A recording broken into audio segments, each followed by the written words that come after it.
Welcome to Fantasy Audiobook. Journey through the Marvel Universe starting from the Zombie Univers.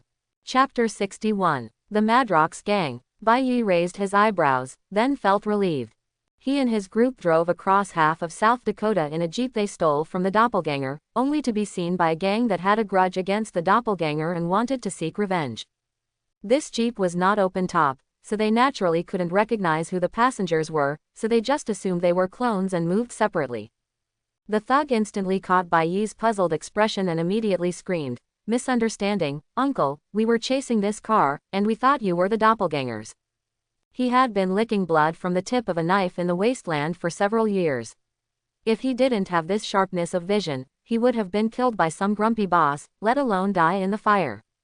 "Oh, let him go." Bai Yi smiled and pointed his gun at the thugs on the ground.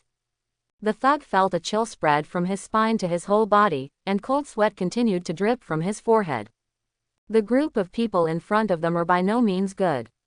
There are two sharpshooters, a woman who can use telekinesis, and one who has not taken any action must be very skilled. I have never heard of such ruthless deeds before, but now that he suddenly appears, he is definitely going to do something big. His brain was running wildly. No matter what these people were going to do, the most important thing for him now was to survive. He must find a way to spit out some valuable information, maybe in this way he can gain a chance of survival. Suddenly, he had a flash of inspiration, and when Bai Yi's finger was getting closer and closer to the trigger, he shouted, "Brothers, don't you want to go to North Dakota or Canada? You can't go there." Oh, seeing Bai Yi's finger leave the trigger, the thug gasped wildly, and he knew that he had attracted the attention of the person in front of him. "I can live a little longer." He licked his lips and felt the smell of rust. It is said that there was a big war that year. A dozen wizards besieged another wizard. They summoned tens of thousands of demons and tore them apart directly on the border. Open a crack nearly 1,000 kilometers long and several hundred meters wide. That gap seems to have become a kind of connection point between hell and reality. No one who wants to go there comes back alive. The most appropriate way is to go all the way from Hammerfell City, through the land under Magneto's hands, and then exit from Hulk Land. It's safer there. Hulk Land is safe. Are you kidding me? Pietro looked unbelieving. The words that came out of Jamie's mouth were not true. According to the clones, the Hulks in the Hulk gang are all a group of man-eating monsters. Bai Yi touched his chin and thought for a while, then raised his hand to stop Kuai-yin from asking further questions. The person from the evil spirit gang in front of me is not necessarily wrong. There is very little description of North Dakota in the original novel, Twilight Wolf's Homecoming. This may be the case. And regarding the Hulk gang, I can't say that what he said was completely wrong. The ending of Twilight Wolf's Homecoming shows Wolverine rising up after the tragic death of his family and almost killing all the Hulk gang. After the result, the punishment gang who likes the cosplayer Punisher came. They don't collect rent, they only kill people for fun and rob. In order to have money every month, at least most of the time, as long as the rent is paid on time, those Hulks will not kill anyone. But the punishment gang is different. For them, Hulk Land is completely picked up for free and they won't cherish it at all. After the Hulk gang was wiped out, almost every settlement met the same end. Men were killed, children were robbed, and supplies were looted. Even Logan, who vowed to kill all the villains in the world, had to admit that although those Hulks were unfair and unjust, they still maintained a certain cruel order here. "You really didn't lie to us. How dare you? The gun is pointed at my head." Okay. There was a gunshot and blood splattered everywhere. Looking at the motionless thugs on the ground, Bai Yi waved his hand and said, "Search the money on them. Let's go back to a town to change a car first and then find someone to investigate. Don't worry about this." A few seconds later, Quicksilver was holding a pile of banknotes and several gold bars in his hands, smiling proudly. He quickly returned to Bai Yi and handed him these belongings. Bai Yi nodded and handed it to Frank again, watching him stuff it into the bag with a sigh, and then headshot the breathing thugs on the ground one by one. The jeep braked suddenly, making a screeching sound, and then stopped on the sand. Bai Yi opened the car door and jumped out of the car, staring at the town a few kilometers away. A yellow sandstorm was raging, and the strong wind brought up the yellow sand all over the sky, almost blurring the vision. He frowned tightly, covered his eyes with the back of his hand, and tried to look at the target through the blown yellow sand. Just leave the car here. After all, it has traveled hundreds of miles, and the oil in the oil drums I prepared is almost running out. Bai Yi said casually, touched the pistol on his waist and walked towards the town. The other three followed soon after. In order to conceal their identities, the Punisher and others had already put on the clothes they bought from the wastelanders along the way. Apart from appearing well-nourished and having all their teeth, they are no different from other wastelanders. This town was built in the ruins of a city, with ruins and collapsed houses everywhere. It was only after walking a few hundred meters from the entrance that I saw some newly built objects. This is a market. Bai Yi glanced around and found various superhero-themed products. Rows of lifelike statues stand tall, showing the brave postures and domineering costumes of the heroes. Among them are Iron Man's mecha and Spider-Man's red and blue costume. There are a variety of superhero toys on the stall, and there are a variety of movable dolls that allow people to freely combine the shapes and postures of the heroes. To be honest, when I first looked at it, I felt like I was at a comic convention for American comic fans. Where are all the superhero stuff? Don't those villains hold grudges? Pietro muttered. The stall vendor, who was staring blankly at the side, immediately became energetic when he heard this. Hey, you can make money and pay taxes. Hammerfell is the busiest tourist attraction in the United States. Master Magneto is quite tolerant of this. Very. Let us sell it. He glanced at Pietro's hair color, a smart expression appeared on his face, and said excitedly, Hey, little brother, I see your hair color is similar to that guy who runs fast. What's your name? It looks like it. Do you want to buy one? It can perfectly restore the appearance of his death. As he spoke, the vendor stretched out his hand and held up a Quicksilver toy, showing it to Pietro. The toy's lifelike look mimics Quicksilver's iconic blue and white bodysuit. He twisted the legs of the toy, which was very flexible and perfectly restored the appearance of a pair of forcibly broken legs. Pietro watched the vendor begin to demonstrate the detachability of the toy joints again. His face turned a little green, but he still waved his hand and said, Thank you, no need. You said that Hammerfell is the largest tourist attraction in the United States. Are these people just here to buy superhero toys? Wanda stood in front of the stall, her eyes scanning the dazzling array of toys, with a trace of confusion on her face. She picked up a toy, looked at it carefully for a while, shook her head, and threw the toy back to its place. Seeing that the person in front of him had no intention of taking a souvenir home, the vendor's face immediately drooped and he said listlessly, Just walk a little further and you can see it. If you don't want to buy it, don't touch it. The few people continued to walk forward, passing through the bustling crowds of people selecting goods, and Bai Yi's eyes fell on a large group of wastelanders in rags. They knelt on the ground, like so many souls oppressed by the world, including men, women, old and young. Their weak bodies were bent, and their sad faces were full of traces of the wasteland. They clasped their hands together and recited pious prayers in a low voice, but their voices seemed to be swallowed by the wind and sand, without any ripples. There was no fire of hope in their eyes, only the ashes of indifference and despair. Every figure kneeling on the ground seemed like an abandoned tombstone. The prayers of these people are not calls to heaven, but more like endless lamentations about life. After taking a few steps forward, they finally saw clearly who the wastelanders were praying to. Frank, who had always been silent, moved his lips, God. A hammer fell on the ground. The hammer had a square head, the handle was wrapped in faded leather, and there were some blood stains on the leather strap at the end of the handle. Looking at the crowd who were still praying and kneeling, Bai Yi said slowly, Let's go. After leaving the hammer drop point, the group saw an auto repair shop not far away. Bai Yi stepped into it first, and were greeted by the hum of machinery and a greasy smell. Under the dim lights in the store, their eyes were drawn to a corner, where a tall Ultron robot stood busy repairing the engine of a car, with the two antennas next to its head trembling. In the comics, Ultron has no mouth. There is only a large hole in the mouth that glows with red light. The Punisher subconsciously reached out to touch the gun, but his eyes were attracted by the clothes on the Ultron robot. He was surprised to find that this Ultron was actually wearing a plaid shirt and jeans, looking like a man from science and engineering. The Ultron robot heard the noise at the door and immediately turned its head, its body trembling slightly, and the red light on its mouth flashed. It used an electronic processor to emit a male voice and said with a mechanical tone, "Ah, welcome to Tanya's auto repair shop, what can I do for you?" Looking at the Ultron in front of him, Frank's face twisted for a while before he choked out half a sentence. Is this the Ultron? In the comics, the history of Ultron's appearance can be traced back to the period when the Avengers were just established, earlier than most major events. It can be said to be a classic enemy that has been with the Avengers since they first assembled. Frank in front of him was naturally quite impressed by the mechanical monster that had always wanted to destroy all mankind, but who was the handyman in the auto repair shop in front of him. Bai Yi walked up to the Punisher and whispered, "Calm down, there are so many weird things in the parallel universe. Do you dare to believe that Hawkeye in this world has a daughter with Spider-Man's daughter?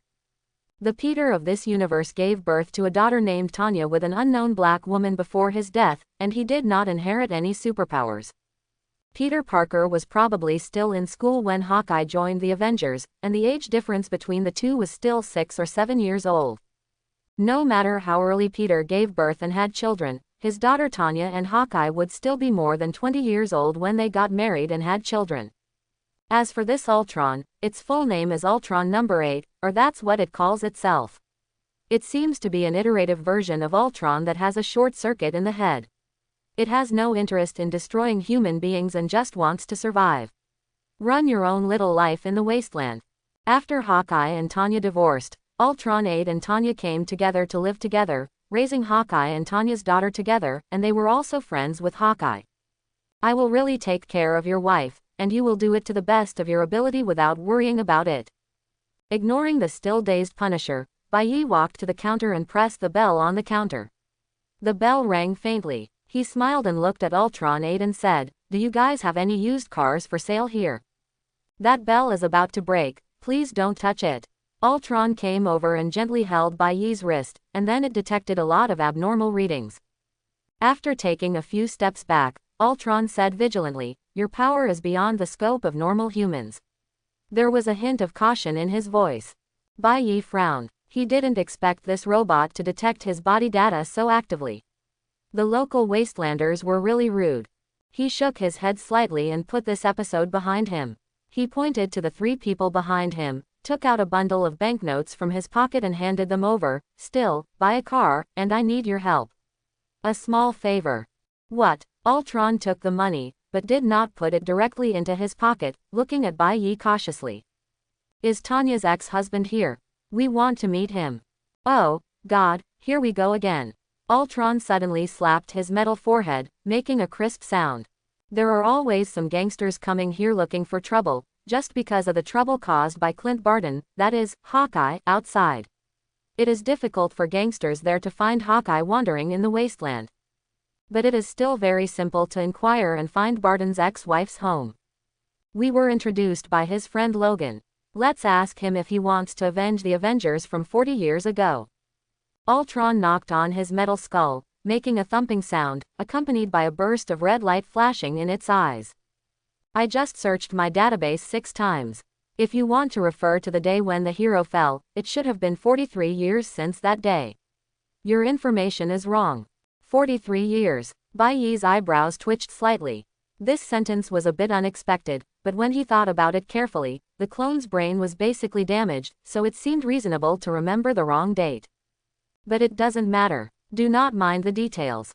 Ultron fell into thinking. Its mechanical brain circuits quickly calculated various possibilities and risks, and the red light in its eyes flashed traces of thinking. As an advanced intelligent robot, it was very good at analyzing intelligence and assessing risks. In the past, those gangsters who came to seek revenge would not be so polite and planned to pay in advance. In addition, Hawkeye was let go by the villains back then, so it was impossible for him to come to settle matters today. So these people in front of me are probably really Clint's friends. After a moment, he put the bundle of banknotes into his pocket. "Okay, I will contact him for you." Bai Yi signaled to Kuayin and his group to find a hotel opposite to settle down first. In order to keep a low profile, they chose an ordinary hotel. When they walked into the hotel, he noticed a girl watching them secretly at the door of the auto repair shop. The girl hid in the shadows on the street corner, her eyes full of hostility. Squinting his eyes, Bai Yi walked into the hotel. Baron Zemo is currently hiding in the former Weapon X base in Canada, where Wolverine was implanted with the adamantium alloy skeleton, researching the super soldier serum. The calculation time should be almost there, but after all, there are no longitude and latitude coordinates in the original work, and the doppelganger map simply frames a quarter of Canada with the word Zemo written on it, making it even more impossible to find. If you want to find that place, you have to rely on locals to guide you. A handsome old man with long hair slowly walked into the town. He was carrying a satchel and wearing simple clothes, but he showed a unique temperament. His shawl-length hair swayed in the wind, exuding an aura of wildness and freedom. The compound bow on his back showed that he was a skilled archer, and the quiver was filled with arrows, shining with sharp light.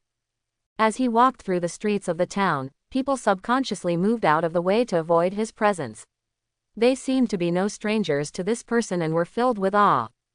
The old man slowly walked through the lively market, passed through the crowded streets, and finally came to the door of an auto repair shop. He stopped and looked around, his eyes scanning the shop signs and furnishings, as if looking for some specific target. Ultron came out at this time and shouted excitedly with his unique mechanical voice, "Hawkeye! You are here, those guys have been here for 2 days and are determined to see you." Quote, "That gang, I remember what you said to me on the phone was, there's a guy." The old man, also known as Hawkeye, raised his eyebrows and walked to the auto repair shop. "Wait, you'd better not go in now. Ashley has been in a bad mood for the past 2 days. She thinks you have brought dangerous people to the house again." Seeing the thorny eyes of Hawkeye, Ultron walked inside. His electronic eyebrows wrinkled, and he quickly stepped forward to persuade. "That means my daughter is smart." As he said that, Hawkeye glanced at a poster of Hawkeye from the Avengers era through the crack of his daughter's door, and he felt a surge of excitement in his heart. He opened the door and said happily, "Wow, you actually still have Dad's poster on the wall." However, when he pushed the door open completely, he fell silent. The poster of himself was filled with darts, and each dart hit the person's face hard. It seems that his daughter does not have a good impression of him. Hawkeye walked silently into his daughter's room and looked around. He noticed that the decor in the room had an air of rebellion. There were posters of rock bands on the walls, and magazines and black scribbling notebooks were scattered on the desk. The dark-haired girl sitting on the bed was wearing a black tank top and short jeans. Her eyes were cold and sharp, staring at Hawkeye. Her lips moved slightly. "Are you here to take away those guys you attracted?" Clint Barton opened his mouth. He suddenly felt that it was more difficult to say something now than fighting Thanos. After a long time, he uttered one word, "Yes." Then he turned around and closed the door, forced a smile to Ultron 8 who looked like, "I knew this would happen," and walked straight to the hotel across the street. The frequency of meetings between him and his daughter since childhood was basically calculated on a yearly basis, and he was not surprised to have such a result. Hawkeye pushed open the hotel door and stepped into the dim lobby. He walked to the front desk, faced the listless front desk lady, and asked, "I heard that someone has been looking for me in the past 2 days. The aunt at the front desk replied lazily while flipping through the newspaper in her hand, "The 3rd room on the 2nd floor, and you should pay me back the money you owe me, otherwise I will ask your ex-wife directly for it later." "God, you remember so clearly what happened 2 years ago." Clint rolled his eyes, took out a few crumpled banknotes from his pocket, threw them on the table without ceremony, and walked towards the 2nd floor. The moment he stepped onto the stairs, a bright short knife appeared in his hand. Ultron said that those people may not have malicious intentions, but it is just a possibility. No one in this world is completely trustworthy. And Wolverine would want to take revenge from 40 years ago. No joke, Logan has become a submissive old farmer. Almost every time the Hulk gang collects rent, they beat him to pieces in front of his family, without any resistance from him. Walking up to the 2nd floor, Hawkeye quickly found the target room and knocked on the door. The door slowly opened, revealing a faint light. He saw a figure standing at the door, his black hair shining in the dim light. "Are you the one looking for me?" Hawkeye asked, looking sharply at the person in front of him. The man hesitated for a moment, then nodded and answered, "Yes, I have been looking for you, and I have something important to discuss with you." With his eyebrows raised slightly, the old archer motioned for the other person to continue. He entered the room and the door closed gently behind him, isolating them from the hustle and bustle of the outside world. As soon as the door closed, Hawkeye immediately raised his hand and wanted to put the knife on the opponent's neck, but he never thought that the opponent was faster and stronger than him. The moment he raised his hand, the other party quickly grabbed his wrist, and there was a sharp pain in his wrist. The knife slipped from his hand uncontrollably and fell to the ground. "Who are you? The Red Skull sent you here," the old man hissed and inhaled. Such an amazing reaction speed was definitely not something that a gangster in the wasteland could achieve. Just as Hawkeye screamed in his heart that his life was at stake and was about to watch the revolving door, the person opposite him suddenly let go of him. He felt a little surprised, but he did not relax his vigilance and remained alert. The man turned sideways, a smile flashing in his eyes. "I think you should recognize these old friends." Clint turned his head in confusion, and then he saw their faces, and for a moment, the floodgates of memory were opened. "How is this possible? I saw you die in front of me with my own eyes." Hawkeye's voice trembled. He couldn't believe what he was seeing, and tears welled up in his eyes. Hawkeye knelt down involuntarily. He stared at Quicksilver and Scarlet Witch in front of him, his eyes filled with pain and sadness. Years ago, he witnessed with his own eyes the scene where Wanda was stabbed through the chest with a steel bar by Magneto, which still left deep scars in his heart. Tears fell silently, his body trembled slightly, and he asked with sobs, "Are you really not my hallucination?" Quicksilver and Scarlet Witch looked at each other and saw sympathy in each other's eyes. They understood Hawkeye's pain and inner struggle. Just a few days ago, they had experienced the pain of loss and separation. Slowly, Scarlet Witch approached Hawkeye, gently stretched out her arm and touched the old man's shoulder. "No, Clint, we are not your imagination," Wanda replied gently, "but we are not the people you remember either." The old man with runny nose and tears wiped his tears and looked at her blankly. "Let him tell you." Wanda retracted her hand and turned to Bai Yi aside. Bai Yi stepped forward and kicked the knife away from the ground. The old guy almost knelt on the knife just now. Then, he smiled brightly at Hawkeye. "You want to do something big, Clint Barton." After some explanations, the old man in front of him finally calmed down and stopped crying. He picked up the short knife on the ground, inserted it into the scabbard, took a deep breath, looked at Bai Yi and the others and whispered. "So, you are not from this world. You just come from a different timeline. Actually, they are different parallel universes, but the general meaning is similar." Bai Yi shrugged. Parallel universes can be viewed as a table of billiard balls. Each one is a different universe, and the timeline is the result of observing the same billiard ball from different directions. The eagle's eyes scanned the four people in the room, and finally his eyes settled on Frank. "Is he the Punisher?" "Not bad." Frank nodded. Clint was silent for a while. When he first entered the room, he thought that his comrades were resurrected and cried for joy, but now he was told that they were just fellows from another universe and they had simply gone from heaven to hell. But for the group of travelers traveling through the universe in front of him, they probably went from hell to heaven. A universe where almost everyone has been transformed into a man-eating monster sounds hopeless. "So you are not here to save my world? Are you passing by or seeking shelter?"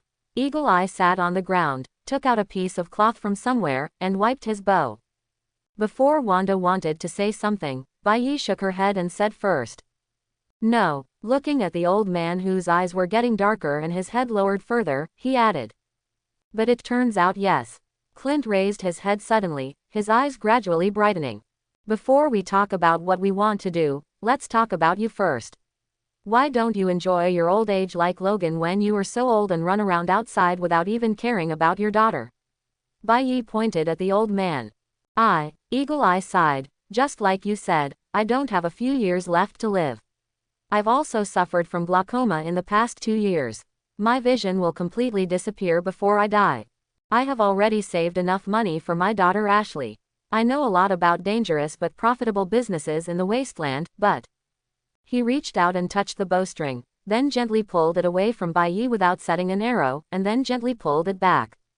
"But every night when I close my eyes, I will think of Natasha being stabbed to death by Zemo in front of me, as well as Tigress and Falcon. I am sorry for them." "Why do you say that?" Wanda frowned and clenched her hands slightly. She really didn't want to hear what Hawkeye said next. He betrayed his teammates and survived. I should have known that back then. Melissa was going to tell me back then, but why didn't I listen? Hawkeye's voice trembled slightly, and tears fell from the corners of his eyes, leaving clear traces on the wrinkles on his face. Melissa Joan Gold, the pink-haired one with the voice of the crooked bird in Thunderbolts back in the day. Before we got on the plane to Las Vegas, she said she had something to tell me, but I told her it would be later. In the end, 40 years have passed in one night. What I'm thinking about right now is that I have to avenge my old friends. I owe them. He wiped his tears, and then Bai Yi came over to help him up, and said slowly, so I asked Ultron number 8 to call you over and give you a chance to take revenge and set everything in order. Opportunity. What opportunity? Come, look at this. Bai Yi pulled the somewhat confused old man to the table, spread out the map and pointed at Zemo with the Canadian area written on the map. The moment he saw those two words, Eagle Eye's teeth chattered. It was the fool who stabbed Black Widow in the back in front of him, causing the person he loved most to die in his arms. I want you to lead us to Zemo. We will break through his defenses, and then he will be yours. What about you? What's the price for helping me? You can't have all your desires, right? As an old man who has experienced everything from murder to arson in the wasteland, Eagle Eye is keenly aware of this. There is no free lunch in the world. Although these people are superheroes from another universe, who knows if they are of the same mind as ourselves? Bai Yi nodded and said, everything about Zemo. And it's not just Zemo. After this, I will take you to kill every villain in the wasteland. They have what I want. It is now 43 years in the wasteland. In 45 years, Hawkeye felt that glaucoma was getting worse and set out to kill all the Thunderbolts who betrayed the Avengers. Bullseye, who was implanted with mechanical organs and survived to this day, he also followed the traces of Hawkeye's fight. Hawkeye wants revenge before his death, while Bullseye, who has been responsible for the Red Skull's dog for decades to clean up the traitors and opponents under his command, wants to kill one more superhero before he dies. In the end, Bullseye almost died in the hands of Hawkeye and his female apprentice Bishop, who had completed their revenge, but Clint did not stop there. In the 50th year of the Wasteland, he used the 99 super soldier serums he had stolen from Zemo to contact a group of rebel forces, who intended to overthrow the Red Skull and restore order, and spent $500 to hire Logan Go to meet him as a bodyguard. But that rebel force was actually a secret agent under the Red Skull. Clint was fooled from the beginning, and in the end he was shot to death rather than surrender. This also caused Logan's wife and children to be torn to pieces by the Hulk gang in a disguised manner.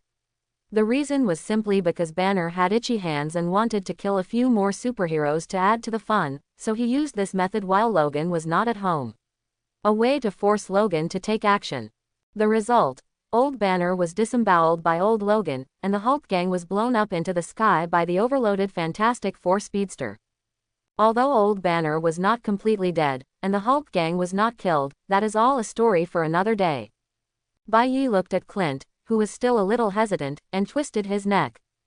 What he is concerned about is the super soldier serum that Baron Zemo has developed or will soon develop. Although it is unstable and there is a risk of genetic collapse, if you need a bicycle in the wasteland, it can be used.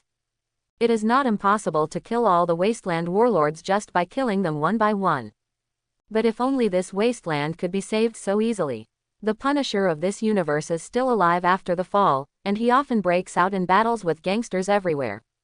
It's just that when he killed the gangsters and released the imprisoned civilians, he prohibited them from taking up the gangsters' weapons to defend themselves, because he knew that the people in this world had been completely changed. Those civilians who take up arms will soon turn into another gang of gangsters. Clint gritted his teeth, glanced at Quicksilver and Scarlet Witch, who were nodding at him, and then stretched out his hand to Bai Yi. Okay. Anyway, I don't have a few more years to live, the worst is to die outside. His hands were shaking. This decision was not easy for him. The road to revenge was full of hardships and dangers. However, he was no longer afraid because he knew he was no longer alone. I'm leaving. Tanya, take care of Ashley, okay. In the garage, Clint took off his satchel and handed it to a middle-aged black woman who looked a little fat. Tanya didn't say anything. She took the satchel and pulled it open with a somewhat suspicious look on her face, and then opened her mouth in shock. Inside were rolls and rolls of old banknotes. The amount was probably as much as 100,000. It was almost impossible for ordinary people to get so much money in the wasteland world. Where did you get so much money? You want? Tanya was speechless. Your ex-husband was still an Avenger back then. Hawkeye put on a pair of sunglasses, waved his hand, walked towards a red convertible SUV, closed the door with a bang, and shouted to the passengers in the car. Do you know what this thing is? A spider car that can climb on walls just like Peter Parker. I won it from the Mandarin more than 10 years ago. At this time, the Punisher, Quicksilver and Scarlet Witch were all sitting in the back seat. Fortunately, the car was spacious and it was not a problem for 3 people to sit comfortably. Pietro was squirming in the back seat, looking a little uncomfortable. He said with a strange expression, I know that what Parker and the Human Torch created together back then was, don't you have an eye disease? Why are you sitting in the driver's seat? Ah, Eagle Eye lowered his glasses halfway, looked back at Quicksilver and said in surprise, am I not your guide? I must be the one to drive. During the conversation, Ultron walked to the car, red energy particles flashed in his mouth. He stared at Hawkeye and said, Mr. Barton, according to my database calculations, if you go on this trip to seek revenge, the chance of coming back alive is very low. It will be more than 10%. Just when Clint was about to say something, Ultron took something out of his pocket and handed it to him, amulet. It was a small metal pendant with the letter A. It was rusty and looked old. He fell silent, nodded slowly after a long time, and hung it on the rearview mirror. Then he laughed again and pointed to the passengers in the back seat, not taking into account variables, man. The metalhead tilted his head, not knowing why. Press the accelerator and the engine roars instantly. Hawkeye twisted the steering wheel, and the red off-road vehicle rushed out of the garage like lightning and shuttled through the streets, scaring the surrounding pedestrians into scurrying for cover. Driving out of Hammerfell City, Bai Yi, who was sitting in the passenger seat, took a distant look at the Madrox gang's jeep that had been abandoned outside the city. It had been dismantled by the Wastelanders and only a few pieces remained. The air is gone. And just like this, there are still people working up and down with cutting machines, and I don't know if they plan to sell the remaining scrap metal or something. He turned back and said to the spring-faced Eagle Eyes, first go east to Hulkland, then walk up and straight through it, and finally go to Canada to find Zemo, remember? Of course, I followed this road to find that old guy Logan 180 times before, just to beg him to take action, but guess what? Clint flicked his sunglasses and continued. He said that now he is just a farmer who pays his rent honestly and doesn't play any superhero tricks. The fearless Wolverine, the tough guy who bombed him with a nuclear bomb and threw him from a height of 10,000 meters without giving up. What on earth did they do to him 40 years ago? Bai Yi stared intently at a group of Ornithomimosaurus that was following the car dozens of meters away. Those things were bought from the wilderness by some idle people who had nothing to do, and they were kept for fun, but they were released after they found that they couldn't raise them anymore. Destroy him. A dilapidated small farm stands like an isolated island in the wilderness, surrounded by dry land. The land has deep cracks and no life at all. The mountains in the distance are tall and steep, covered with grass and rocks. There was a small pig pen set up next to the house that looked like it could barely be called a residence, and there were more than a dozen pigs raised there. Next to the pigsty, stood an old man with gray hair. He was wearing an old windbreaker and stared at the pigs expressionlessly. He was holding a bucket of feed in his hand and slowly poured it into the pigsty, in the trough. The boy wearing a peaked cap quietly walked up to the old man, looking a little nervous, and said softly to the old man, "Dad, those beasts are coming. Go inside and stay with your mother and your sister. Don't look outside, Scott, and don't let them hear what you say. It's Banner's fault. He has a bad temper." As he spoke, the old man put down the feed bucket, reached out and touched his son's head, and turned to look to the west, as if waiting for something. He gave his son the same name as his late friend, Scott. But he no longer knew whether he was doing this to remember his deceased friend or to forget who Scott was. Maybe it's because he's afraid of both remembering and forgetting him. As soon as the boy turned around and entered the house, a dilapidated four-seater aircraft gradually flew in from a distance. Its appearance had been severely eroded by time, and the fuselage was covered with rust and scratches. The large number 4 logo on the aircraft has become blurred and almost unrecognizable. It was replaced by a line of large green characters, banner. The aircraft exuded an aura of lack of confidence, its engine hissed, and finally landed less than 2 meters in front of the old man. 2 green-skinned men, nearly 2.5 meters tall, jumped out of the aircraft, with muscles all over their bodies. One of the men with a killer haircut and an iron nail collar around his neck leaned against the face of an old man who was half his height, staring at him with one large eyeball and one small eyeball. The corners of his mouth grinned, revealing yellow rotten teeth. Wolverine. Just call me Logan. The old man lowered his head and did not look directly at him. This month's rent was due the day before yesterday. What do you mean? Abel's family hasn't paid the money for selling the pigs yet. I don't have any money now. I'll pay it together next month. The Shemate man's eyes became even more fierce, and he asked word for word, does this mean there is no rent this month? Yes, Logan replied, still not looking at him.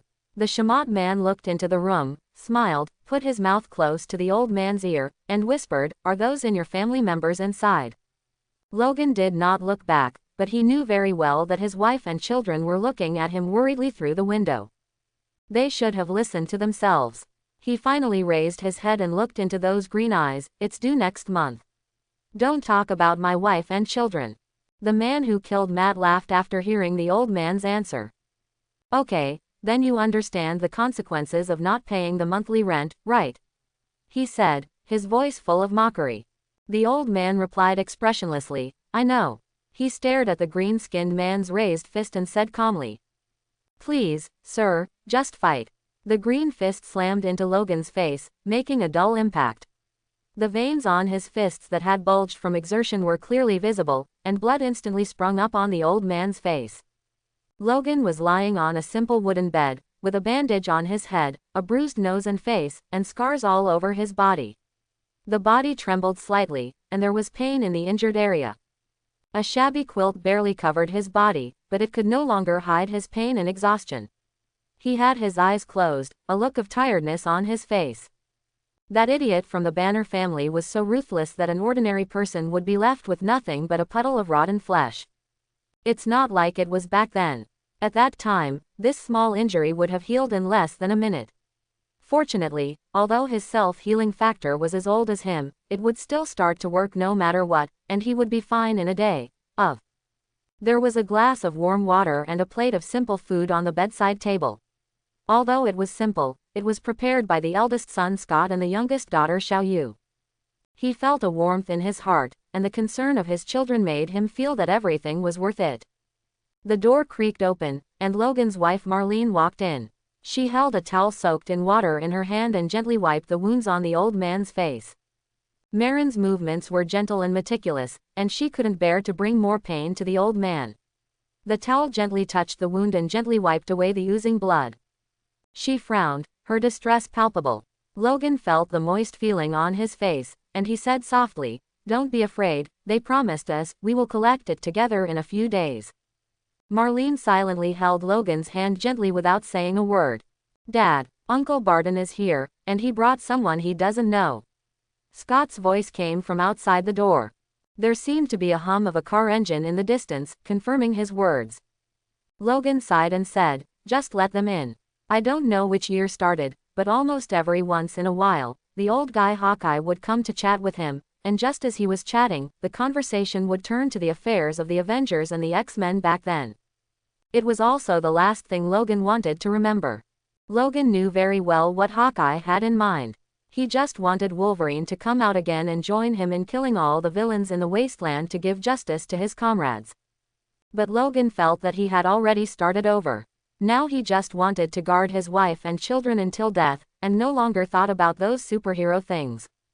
But despite this, he would still listen to the old man talking, because there were not many people in the world that Logan knew who had experienced the day of fall. It doesn't matter if you just leave some thoughts for Clint, people in this world must have thoughts in their hearts if they want to live. Kwong. The door was pushed open, and the long-haired old man with a cheerful face strode in. He looked at the other old man on the bed with a smile, holding a paper bag in his arms. Beside him was an Asian man he had never seen before, curiously looking up and down at the furnishings in the room. Logan's nose moved again, but he didn't smell it. Why are you looking for me and talking about your nonsense again? I'm not in the mood right now. Looking back at the still happy Hawkeye, Logan said with an unhappy expression. Looking for you. No need. Clint smiled and patted Bai Yi beside him. Logan turned his head, his eyes fell on Bai Yi, and he asked Hawkeye directly, is this the person you want to take to death?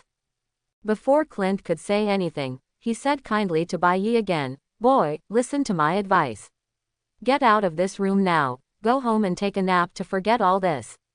Don't follow that old man. Stuff mixed in. Don't go out and fight with those guys in a hot-blooded way, or you will harm others and yourself. Oh, you old guy.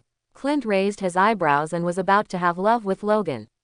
Bai Yi stretched out his hand to stop him, looked directly into Logan's gray-blue eyes and said, I took him there. ... After a long silence, the old man lying on the bed lowered his head and said, do you have anything else to do? This is an eviction order. Eagle Eye sighed, handed the bag in his arms to Logan, looked at the latter's confused look and said slowly, the gift I brought to Scott, the latest Xbox, of course it has to be traced when they still made this thing, I used to get it clean from the second-hand market. Taking the paper bag, Logan opened it casually, looked at the faded outer packaging box inside, raised his head and looked at Hawkeye and said, thank you, Clint, keep it, there are definitely more heroes in those games than there are in this world. The two closed the door and walked out of the house. Listening to the cheers of the two children in the house, Bai Yi said slowly, there is no need to force him, he also has his own difficulties. Actually, I quite envy Logan, Clint said suddenly, causing Bai Yi to look sideways. But the old man didn't say anything in the end and walked back to the driver's seat to start the engine. But Bai Yi didn't get in the car directly. He walked to the back of the car and knocked on the door, waking up Kuayin who was dozing. In the latter's drowsy eyes, he said, I'll give you a task. By the way, I'll see how agile your legs are. Is it gone? Pietro yawned, rubbed his face again and responded, okay, what's the matter? With that said, he jumped out of the car and slapped his thigh hard a few times. It had been almost a week since he was shot by Bai Yi that day, and the minor injury was almost healed. Nodding, Bai Yi took out a bundle of banknotes from his pocket.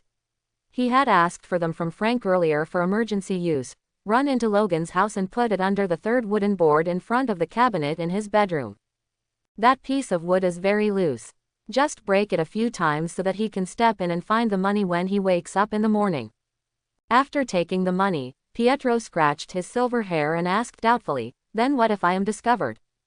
Spider-Man has spider sense and can sometimes predict or sense Quicksilver moving at high speed. Logan should also have canine sense. Besides, he's been discovered. He's too old to show off his claws now. Go quickly and stop scratching. Bai Yi said expressionlessly. At the same time, Wanda also looked at Pietro urgingly, causing him to take a deep breath and all the muscles in his body tensed instantly. The next moment, he rushed into Logan's house at extremely fast speed and returned to his place almost in the blink of an eye. Everyone could only see Pietro's figure shaking slightly, like a blurry afterimage. The gray-haired Hawkeye was sitting in the driver's seat, his eyes lit up when he saw this scene, and he shouted excitedly, "Ha! I knew this world could still be saved." Pietro first smiled triumphantly at Clint, then frowned and looked at Bai Yi. Logan's family is very poor, and his children's clothes are all one size smaller. Why don't you give them more? Bai Yi shook his head first, then patted Quicksilver on the shoulder. The reason for giving them money now is to prevent Logan from having money to pay the rent when the Hulk gang comes next month. If you give too much, it will be easy to get into trouble. Don't rush for a while, we will come back later. Besides, you haven't been discovered by them either, so I want you to send me a message. After saying that, he narrowed his eyes and took out a piece of paper from his pocket and handed it out. Sending a message, Pietro mumbled and took the note, stuffing it into his pocket without even looking at it. That's right, Bai Yi nodded and said, I want you to go to the Himalayas to find a monastery called the Wall of Chastity, and find a man named Gunsu there. And you can actually read that note. What you said is too vague. The corner of Kuayin's mouth twitched. He took out the note and looked at it, then he looked a little surprised. Bai Yi was not surprised by his reaction. Gunsu is the master of Daredevil and Elektra in most universes. He is also a blind man who leads a ninja organization called Junshunhui. He has taught Lawyer Ma fighting skills since he was a child and developed his skills. Ordinary people have sharper senses. In a certain battle with the rival organization Hand, the true pure society was far outmatched by the former and was about to be defeated. At this time, Gunsu used some kind of forbidden technique to repel the Hand's attack. After the battle, he died of exhaustion. Of course, what Bai Yi is looking for is not this buddy who has been lying dead for who knows how long. He is Daredevil who was lucky enough to survive the day the hero fell in the Twilight Wolf universe. He inherited the name of Stickman. 4 years after the supervillains took over America, Bullseye defeated and stabbed Daredevil, and just as he was about to disembowel Matt jumped off a waterfall, leading Bullseye to believe he was dead. Since then, he gave up his identity as Daredevil and came to the Wall of Chastity to live in seclusion and wait for his chance. They waited for more than 40 years, until one day in the future, Ying Mian, who was blind and desperate, went to seek help from Gunsu and the two reluctantly connected. At this time, the old Daredevil has many trained warriors on hand, and he can even maintain something similar to a Quinjet fighter. The message sent by Kuayin was to identify himself and unite with him. "I am leaving." Quicksilver nodded to the people in the car, then turned and ran towards the north. In a few seconds, he crossed the mountains in front of him and disappeared into the distance. Looking up at the sky, Bai got into the passenger seat, looked at Hawkeye who was shaking his head to the music on the radio, and then snapped his fingers. "Let's get on the road, let's go, the road to Canada is still far away." "Cool." Hawkeye twisted his neck and pressed the accelerator to the bottom. The wheels of the off-road vehicle turned and dust flew into the air. A group of people were riding in an off-road vehicle in the desert, traveling quickly across sand dunes and rugged terrain. Clint suddenly took out his binoculars and focused his eyes on the side and front. Through the lenses of the telescope, he saw several tall hulks angrily smashing a truck. This truck has the distinctive Magneto logo on it, and the hulks are obviously hostile to this logo. What are they doing? Bai Yi squinted his eyes. Unlike the hawk's eyes, which were already dim with old age, his enhanced vision could see what was happening there without the use of tools. Those hulks were not on the route that he and others were traveling. Putting down the telescope, Clint felt his white hair flying in the wind and replied casually, "I'm grabbing things from Magneto as a demonstration." The carriage suddenly exploded, flames shot into the sky, and accompanied by a huge shock wave, the hulks were blown away. Their bodies rolled in the air, letting out deafening screams. However, when they hit the ground hard, most of the hulks were left motionless and reduced to piles of rotten flesh. Only one lucky hulk was still rolling on the ground in pain, wailing in pain. Obviously, there was no important cargo in the carriage, only a bomb. "Hey, you deserve it." Eagle Eye sneered. "Magneto's grandson is old, but he's not completely disabled yet. He happens to be dog-eating with the Hulk gang next to him. These Hulks are far less powerful than their father, Banner, and maybe barely the same as She-Hulk in terms of strength, but their defense and self-healing capabilities are far inferior." The group of people drove past the wreckage and severed limbs of the Hulks in silence. Just as the tail of the car left, the last Hulk died. As the corpse gradually disappeared on the horizon behind him, Hawkeye finally couldn't help but whispered, "Why don't we just deal with the Hulk and those warlords?" The White Knight quietly watched the sunset gradually setting in the sky, its afterglow gradually disappearing on the horizon. "Give Frank enough weapons and intelligence, and I believe he can kill all the villains in the wasteland with his own skills." Frank in the back seat closed his eyes and nodded slightly, agreeing with Bai Yi's statement. The people in the wasteland have been reduced to savage beasts. They no longer understand benevolence, justice and morality. Fighting and plunder have become the rules of their survival. The setting sun had completely disappeared. Looking at the rising crescent moon, Bai Yi continued to say helplessly, "Killing the Hulk may bring temporary peace to the wasteland, but these people will quickly evolve into new gangsters and plunge the wasteland into an even darker abyss."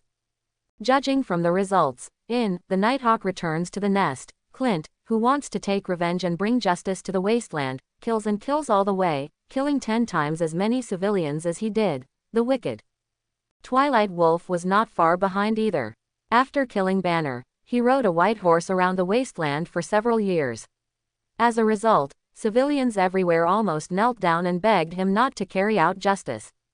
Of course, this is not the fault of the two old Avengers, it is the world that is wrong. The world is no longer like it used to be, where a few superheroes who can fight can bring order to things. Hawkeye was silent for a moment, apparently understanding this. His daughter Ashley inherited most of her grandfather Peter Parker's superpowers, including all but the spider sense. However, it is this power that has made Ashley more and more violent over the years. A few days ago, I heard from Tanya that the girl even went out on the street to beat people to collect protection money. Clint is really afraid that his daughter will become the kind of person he hates the most, the kind of person he wants to kill the most. He turned his head and looked at Bai Yi. What do you think we should do? Bai Yi pondered for a moment and said slowly, what this wasteland needs is not a superhero team, but a powerful army. An army that can overthrow those warlords, suppress violence and maintain a new order. Superheroes can save individual people, but they cannot save the entire wasteland. He squinted his eyes and stared at the approaching sign in the distance. The sign clearly stated, 2,000 kilometers away from Canada. When Zemo dies, we will have the basic raw materials to build an army. The off-road vehicle traveled quickly across the vast wasteland, its wheels picking up dust and leaving a vague trail. Wanda, who was sitting in the back seat, shrank her neck and pursed her lips. 2 days later, they were now close to the Canadian border, and the temperature was dropping at an abnormal rate. As a country in high latitudes, Canada has more than 100 days of snow cover throughout the year, even worse in some areas. It is normal for it to be colder. It's just too cold now, right? As if he heard Wanda's thoughts, Clint turned half his head and shouted in the wind, since 20 years ago, this place has been getting colder and colder. I don't know if someone made some kind of weather weapon back then. It's true or false. His voice was quickly swallowed up in the wind, and only the people in the car could hear it. The off-road vehicle continued to move forward, and the yellow sand and Lois gradually disappeared, being covered with a layer of dirty-looking snow. The wheels scratched across the snow, making a dull clicking sound as they rolled across the ground. Wanda nodded, then suddenly covered her mouth and exclaimed, "Look ahead, there is a cliff ahead." Bai Yi, who was leaning on the passenger seat, lazily raised his head and looked forward. His eyes fell on the cliff and he said nothing. After Hawkeye heard Wanda's exclamation, a smile appeared on his lips. He did not slow down or change direction. On the contrary, he stepped on the accelerator resolutely and let the off-road vehicle rush towards the cliff at a faster speed. Holy shit! Frank couldn't help but curse as he looked at the rapidly approaching cliff, and tightened his seat belt. The moment the off-road vehicle rushed out of the cliff, it seemed to break away from the constraints of gravity and drew a beautiful arc in the air, like a free-flying falcon. Time seemed to be frozen at this moment, the surrounding scenery became still, and only the sound of the wind blowing across the car penetrated my ears. Everyone stared below, waiting for the moment of landing.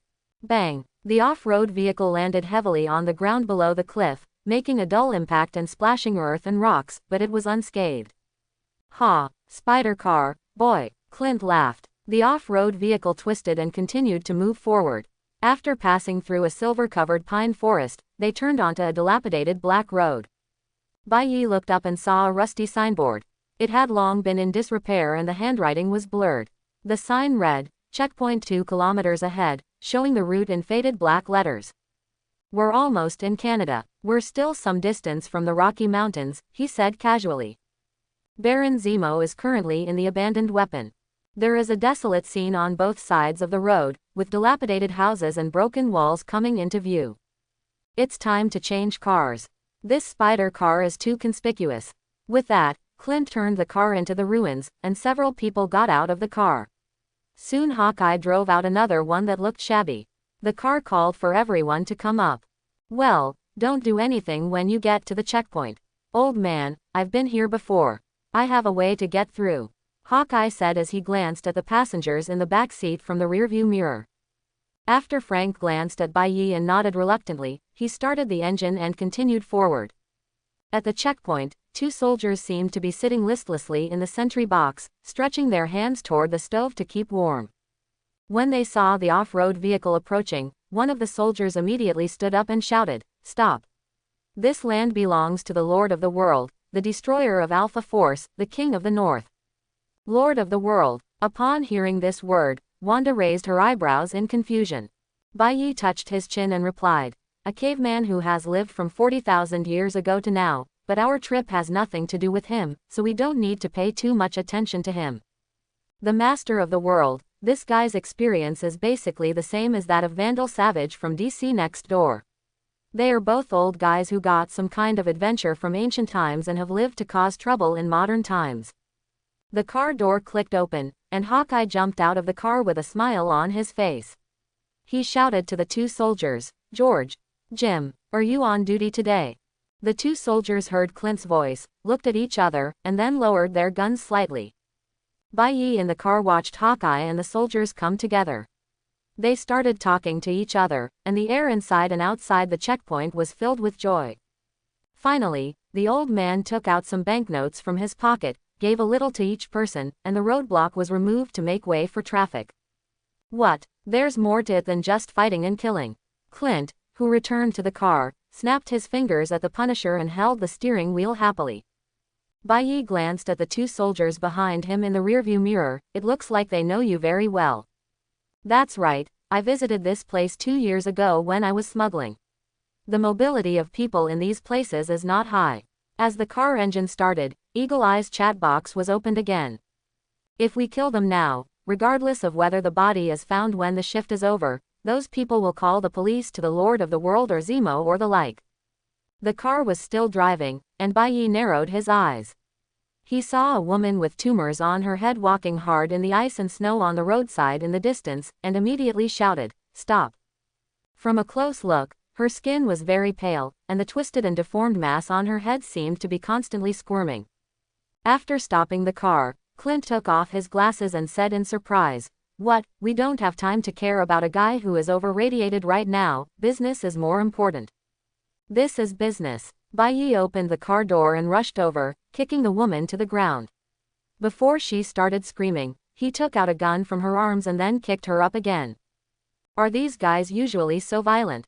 The old man in the driver's seat was a little shocked, but he still kept his mouth shut when he saw the two passengers in the back seat looking calm. Immediately afterwards, Bai Yi pointed the gun at the woman's tumorous head while continuing to search her body, and soon found a wrinkled map. At this time, the woman realized what happened and screamed, "Mother of the Moon will punish you. In this hell on earth, only the Mother of the Moon, who represents the moon, will save us." When he heard the words, "Mother of the Moon," Clint's eyes lit up. He grabbed a bow and arrow and rushed out of the car, pointed it at the woman and shouted, "Where is the Moonstone? It's the Mother of the Moon. You poor people don't deserve to call her by her name." The tumor woman who had her weapon taken away suddenly put her forehead lightly against the muzzle of the gun and said very seriously. Wanda and Frank in the car also got out of the car to see what was happening here. "Who cares about Mother Moon, Father Moon, and Grandpa Moon, tell me now. Where is that Kara Thorfinn?" Clint cursed angrily, and the white beard on his mouth was trembling. Kara Thorfinn, also known as Moonstone from the Thunderbolts, killed the Falcon with her own hands in front of Hawkeye on the day the hero fell. The energy emitted from her hands almost roasted the poor Falcon. Coke. Over the years, Clint had only collected rumors about her living in seclusion in Canada. He never thought that Moonstone would use his degree in psychology to recruit people from the wasteland to believe in her and start a cult. The tumor on this woman's head is the best proof that the gemstone on the Moonstone chest will cause radiation damage to the wearer and the people around her over time. "You are not allowed to insult our goddess." The tumor girl who was pointed at the gun suddenly went crazy, her eyes were red and she was about to pounce on Hawkeye. But the moment she started to move, Bai Yi kicked her hard, and the huge impact caused her to fly more than 5 meters away and hit her violently against a big tree. The woman let out a shrill scream, her body twisted in pain, and the tumor on her head burst and leaked brown pus, emitting a strong stench. "It's so disgusting, just as disgusting as your goddess." He spat on the ground and said with eagle eyes in disgust. "Oh, cough, cough. No, no, no." The woman tilted her mouth, and large mouthfuls of blood flowed out, but she was still trying her best to protect her mistress. Bai Yi's face was expressionless. The maximum force he exerted was enough to smash the metal shell of the Doom robot. Even if he had just restrained his strength, ordinary people would not be able to withstand such an impact. The woman's ribs may have been broken and inserted into her internal organs, and there was no way to survive. Do you have anything else to ask? He turned to look at Hawkeye, who was still sulking, and asked. The only valuable map on this female cultist's possession had been taken away. No, there's nothing you can say to such a lunatic. Clint shook his head, and as soon as he loosened his grip, the prepared arrow penetrated the cultist's head. He turned around and walked towards the car. Wait, don't get in the car. Looking at the map in his hand, Baiyi raised his head and shouted, pointing to the tall trees next to him. According to the road map, the rest of the road can only be walked. Those guys built their village in the wilderness. I thought we were going to find Zemo. The Punisher walked up to Baiyi carrying a big bag and asked slowly while looking around the forest. Baiyi put away the map and nodded. That's true, but if nothing else, Moonstone has the coordinates of the X-weapon factory where Zemo is located. Many years ago, Moonstone launched an assassination attempt on Baron Zemo due to uneven distribution of the spoils. Zemo sent a programmed Sentinel robot to eliminate her, but was defeated by Moonstone. The appearance of these Sentry robots is close to the first-generation Sentry robots developed by Bolivar Trask in the 20th century in X-Men, Days of Future Past. They are just taller, as high as 7 or 8 stories. The black box of this kind of Sentry robot often contains the coordinates of the starting point, which is where Zemo is. After listening to Baiyi's explanation, Frank nodded silently and followed him into the woods. Perhaps considering the limited intelligence of these cultists, every corner and intersection was clearly marked on the map. After walking for less than an hour, the group saw a faint village at the end of the dirt road. But rather than calling it a village, it would be more appropriate to call it a ruin. As they got closer, everyone could already see the whole village from between the cedars. Dozens of wooden shacks and temporary wooden walls were dotted among the ruins. This place should have been a nice little town many years ago. Town. There seems to be some movement inside. Clint pricked up his ears and said, people often say that when you lose something, you gain something. He felt that his hearing was getting better and better recently. But it's better to be able to see. Hearing this, the group of people quickly changed their route and went around to the side hillside, using the terrain to see clearly what was going on inside the village. In the center of the village stood a wooden tower, the only tall building in this desolate place. At the top of the wooden tower, stood an old woman wearing a baggy tights. These two words should not be next to each other, but they still appeared on her body. Her face was wrinkled and a tumor bulged on her forehead. The most important thing is that there is a glowing oval-shaped gemstone on her chest, which is tightly tied with layers of bandages, as if she is afraid that it will fall off. Kara Thorfinn. Clint gritted his teeth and pulled out an arrow, put it on the string but did not shoot it immediately. He wanted to see what this former member of the Thunderbolts was up to. Because in front of the Moonstone, kneeling was a man who was also covered in tumors. His body was shaking, as if he was facing huge pressure and fear. Below the wooden pagoda, nearly 100 people with tumors were kneeling around the wooden pagoda. No, Eagle Eyes frowned and looked carefully. The man didn't seem to be afraid, but because of extreme excitement. Just when he was doubting, a sound came from a loudspeaker placed somewhere in the village, which solved his doubts. The man was shaking with excitement because he knew he was about to receive the reward of Moonstone Village, an opportunity he had always dreamed of. Only a handful of people can receive the goddess's award, which is undoubtedly a privilege. White light flashed in the old woman's eyes, and she spoke slowly, showing her rotten teeth. You are our prisoner, but you also have a chance to be pardoned. You will accept the light cast by my holy land and truly become a member of our village. Quote. The man's eyes were filled with ecstasy and expectation. He stretched out a hand to reach out to the person in front of him, but then retracted it out of awe. Thank you, thank you. I knew those tourists I killed for you were worthy of your favor. Quote. My mercy will enable you to find your true home in this hell on earth. Moonstone smiled broadly, her hands pressed tightly against the tumor on the man's head, and a strong light spurted out from her hands, illuminating the entire village. The light was accompanied by scorching heat, causing the surrounding air to become distorted. Go, go, go, go. Along with the screams of joy, the hot breath filled the air, accompanied by a pungent burnt smell. When the light gradually faded, the man's body had been completely burned to charcoal, leaving only a black remains with a kneeling figure that could barely be seen. The old woman who put away the light jumped down from the wooden tower and slowly landed on the ground. The other believers stretched out their swollen and rotten hands covered with frostbite, praying to touch the remaining warmth that had not dissipated. Cults harm people. Bai Yi shook his head and sighed, then patted the old archer beside him. Are there any explosive arrows? Shoot that shining gem on her chest. Okay, it's nothing. Just take a deep breath, and your shooting will be as accurate as before. Eagle Eyes lying on the hillside muttered with his bow and arrow aimed at the moonstone at the bottom of the mountain. You are Hawkeye. Clint is cheering himself up. The bow and arrow in his hand are not the ones he had in the Avengers, and his eyes are not as sharp as they used to be. At this moment, the old woman whose body is exuding radiation is reaching out to touch those believers who are lucky enough to receive her residual heat, making the tumors on their heads become fuller and rounder. Her followers were ecstatic about this, and some were even so excited that they kowtowed crazily with tears in their eyes, and the turbid fluid and blood in the tumors flowed all over the floor.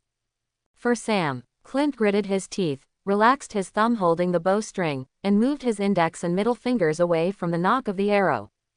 The arrow from the string shot out of the air, and its tail feathers erupted with a strong sound of airflow. It hit the waist of a male believer who was kowtowing 10 meters away from the moonstone in front of everyone's surprised eyes.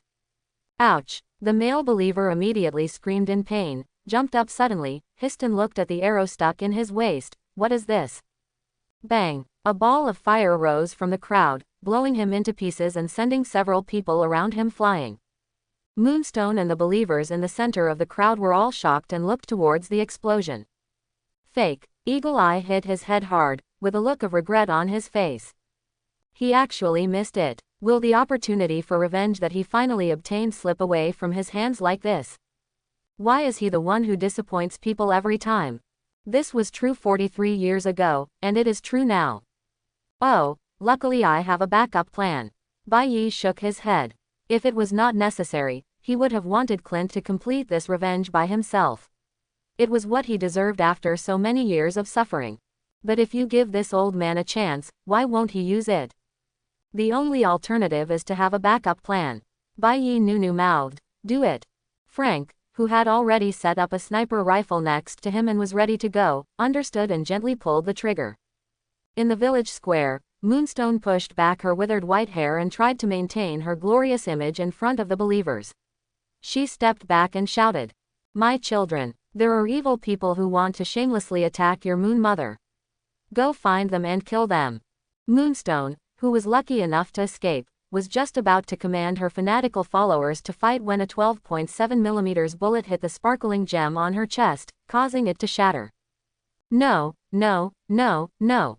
Moonstone screamed loudly, the wrinkles on his face almost squeezed into a ball, which looked extremely hideous when combined with the tumors. But she was powerless to care about this at this moment, and tried her best to piece together the fragments of the gem with her chicken claw-like fingers. However, the bandage that had fixed it in the past made her feel like she was scratching an itch, unable to grasp it at all.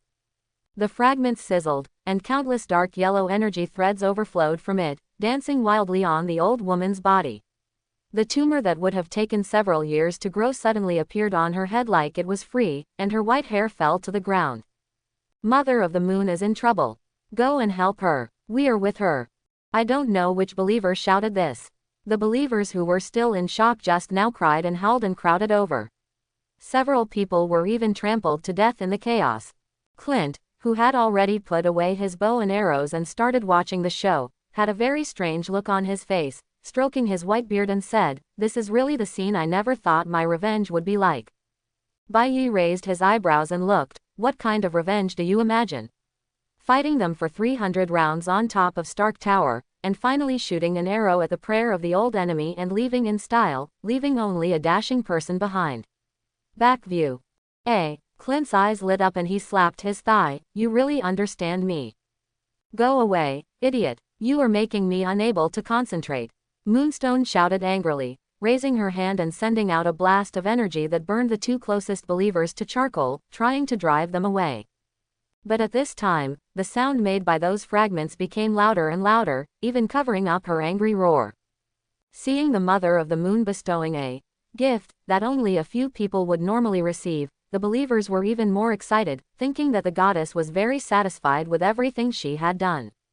They couldn't help but stretch out their hands and explore the moonstone with flaming flames on their bodies, feeling the coldness caused by the lack of clothes and cloth disappear from their bodies. The goddess once said that when she made the cold disappear, it was time to go to heaven. Retarded, a bunch of useless idiots. Moonstone let out a scream, and the gem fragments on her chest glowed with dazzling light and quickly integrated into her body. Then, her body flew uncontrollably into the sky, leaving behind a bright light. Seeing this scene, the believers panicked and screamed. They nervously grabbed each other and scrambled to get closer to the moonstone, hoping to prevent her from leaving. They shouted, "Don't leave us. Please stay with us. Let us go with you. Warmth, you are the only warmth in the cold hell." The believers piled into a desperate heap and finally grabbed hold of Moonstone's legs. They tried their best to keep her and not let her leave. However, the moment they touched the moonstone, her body suddenly twisted violently. Boom! There was a loud noise, and a big explosion occurred instantly, and its light was dazzling and blazing. Flames, debris, and energy spurted out and quickly spread around. All the believers were instantly swallowed up by the explosion, and their figures disappeared in the light. The power of the explosion was so powerful that the surrounding ground trembled, trees were knocked down, and the land was churned. In an instant, ruins and rubble were scattered over the originally quiet village. The smoke gradually dispersed, revealing a horrifying sight. A large number of charred corpses were piled up together in a miserable and strange posture. Their bodies were twisted and deformed, and their limbs were pointing upward.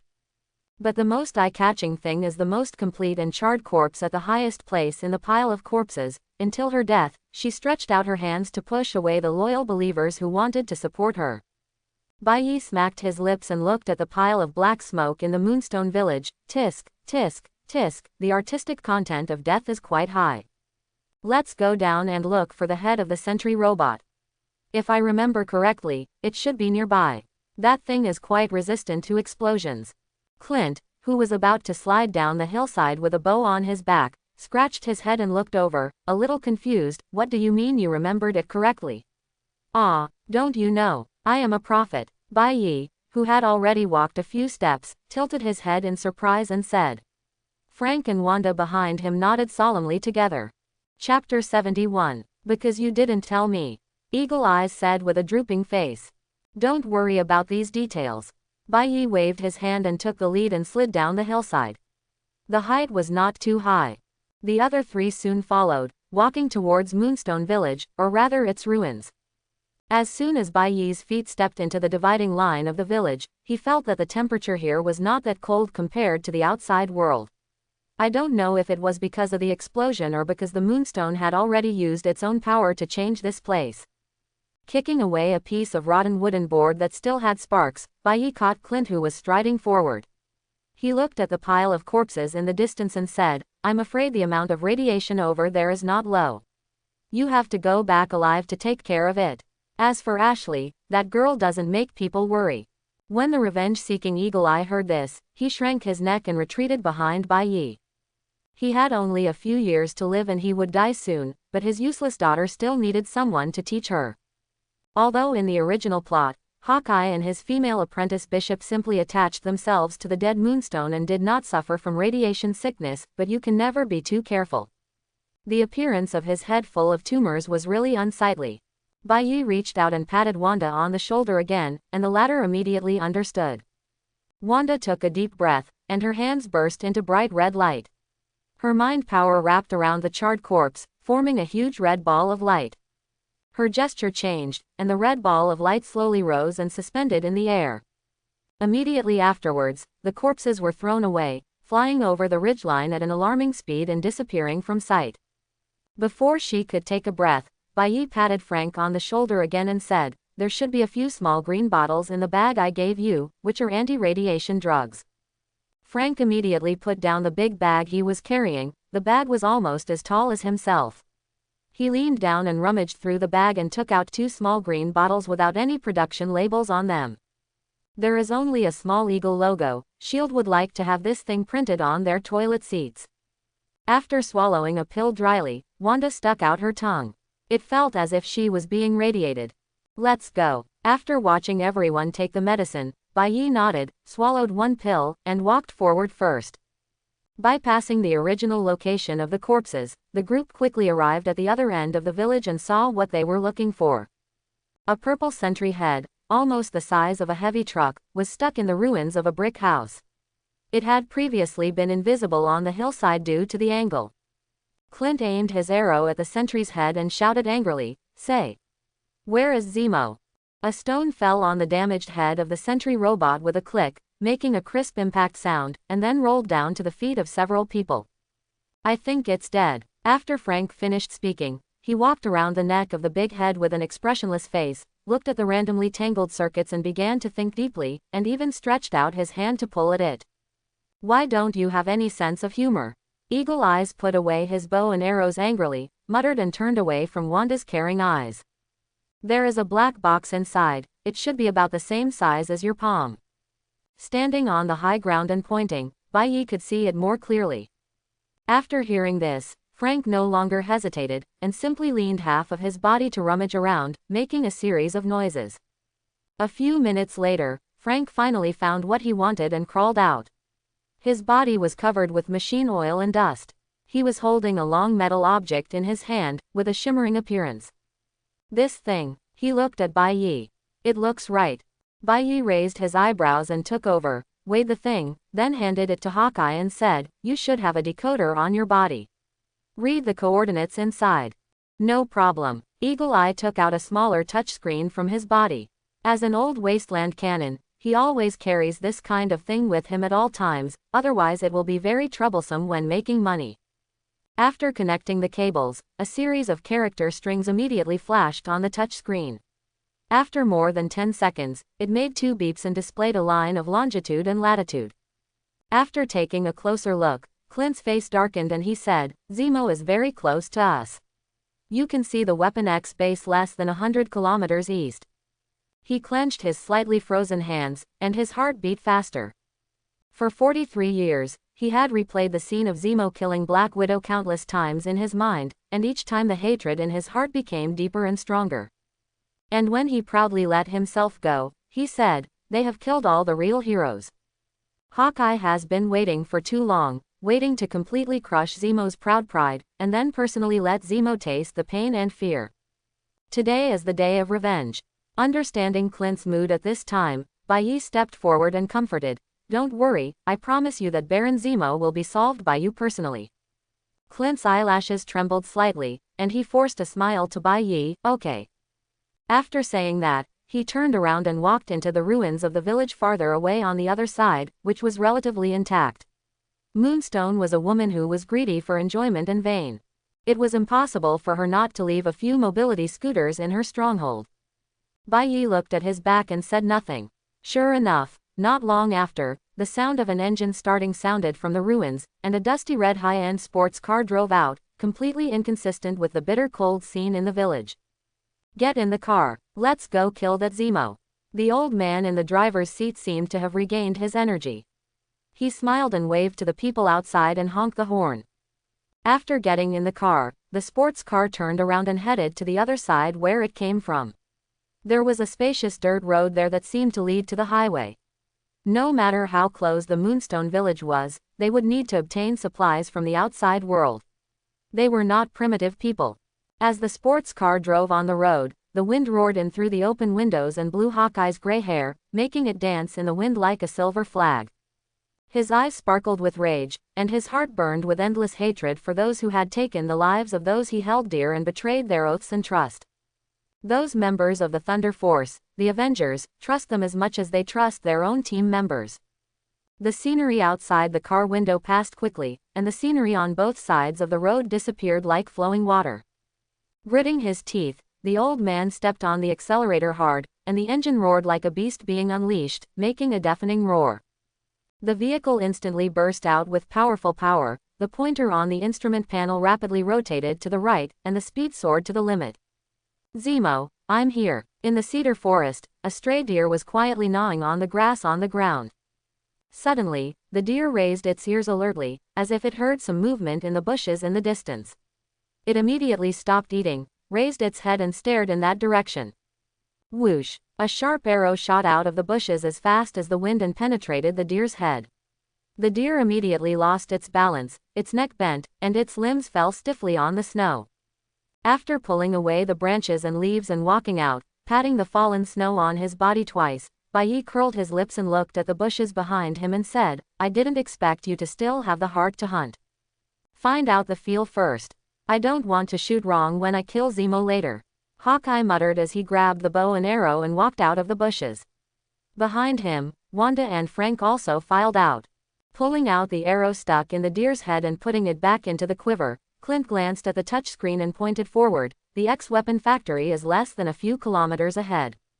Bai touched the pistol on his waist, looked at Frank and said, "Wanda, Clint, let's go together.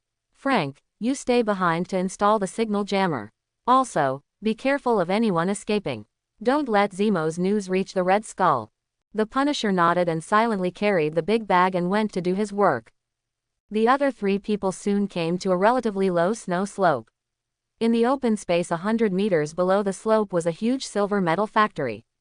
Several radars were slowly rotating on the roof. The factory's defense didn't look too tight from the outside. There were no machine gun positions or armored vehicles.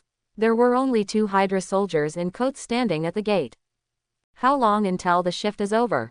I'm almost bored to death. I've been watching the snow scene here all day."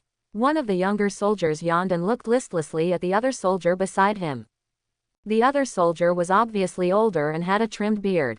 He turned his head with some dissatisfaction when he heard these words. "Shut up, Jenkins. If an enemy comes, I don't know why you are so lazy like you. Dead. Put it down. We've been guarding this place for at least 6 years. Have we seen any enemy attacks? There's nothing but snow in this poor place." The Hydra soldier named Jenkins clearly scorned his colleague's remarks and shook his head in disdain. Another soldier was about to say something else when he suddenly raised his hand and held down the headset, frowning and saying, "What? Yes, I understand." After letting go of his hand, he looked at Jenkins and said, getting ready to raise the gate, "It says that the external signal has been lost. I don't know if it's because of the snowstorm last night. The maintenance personnel are going to come out." Hearing those words, Jenkins seemed a little helpless. He rolled his eyes, as if he was used to this situation. Again. "Didn't I remember that it was repaired last month?" Despite this, he still reached out and pressed the button. Turning the switch next to him, the door began to slowly rise. Boom! A bullet penetrated the soldier's head mercilessly, and blood and brains spurted out almost at the moment the gunshot sounded. The injured soldier had no time to make any sound. His expression was still frozen in lazy complaints. His body fell backward uncontrollably, and finally fell heavily to the ground. The blood spattered on the face of another soldier, catching him off guard, but he didn't bother to wipe it away. He held the gun in his hand tremblingly and looked around for traces of the enemy with wide eyes. Boom! There was another gunshot, and the Hydra soldier fell into a pool of blood along with his colleagues. Bai walked out from the side corner holding the pistol with the muzzle still smoking slightly, kicked the body on the ground, and when he saw no reaction, he raised his hand and pointed to the roof and said, "Blow up all the radars and antennas above. Let's go straight in through the front door." As soon as he finished speaking, several arrows flew out from under the eaves, turned 180 degrees and rushed towards the roof, causing a series of explosions. "These are the last few smart arrows I have. I have kept them from back then until now." Hawkeye, who followed him from the corner, felt a little pain. No one in the wasteland could imitate this thing. "Use a little less." Wanda was behind Hawkeye and saw that both of them were following. Bai did not reply directly, but gently pressed his hand on the wall of the factory and touched it. Its material was not an ordinary building material, it was very strong. Bang! The metal door has been fully raised, but it is dark inside, as if all lighting facilities have been turned off. Looking at the spacious corridor where there was an ambush at first glance, Bai shrugged and walked in. Since the Red Skull dared to leave Zemo alone in this place to develop the super soldier serum, he would never give Zemo a powerful armed force. Although both of them are authentic descendants of the Third Reich, the Hydra heads often get entangled together, fight and bite each other. Now the only people Baron Zemo can use are Avalanche, a mutant who can use shock waves, and a large group of Hydra soldiers. According to the original plot, these people were killed by two aged Hawkeyes with bows and arrows. War. Walking into the dark factory, Clint took out a lighting arrow and held it in his hand to use as a flashlight. If necessary, he also had arrows that could be used as tableware, which was very convenient. This passage is very spacious. There was even a military truck parked inside the gate just now, and it could allow several people to walk side by side. After walking hundreds of steps, Bai Yi pricked up his ears, and there seemed to be some rustling noise at the corner ahead. Wanda, use telekinesis barrier. He exchanged glances with Wanda, walked in front of the old archer, and blocked him behind him. As they turned the corner, a searchlight suddenly lit up in front of them, and the intense light blinded people. Long live Hydra! Immediately afterwards, dense gunfire rang out, and the dense rain of bullets immediately enveloped the three people. It was only after a burst of shooting that the Hydra soldiers discovered in horror. The bullets they fired were blocked by an invisible mental barrier, and the bullets fell to the ground with a clanking sound. Are you happy? Bai Yi smiled and tilted his head at the confused Hydra soldiers. In the era when they grew up, there was no such thing as people who could use telekinesis like this. They know nothing about telekinesis. A soldier standing on the side nodded blankly. Ah yes. That's good. Bai Yi nodded, raised his gun and fired several times to kill all the soldiers. With the enhanced physical fitness and the marksmanship he had been taught before, he could now hit the mark with perfect accuracy. Looking at several corpses bleeding out of blood on the ground, a few people were about to move forward, but they heard a loud roar in the distance, causing slight fluctuations in the air and the ground. I thought all the Avengers were dead decades ago.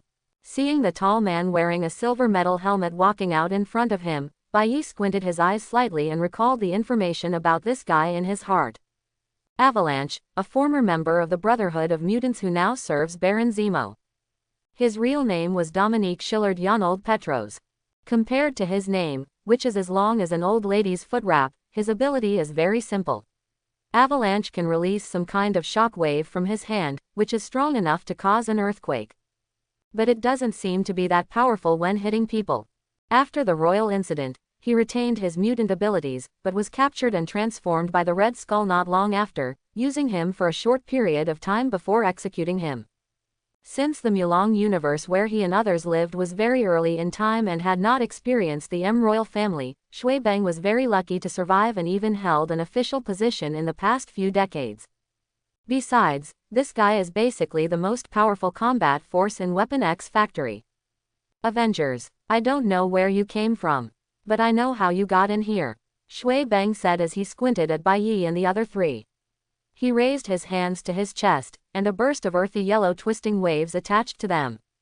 The defenses here are weak and the management is chaotic. If the Red Skull lets me be the leader of this place, I will do a better job than Zemo. With an angry shout, Shui Bang waved his big hand forward, and the shock wave wrapped around his hand immediately rushed forward, pointing directly at Bai Yi. Kill these intruders, and find an opportunity next time to report to President Skeleton and cry out about Baron Zemo's unfavorable situation. He will be able to take charge of this place in the near future, he thought happily. Boom! The shock wave quickly approached, and finally slammed into the three people, making a deafening sound, and even cracked the surrounding walls and ground.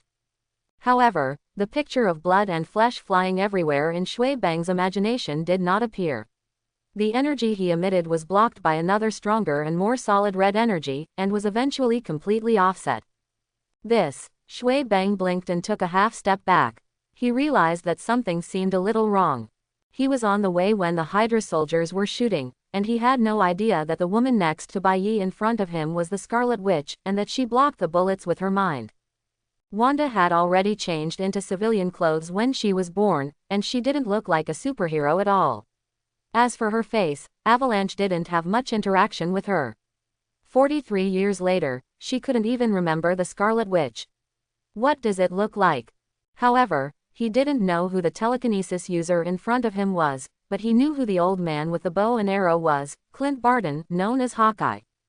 It seemed that the old guy had deceived a few capable people from somewhere and used them to complete his revenge plan. Shui Bang cursed secretly and took a few steps back. Sir Avalanche, Baron Zemo ordered you to return to defense immediately. Just now our captain was successfully created, and he is now going to join you.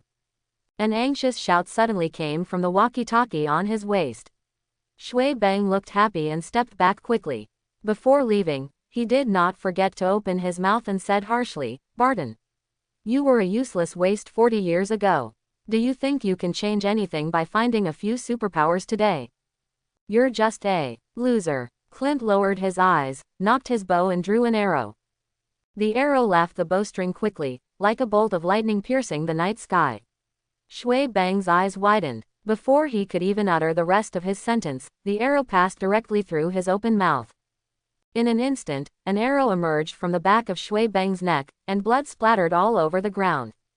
Gaho! At this time, Shui Bang's hand was raised in front of him, trying to catch the arrow, but it was too late. His hand struggled in the air, and then fell down weakly. His physical fitness and reaction ability are no different from ordinary people. He can only use vibration to accelerate his movement speed if he consciously affects it. But obviously, he didn't have this awareness just now. Shui Bang lost his balance and fell to the ground. His breathing was rapid and difficult. Finally, like a flashback, he stretched out his trembling hands to touch the wall and spoke incoherently. You killed me. I want you to be buried with me."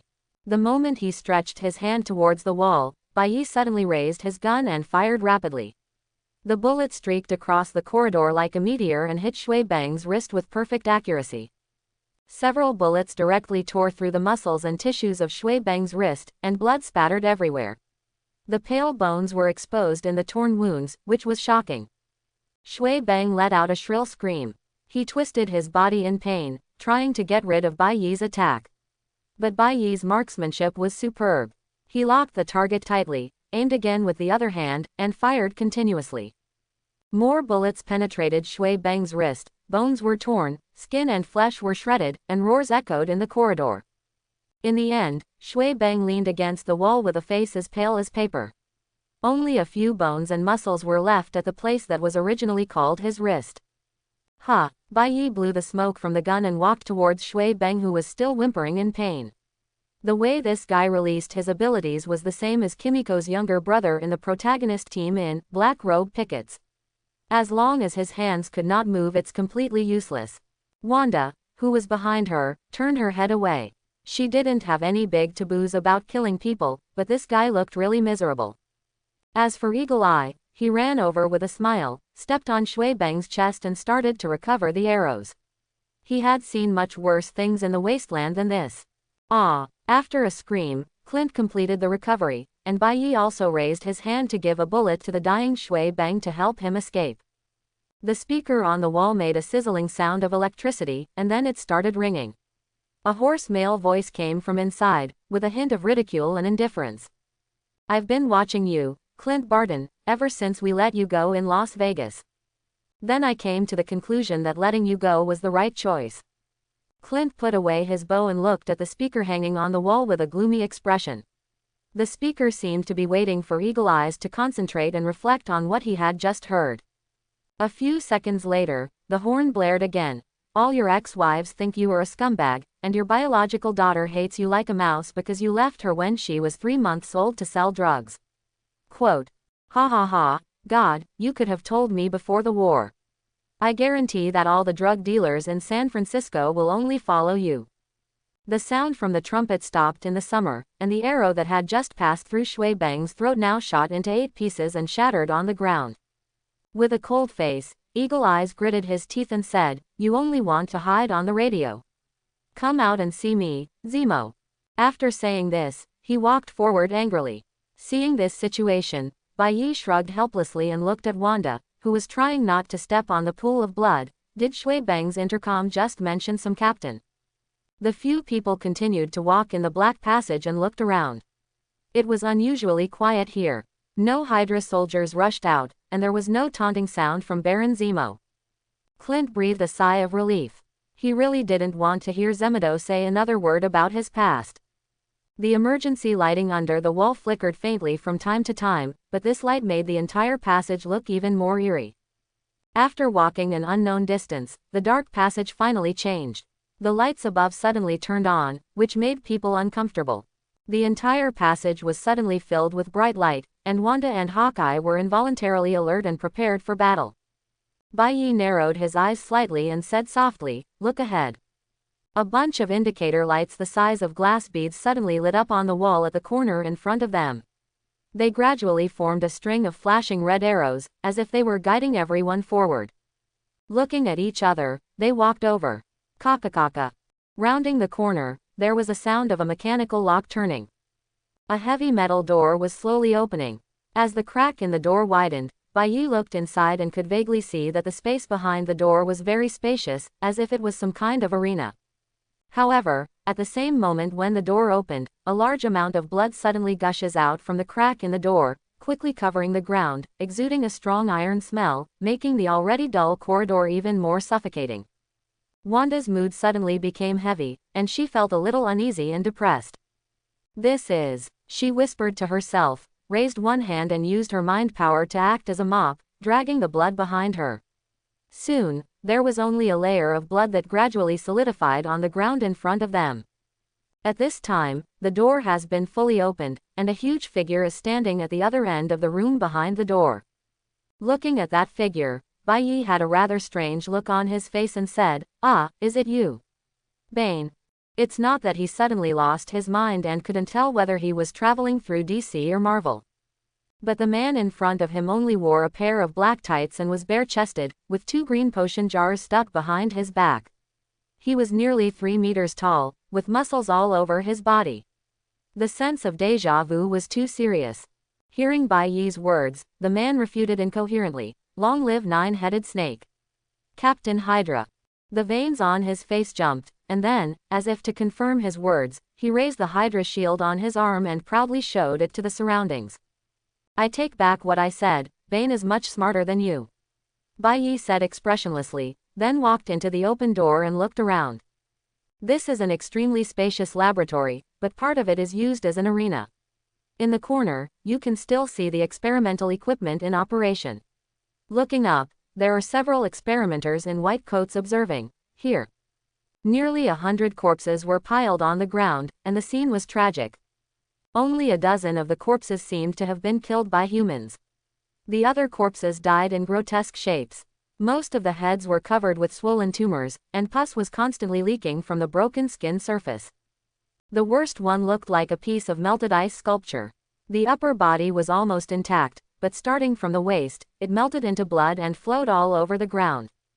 This is exactly what it looks like after gene collapse in various weird laboratories. Bai Yi looked at these disgusting things and marveled. Judging from the appearance of those corpses, I'm afraid they couldn't have lasted more than half an hour. I'm afraid these poor guys were emergency injections of experimental drugs after they entered Weapon X factory. A blue holographic projection suddenly appeared in the center of the venue, attracting everyone's attention. As the projection gradually solidified, a man wearing a purple mask appeared. It was Baron Zemo. The moment Clint saw him, he became furious and raised the bow and arrow in his hand. The projection of Baron Zemo stood quietly in the venue. He was wearing a gorgeous fur coat and slowly looked towards Bai Yi. His face was covered by a mask, making his expression unclear. "I have never met you. Are you one of the countless people who want to be a hero over the years? I have to admit, you are doing much better than those people who don't know their last names when they put on a tight suit. And you, Barton." Zemo in the holographic image lost interest in Bai Yi, looked at the gloomy old archer on the other side and continued, "I have never looked at you, you have always been a clown in the circus." Quote. Clint's face turned even grimmer, but he didn't say anything. Because he actually worked in the circus in his early years. Finally he looked at Wanda, and his indifferent tone finally changed, and he asked doubtfully, "Are you a descendant of Maximov?" "Sorry, I can't remember what she looks like." Before Wanda could answer, the holographic image suddenly disappeared, and Zemo's voice came from all directions. "Enough gossip, my captain, kill them." The Hydra captain roared and rushed towards Bai Yi, who was closest to him, without hesitation. His muscles were tensed like an angry lion, trying to tear Bai Yi into pieces. But Bai Yi just dodged and nimbly dodged the attack, causing him to miss and hit the ground. Whoosh! The arrow was fired at the Hydra captain, but the sharp arrow only left tiny traces of blood on his skin. The Hydra captain barely suffered any damage, but instead turned his head angrily and glared at Hawkeye. The latter gasped, grabbed the bow and took 2 steps back. You, are you insulting me? Captain Coco will not be defeated by a few arrows. His angry eyes were getting redder and redder, so red that they even glowed, and his violent emotions filled his body with a fiery aura. Something's wrong. Bai Yi frowned, grabbed the old man who was still regretting that the arrow could not hurt the Hydra captain, and retreated behind Wanda. He yelled, "Wanda, shield!" Wanda, who was about to step forward to fight, heard this and immediately condensed a bright red energy shield, covering the 3 of them. Ouch! The Hydra captain let out a shrill roar, his eyes shot out bright red lasers, directly hitting Wanda's shield. Wanda frowned slightly when she felt the impact on the shield, but it was not because of the power of the laser. She turned to look at Bai Yi and whispered, "Why do I feel that the laser he shoots looks a bit like Cyclops?" She raised another finger, and a drop of blood floated from the shoulder of the still roaring Hydra captain. The arrow shot by Eagle Eye still had some effect. After floating upward for a few centimeters, the blood drop exploded and turned into a mysterious little magic pattern that disappeared into the air. Feeling the results of the magical investigation, Wanda said in surprise, "Is he a mutant?" "Ah, ah. The Hydra captain was still howling and shooting red lasers, but his tone had begun to change and gradually turned into some kind of terrifying scream. His eyes changed during the process of firing the laser, and the lens began to melt and flow out of the eye socket. As he screamed, the power of the red laser gradually weakened. His body began to shake unsteadily, and it was obvious that he could no longer fully control this power. The blood and tissue gushing out of his eyes gradually stained his face red. "I'm afraid not, or not entirely." Looking at the Hydra captain who looked increasingly miserable in front of him, Bai Yi raised his chin and said. His eyes then locked on the 2 tubes on the Hydra captain's back, which made him look like Brokeback Bane. "But I'm afraid it's not Titan venom contained there, but mutant growth hormone." Bai Yi touched his chin and added. Unexpectedly, Zemo actually had such a good thing on his hands. The history of this thing can be traced back to the 1960s. At that time, Professor McCoy, also known as the Beast of the X-Men, looked just like ordinary people. At that time, he was working in a company in Long Island, New York, responsible for isolating mutant genes. By chance, he successfully developed the first generation of mutant growth hormone. In order to prevent it from being taken away by evil forces, he kept it secret. Then he had an unknown attack and sprouted blue hair. Years later, a magical potion was circulated on the black market, which allowed users to obtain various superpowers, including laser eyes, super strength, teleportation, etc. It sounds similar to the number 5 compound in the Black Robe, but the only drawback of the hormone is its addiction. Since this power comes entirely from mutant genes, the Sentinel robots will treat their users as mutants. At the same time, after the M. Royal incident, most of the mutant growth hormones also became ineffective and became no different than a tube of glucose. After recalling the information about hormones, Bai Yi looked at the Hydra captain who had fallen to the ground, his eyes burned alive by himself. The side effects of the hormone may not include burning his eyeballs dry. When Zemo made a desperate move to create his own captain, he may have added some other ingredients in addition to the hormone and super soldier serum. Just like the US military once used gamma radiation, Dr. Connor's lizard formula, PIM particles and mutant growth hormone to create a monkey version of Godzilla.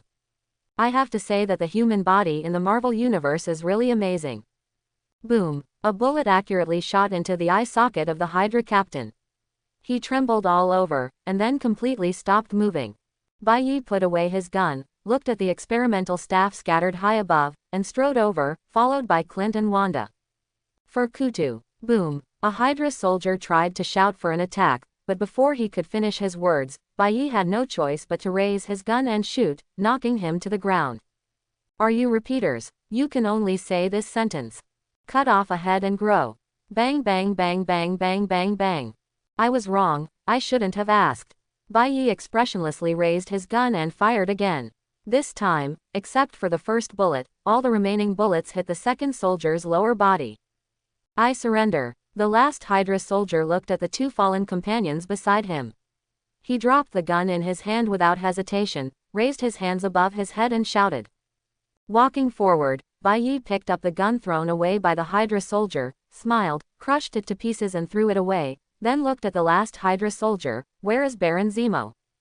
The soldier looked at the scrap metal on the ground as if it were his own brain, and replied tremblingly, he is in the underground base. In the central control room. Very good, take us there. Bai Yi nodded with satisfaction, pushed him in front of him, and pointed the gun at the back of his head. The guide was very conscientious and took the three people to the central control room as quickly as possible. Occasionally, there were sporadic soldiers jumping out on the road, but they were all dealt with one by one. Walking to the door of the control room, the soldier looked at Bai Yi nervously as he looked at the closed door, his throat moving. I will not kill those who surrender. Bai Yi's voice was calm. He moved 2 steps to the side, keeping a distance from the Hydra soldiers. Oh my God, thank you, I swear I will do a good job when I get out of here. When the Hydra soldiers saw Bai Yi didn't take action, they immediately breathed a sigh of relief and smiled happily. Whoosh, an arrow suddenly penetrated the head of the Hydra soldier, and blood and brains spurted out. His body fell weakly, and there was no more movement. It was the fatal blow shot by Eagle Eye. The face of the Hydra soldier still had the smile of surviving the disaster. He seemed to have lost his life before he had time to understand what happened. Wanda turned to look at Hawkeye, with a hint of speechlessness in her eyes. Hawkeye retracted his longbow and said expressionlessly, he is a member of Hydra. Stepping over the corpse, several people were about to open the door and walk in, but suddenly they heard a shout from next to them, wait. Are you the Avengers? Turning around, I saw a middle-aged scientist with a bald head and glasses running over in a hurry holding a box. After looking at each other, Bai Yi immediately said, you can think so. The scientist gasped, wiped the sweat from his forehead with his hand, and said urgently, I am a scientist in this laboratory. I know Hydra's plan, but I don't want to help them. I put all the important things in this box, and I need you to help my team escape from here. You can't leave. After hearing this, Bai Yi immediately stretched out a hand to stop him. What a joke, how could the scientific team that could develop the super soldier serum let them go? It was such a waste. What's more, it won't be so dangerous here soon. What? Hearing Bai Yi's words, the extremely smart scientist was obviously at a loss. He had grown up in the wasteland, and his father who had experienced the fall of the sun kept telling him that the Avengers were the greatest heroes in the world. Kindness, justice, and bravery are their inherent qualities. How could they refuse help now when they meet civilians in need? As if she guessed the doubts in the scientist's mind, Wanda explained gently, we still have something to solve here. She's right, I will never leave here until I kill Zemo. Hawkeye said as he pressed the button, and the door to the control room slowly opened. It looked very dark inside, and there seemed to be no lights on. Clint drew his bow and arrow, and through the light in the corridor he could barely see a figure sitting on a chair in the center of the room, and immediately aimed at him. The man on the chair remained unmoved in the face of the threat of death. The metal ring holding the purple mask on his forehead was shining brightly. Stand up, Zemo, do you want to sit there and mock me? The angry old man yelled, his gray beard swaying. After hearing Eagle Eye's words, there was a sound of a small motor turning, and the figure on the chair slowly drove towards the light. At this time, everyone was able to see the true appearance of Baron Zemo up close, which surprised them slightly. This is impossible, Clint shouted, almost panicking. Different from the strutting and high-spirited figure in the holographic projection, the Zemo in front of him was paralyzed in a wheelchair with his neck completely tilted. A breathing tube was inserted into his mouth through the lower part of the purple mask, pointing directly at the bronchus. The only thing that could move in his body was a few fingers on his left and right hands, and the fingers of his left hand were gently pressing on the special keyboard. You shouldn't see me like this. Zemo's voice came from all directions. He probably recorded the voice into the computer and saved it while he was still moving, so that he could speak normally in the future. This is not the picture I imagined. Clint grabbed the bow and slumped against the wall in a daze. He traveled thousands of miles from the Las Vegas area to come to Weapon X Factory, not just to take revenge on an old man paralyzed in a wheelchair. In order to seek revenge, he has spent the past 10 years abandoning his family and disciplining his daughter. The one he should kill was Zemo, the master criminal in Hydra and the murderer who participated in the day the hero fell. No, you don't have to pity me. I am Baron Helmut Zemo, the 13th generation heir of noble blood, a great scientist of the Third Reich, and the son of Heinrich Zemo. The fingertips on the keyboard were still ringing, but Eagle Eye was already a little impatient. He waved his hand and said, "Tell me the important part, I don't want to hear your resume." After a few seconds of pause, Zemo's voice on the computer sounded again. "You, a fool raised by a circus, humiliated me and took over the Thunder agents I founded. But you still won in the end. The Thunderbolts still belong to you in the end. They betrayed us in Las Vegas," Clint said coldly, leaning against the wall. "No, you win. Maybe because of my noble blood, I had a stroke and I was the one who needed to breathe through a tube." There was obviously a bit of anger in the computer-synthesized voice. "I have been dreaming of revenge all these years, but it seems that time has taken the first step." Clint sighed, shook his head and stood up. He no longer had any interest in this old man who had completely lost his dignity. "No, I'm still Baron Zemo. Even the Red Skull doesn't know my situation." As if he sensed that Hawkeye was about to leave, those fingers began to tap the keyboard frantically. "And what are you? I have been observing you since we kept you alive in Las Vegas. You are a failed husband, a failed father, and a failed hero. You were recently diagnosed with glaucoma, and you will soon become blind. So you are not allowed to use your remaining eyesight to despise Zemo before you leave. I've never looked at you like that." Hawkeye shouted angrily, turned around and aimed at Baron Zemo, and the arrow in his hand shot out like lightning. He quickly drew out the arrow and shot it again. The refreshing feeling almost made him think that he was back in his 20-year-old body. A few seconds later, Baron Zemo's body was covered with dozens of arrows, and he was bleeding profusely. However, each arrow missed the fatal point. The breathing tube was still working hard, trying to send the last bit of oxygen into the endangered area. Dead body. Clint grabbed the last arrow in the quiver, walked to Baron Zemo, listened to the sound of air flowing hard in his trachea, lowered his head and said hoarsely, "But that's how I see you now, you hash at percent and amp, hash beast." He didn't say another word, but suddenly cut off Baron Zemo's breathing tube with an arrow, watching this noble descendant of the Third Reich die of blood loss and suffocation. Everyone stared at Baron Zemo's body in silence. No one felt pity for him, although his death would not solve all problems. But this is undoubtedly a good start for the wasteland that has been in chaos for the past few decades. "You avenge them," Bai Yi said calmly, stepping forward and patting Hawkeye on the shoulder to express comfort. Clint stood there, looking at Zemo, who was gradually losing his life in the wheelchair. His thoughts traveled through time and space, recalling the Avengers who died in front of him, and he had mixed emotions for a while. After a long silence, he slowly said, "Yes. But it's not over yet, right?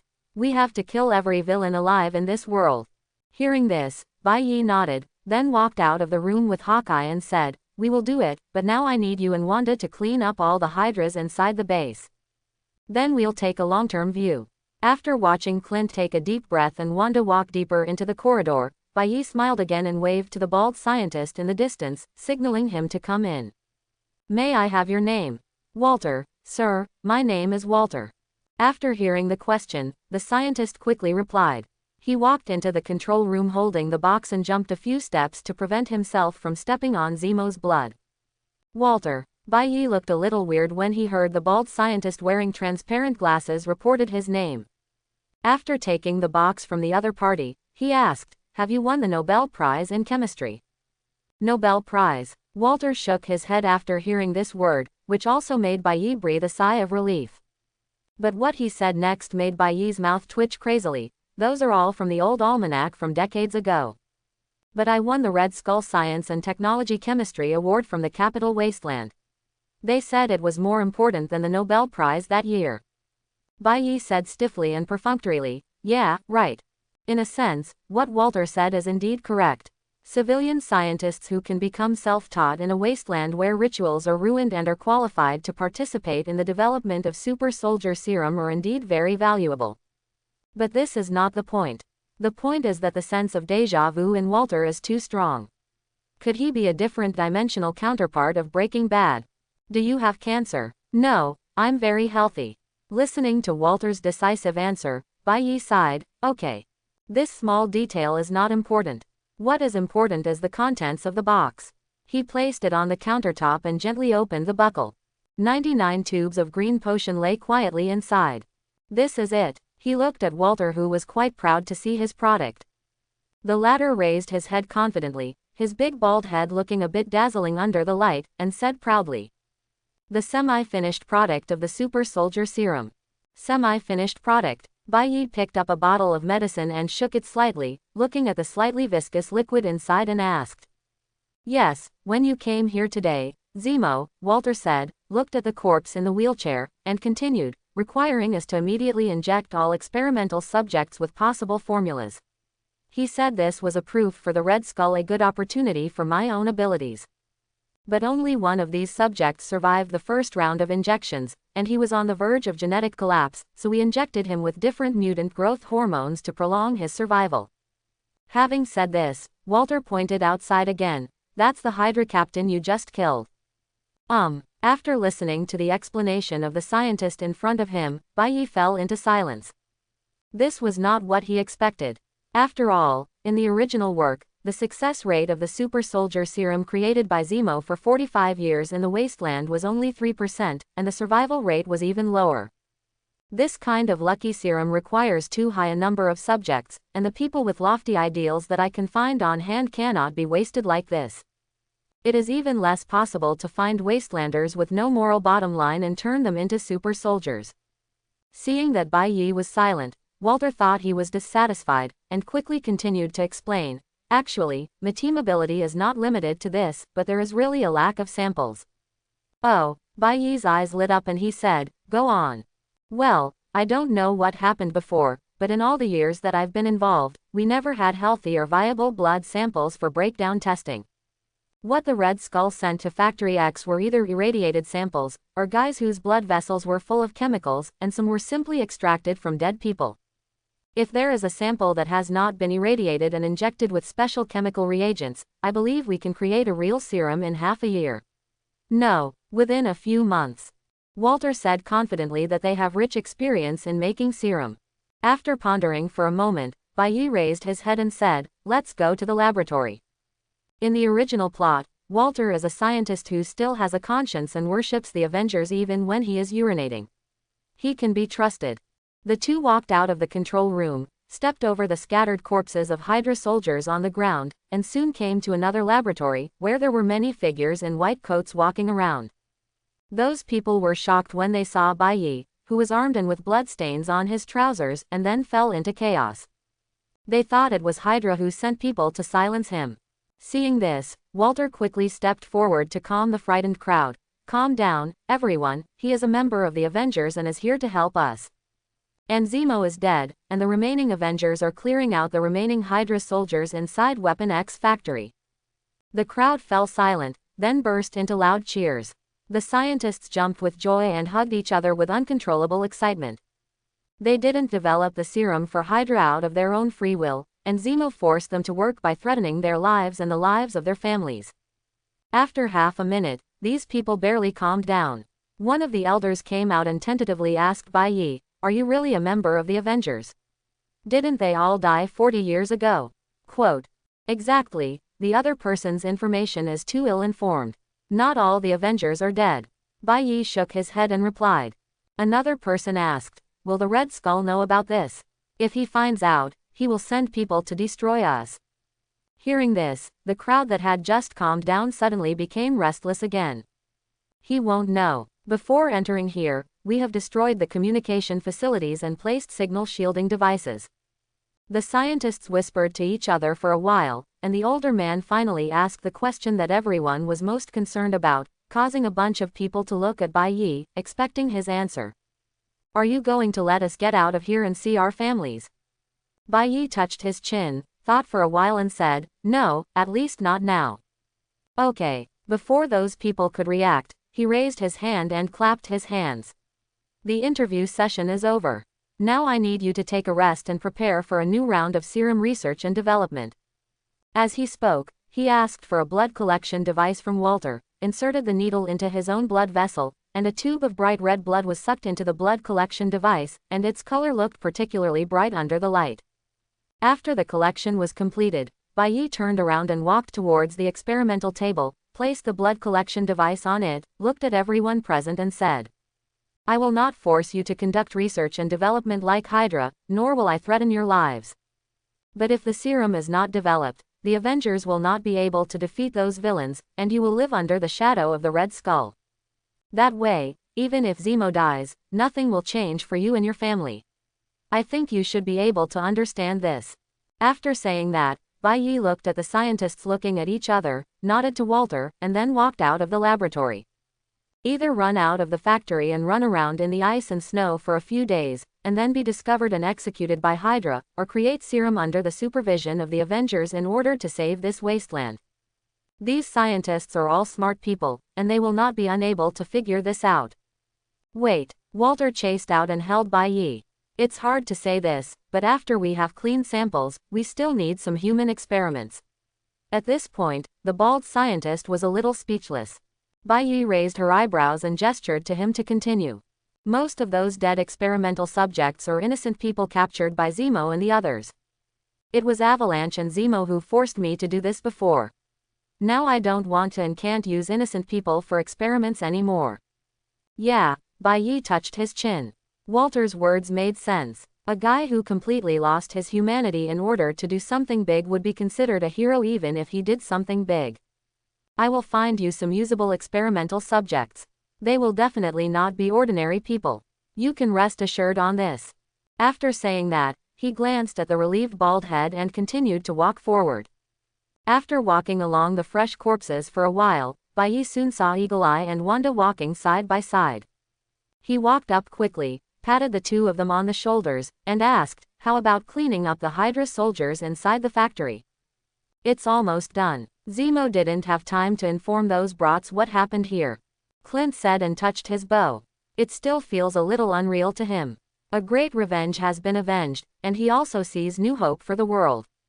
It's like a dream. If it was a dream, it would be better to let him never wake up. Clint, seeing that the old man in front of him looked a little dazed, Bai Yi raised his hand and snapped his fingers twice. Now was not the time to dream, they still had things to do. Zemo is dead, but the Weapon X factory needs to continue to operate. This cannot be accomplished by just a few of them and the scientists.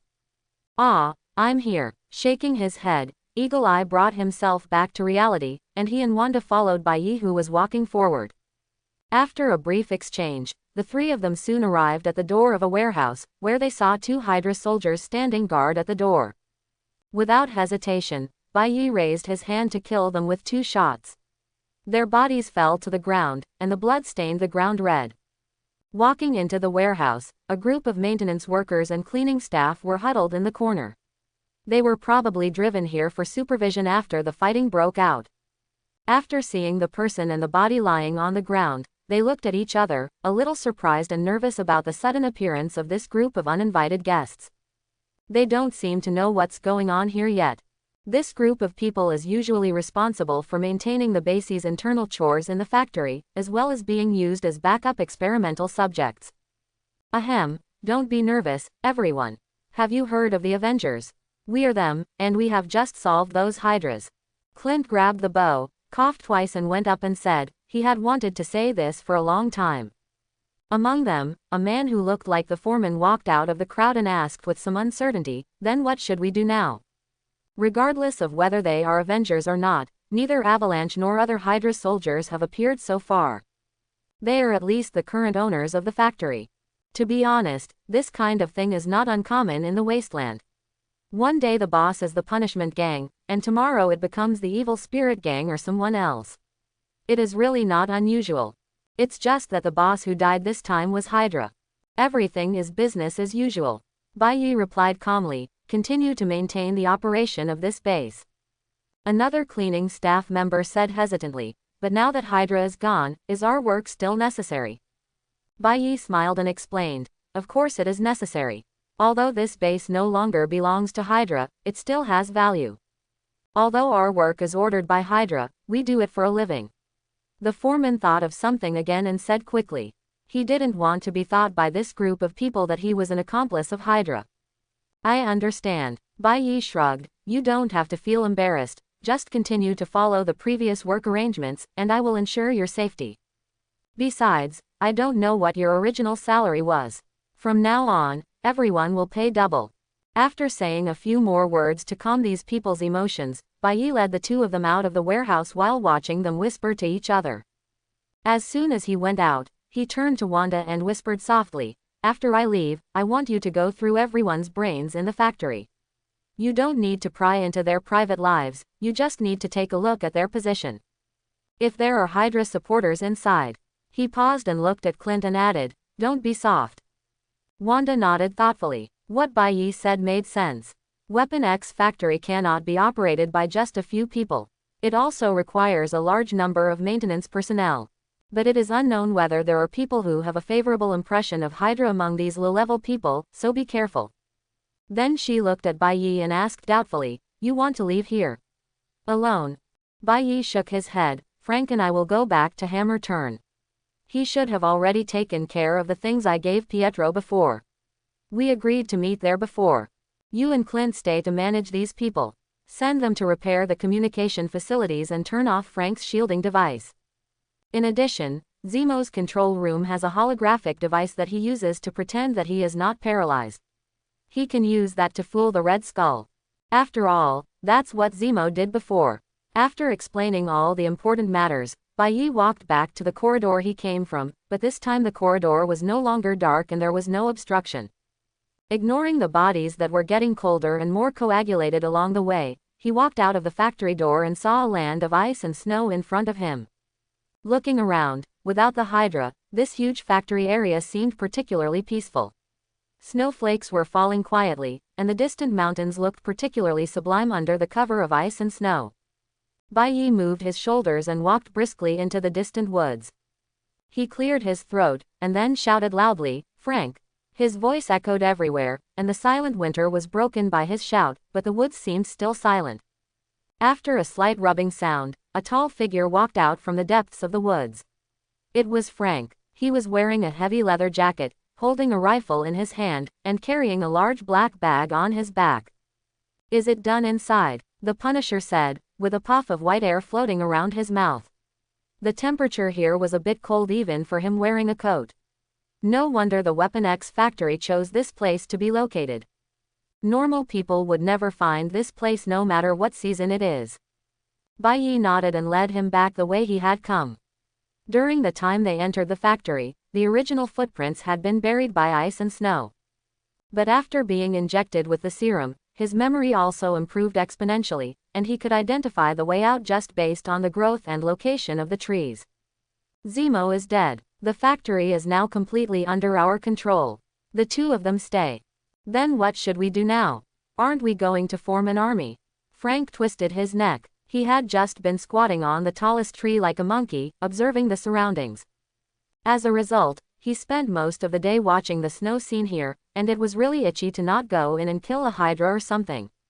We are still short of some materials to produce the super soldier serum. We have to go to the wasteland to find someone to buy some supplies. Bai Yi sniffed and said, the snow under his feet crunching. Wanda can solve the problems that Clint can't solve, and Clint can kill the people that Wanda can't bear to kill. There won't be any problem with the two of them here. But before that, let's go to Hammerfell. After listening to Bai Yi's words, Frank just nodded silently.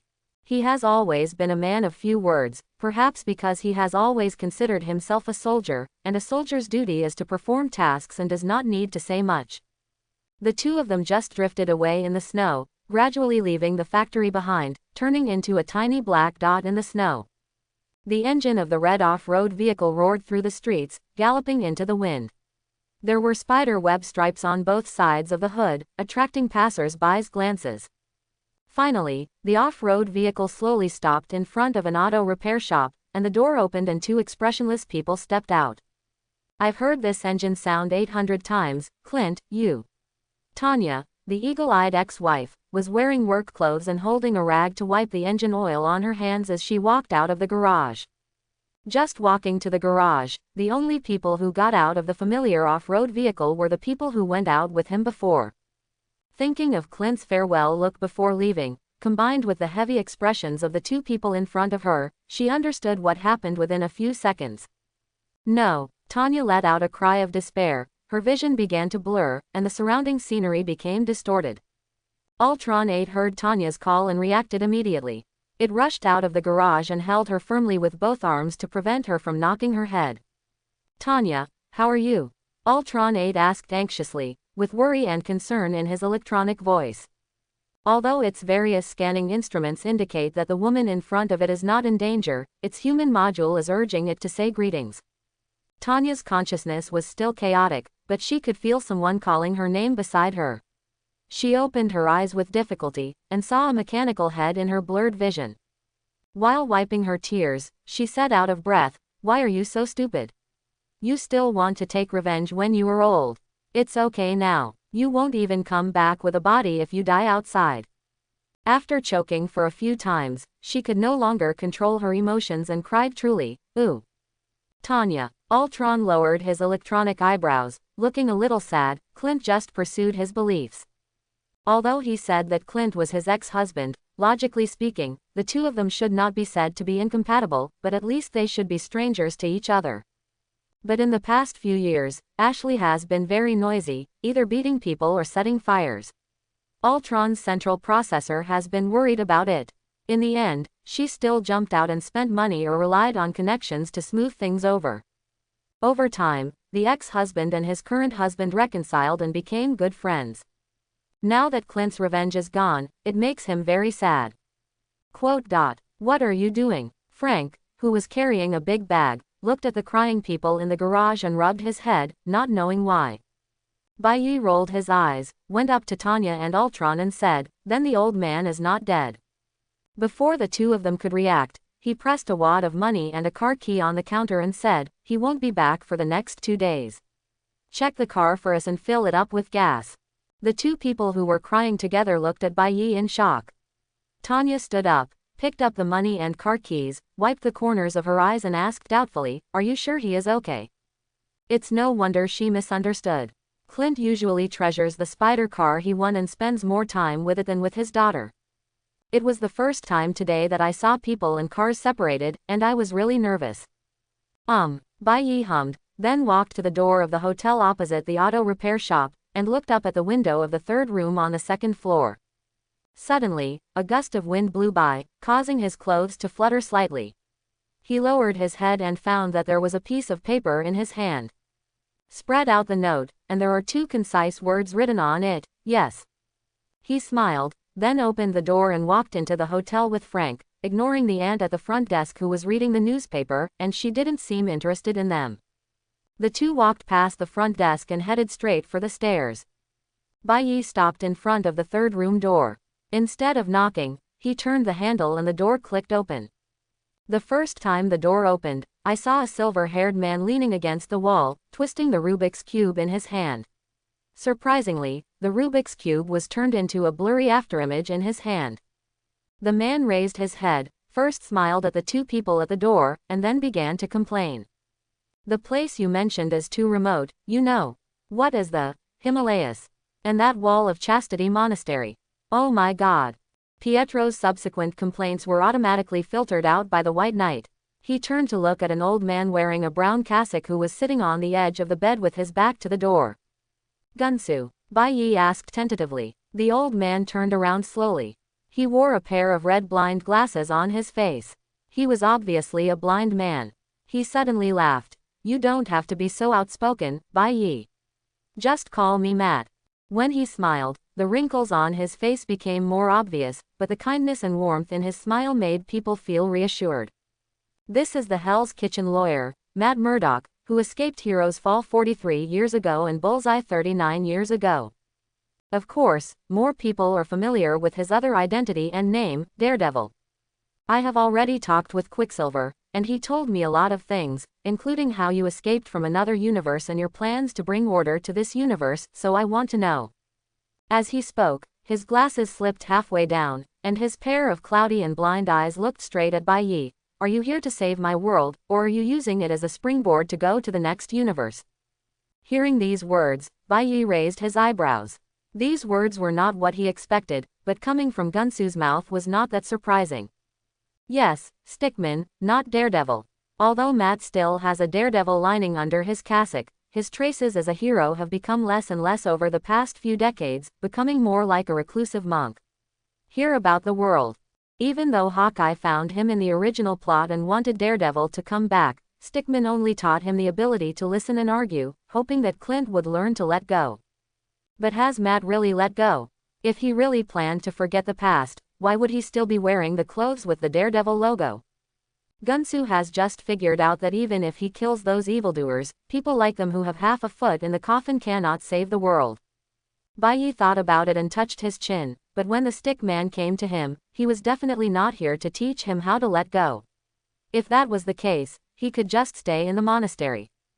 What Gunsu needs is proof that they and their group have the ability and willingness to change the world. After thinking for a while, Bai Yi glanced at Pietro, then approached the gray-haired old man, looked directly into his eyes and said, "Do you remember Magneto? 43 years ago, a man named Max Eisenhart, who used to be known as Eric Landshare, teamed up with villains such as the Red Skull to kill almost all superheroes.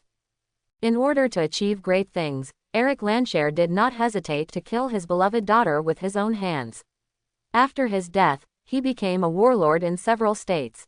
People generally prefer to call him by his other well-known nickname, Magneto." 50 years after the Wasteland, before the start of the plot of Twilight Wolf's hometown, Magneto, who was old and had lost his ability to defend himself, had died at the hands of a fat black man who called himself Kingpin. However, as far as it seems, although it is not known whether he is too old to use his mutant powers, he is still alive at this point in time. Of course, I remember that he led people to kill half of the Avengers. The old man sitting by the bed took out a silver metal blind stick from somewhere and held it in his hand. Touching the bandage wrapped around the stick for easy grip, Matt sighed softly. The memory of that day will always stay in his heart. The first to be attacked were the Avengers, followed by the X-Men, the Fantastic Four and all other heroic organizations. The most powerful heroes, such as Thor and Iron Man, were besieged and fell at the first time. As a street hero with a relatively small reputation, he was not targeted, and he forced his way out in the street fighting he was best at. Finally, he was lucky enough to survive to this day. If White Knight hadn't suddenly sent Quicksilver to find him, he actually planned to stay in the Chastity Wall Monastery to meditate for the rest of his life. Because he has been doing this for nearly 40 years since Bullseye gave him a fatal blow 3 years after the day of the fall. "Let's go, let me see what you can do." Matt put on his sunglasses, tightened the lining of the Daredevil on his body, and said slowly. The group quickly drove to Salt Lake City, which is about 600 kilometers away from Hammerfall, which was once Las Vegas, and it takes 7 or 8 hours to drive. But the modified Spider car is incredibly fast, and its ability to fall from a cliff without any damage greatly shortens the required distance. It can drive directly up countless cliffs as if it were flat ground. It was dusk near the downtown area of Salt Lake City, and a drizzle began to fall from the sky. The speed of the car gradually slowed down, allowing everyone to observe the surroundings. This place is completely different from the Western Doomsday scene of Hammerfall. Many pre-war buildings have been preserved. Although the high-rise buildings on the street look like they are covered with a layer of dust, the walls are covered with small holes left by wind and rain. Many of the windows are still lit, and there are still many hurried citizens busy with their own work downstairs. "I always feel something is wrong," Pietro muttered while sitting in the back seat, staring at the pedestrians outside, with Matt next to him. Frank was driving as usual, and Bai Yi was sitting in the co-pilot. Although Salt Lake City looked a bit like it did before the war, every passerby didn't dare to look up at people, and the way they walked was weak, as if they hadn't eaten normal food for a long time. When they heard the roar of the Spider car's engine, they only dared to glance at it from a distance, then quickened their pace to leave the street and walk into the alley. "This is Magneto's land." Matt next to him shook his head. Although he had been living in seclusion in the Himalayas, he was still very concerned about things in the outside world, including whether the Red Skull still holds power, whether Banner's green skin thing died in his cave, etc. Of course, it also includes how Magneto has ruled several states under his command in the past few decades. Even Dr. Doom next door thinks he is a bit cruel. The spider car passed through the malnourished passers-by, and the tires gently rolled over the dirty streets. The vehicle continued to move forward and turned onto a main road. The streets along the way were still quiet, and not many people were walking. The atmosphere in the car was a bit tense, and everyone kept scanning the surrounding environment, alert to potential dangers. However, when the spider car drove to the end of the main road, it suddenly braked. Everyone except Matt couldn't help but look up, their eyes focused on the skyscraper at the end of the main road. On the dark skyscraper, slender iron nails covered the walls, like cold sharp blades, piercing through the palms of hundreds of ordinary people and nailing them to the cold wall. Their expressions were distorted, and their shouts and wails were intertwined, resounding throughout the block, but no one could hear their pain of begging for relief.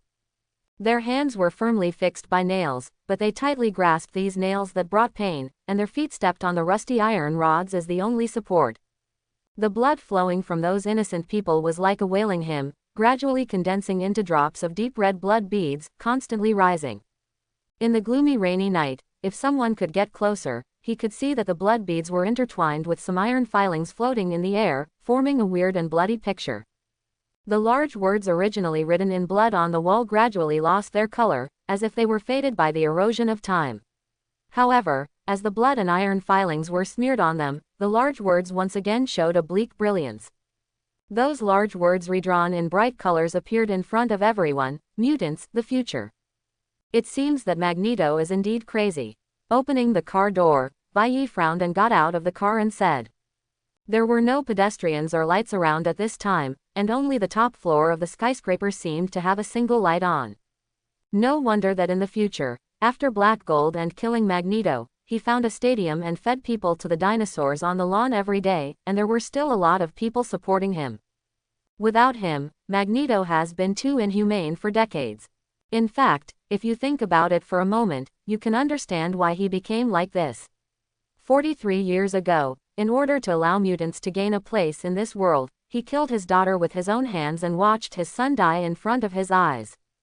As a result, after paying such a high price and finally winning a land for the mutants, the number of mutants continued to decrease sharply, reaching the point where they can now be counted in the hundreds.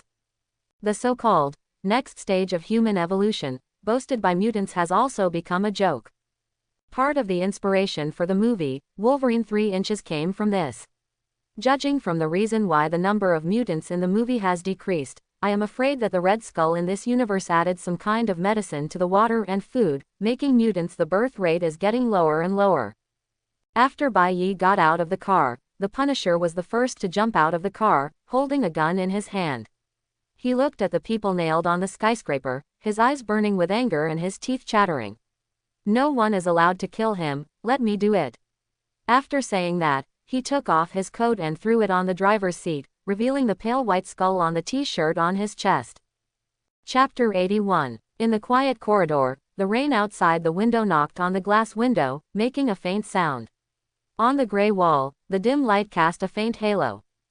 In this dim light, the door at the end of the corridor was half closed, and a faint light came out from inside. That was a ward. Under the light, some furniture and beds inside could be vaguely seen, and only the faint sound of raindrops could be heard here. The wind gently blew open the half-closed room. A silver-haired old man was lying on the bed. His face looked a little old. His hands were calmly pressed on the quilt, and his eyes were closed, as if he was meditating or resting. There was a line of black digital tattoos on his arm, which looked like some kind of number. There was a purple metal helmet on the bedside table next to him. The old man suddenly opened his eyes, and 4 reflections suddenly appeared in his bloodshot blue eyes. This sudden illusion made the old man's already busy brain a little down, and he began to try to understand everything that was happening in front of him. Today's hallucination came too early.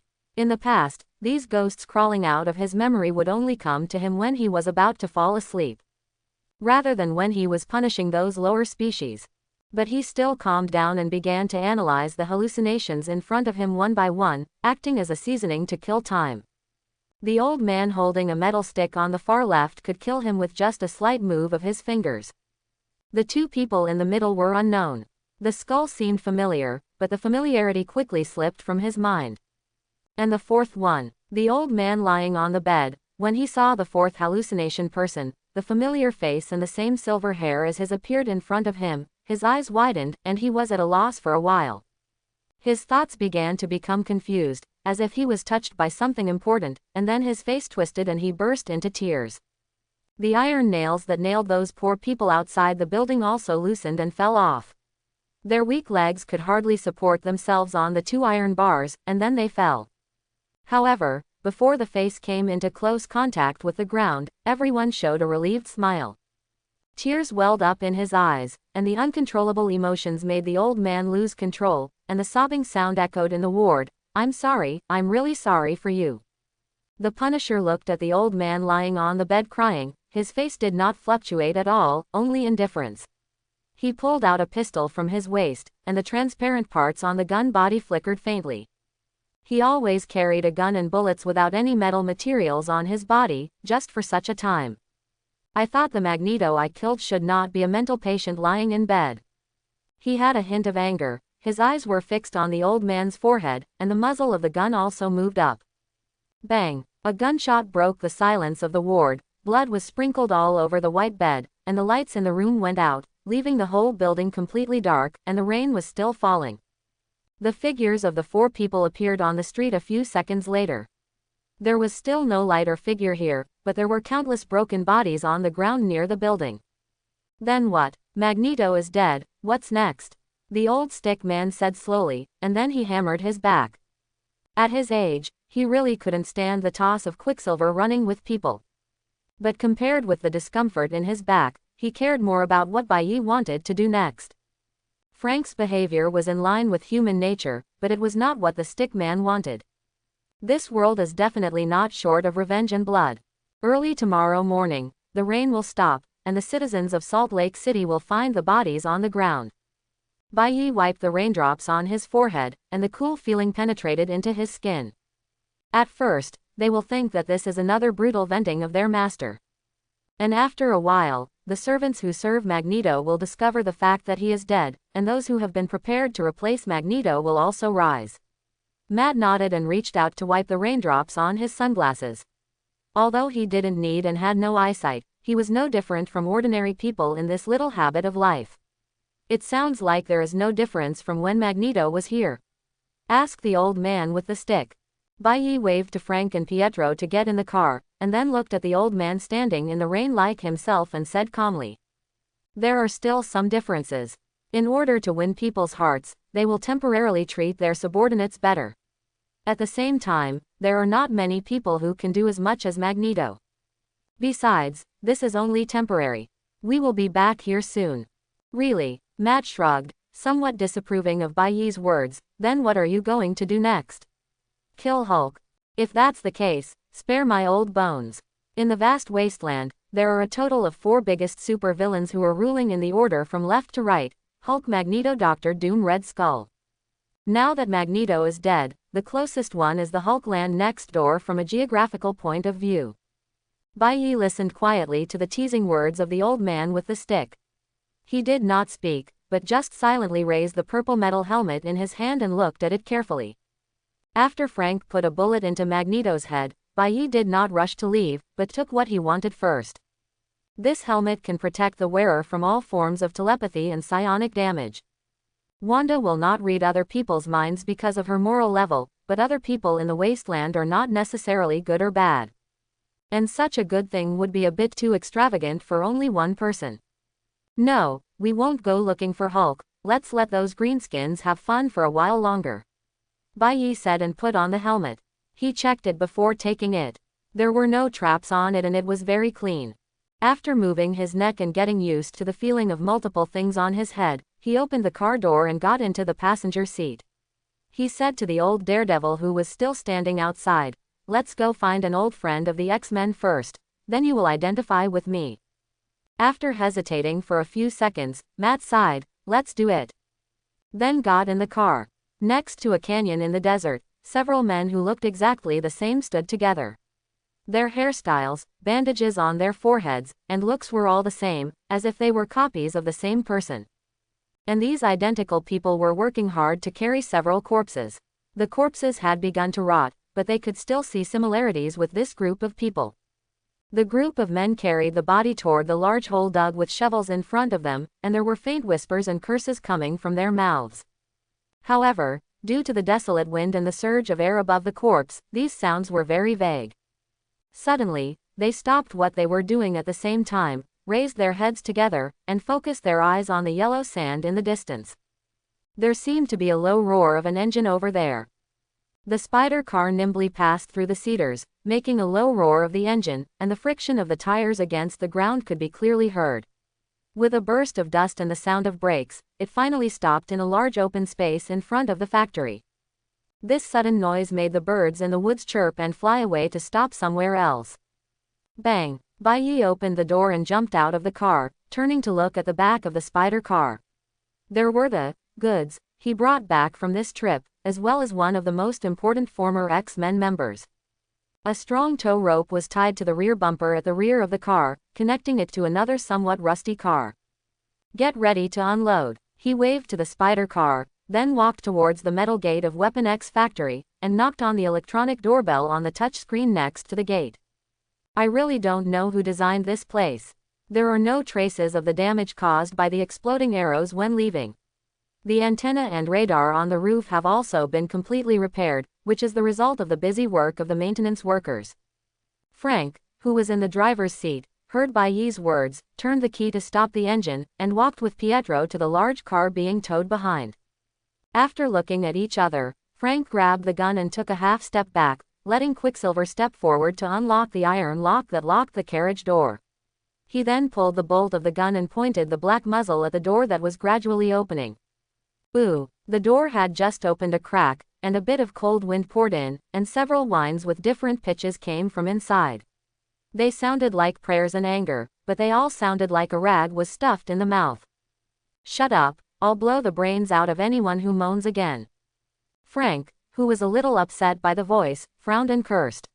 He was already furious at these brats who dared to wear their own logo and had no originality at all, but Bai Yi actually told him that he couldn't be killed.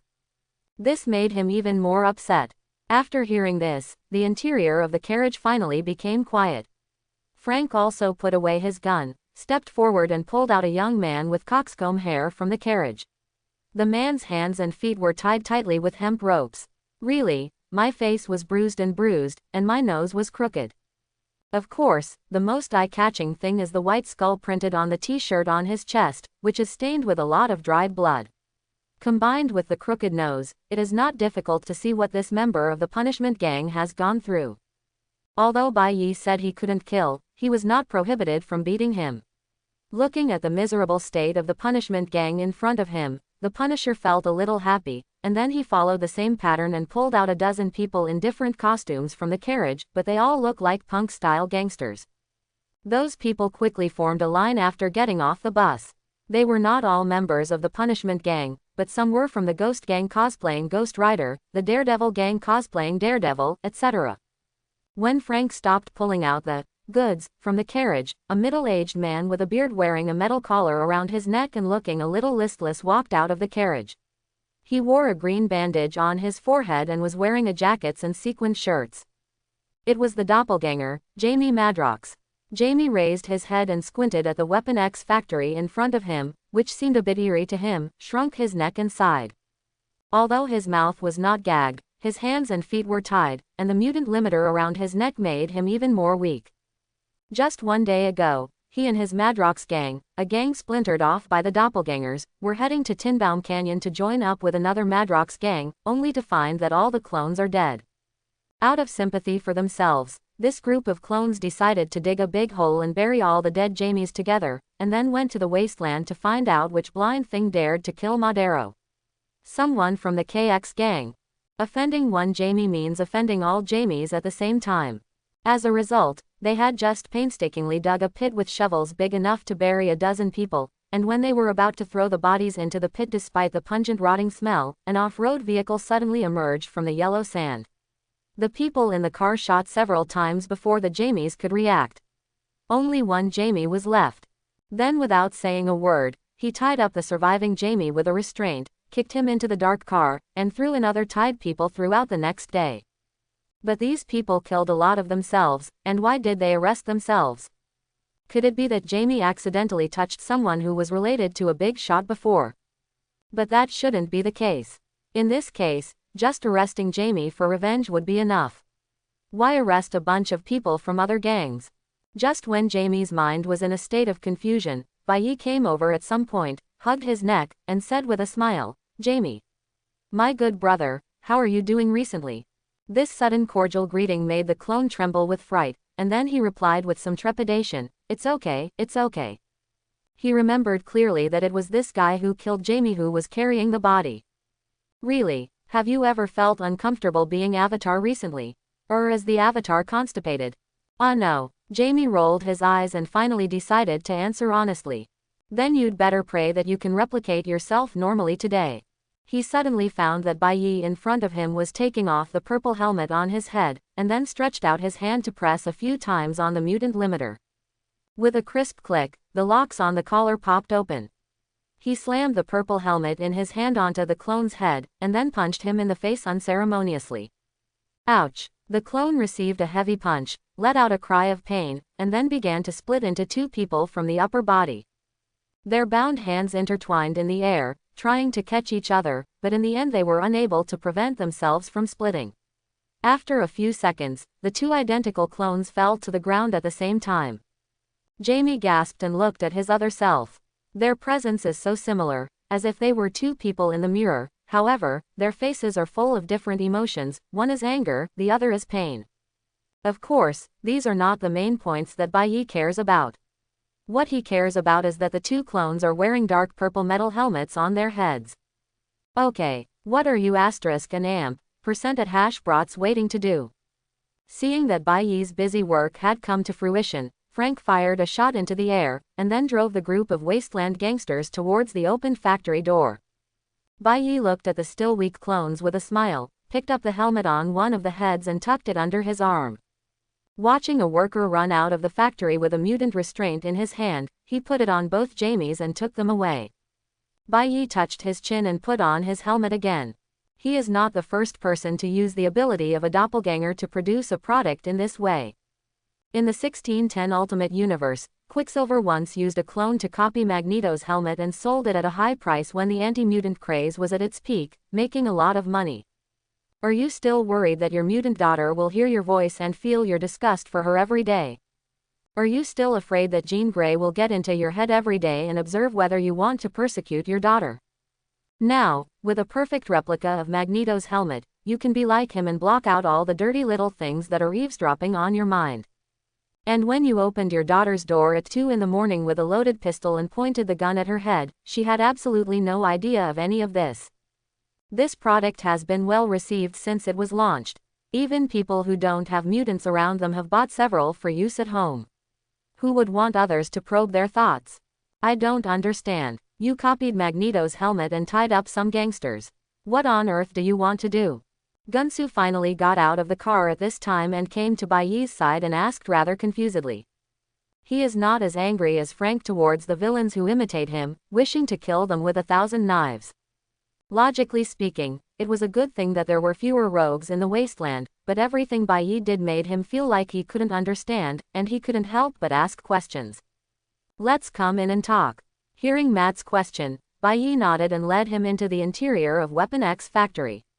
The corridors here had been cleaned spotlessly after they left.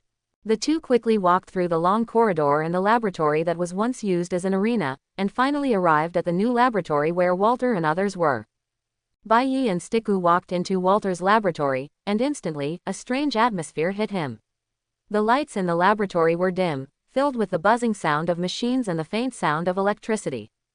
In the center of the hall, several gangsters from the Punishment Gang were stripped naked and fixed on the experimental table.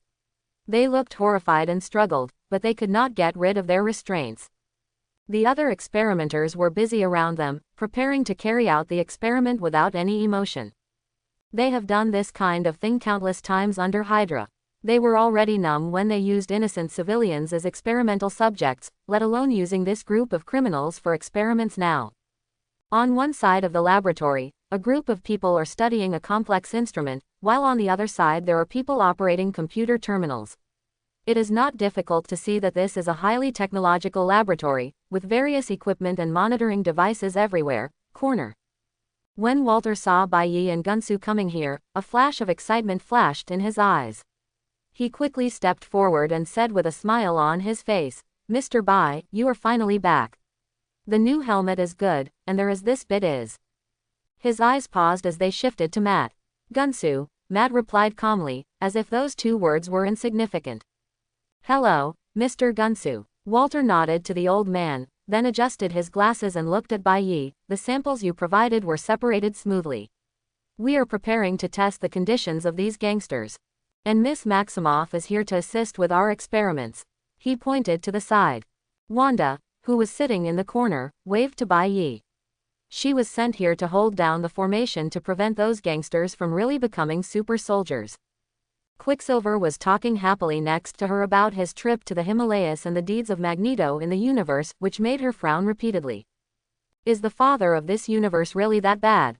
Although I knew he was not a good person when we met, it was too much to be so perverted. But I don't know what happened to Magneto, the father of the original universe. They lost contact since the zombie virus broke out.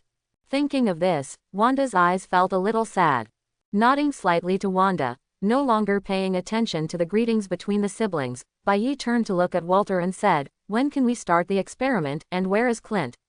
I haven't seen him since I came in." When the owner of the factory asked the question, Walter hurriedly replied, "You can do it now, you can do it now. Mr. Hawkeye went to bed a few hours ago. After all, he is old. Barton is also here with you." Old Daredevil couldn't help but ask after his keen ears caught the key words. He did know that Hawkeye was still alive. After the day of the fall, in order to humiliate Clint, Zemo specially recorded the scene of him letting him go, and made hundreds of thousands of copies and sent them to all over the world for everyone to enjoy. See the ugliness of this Avenger.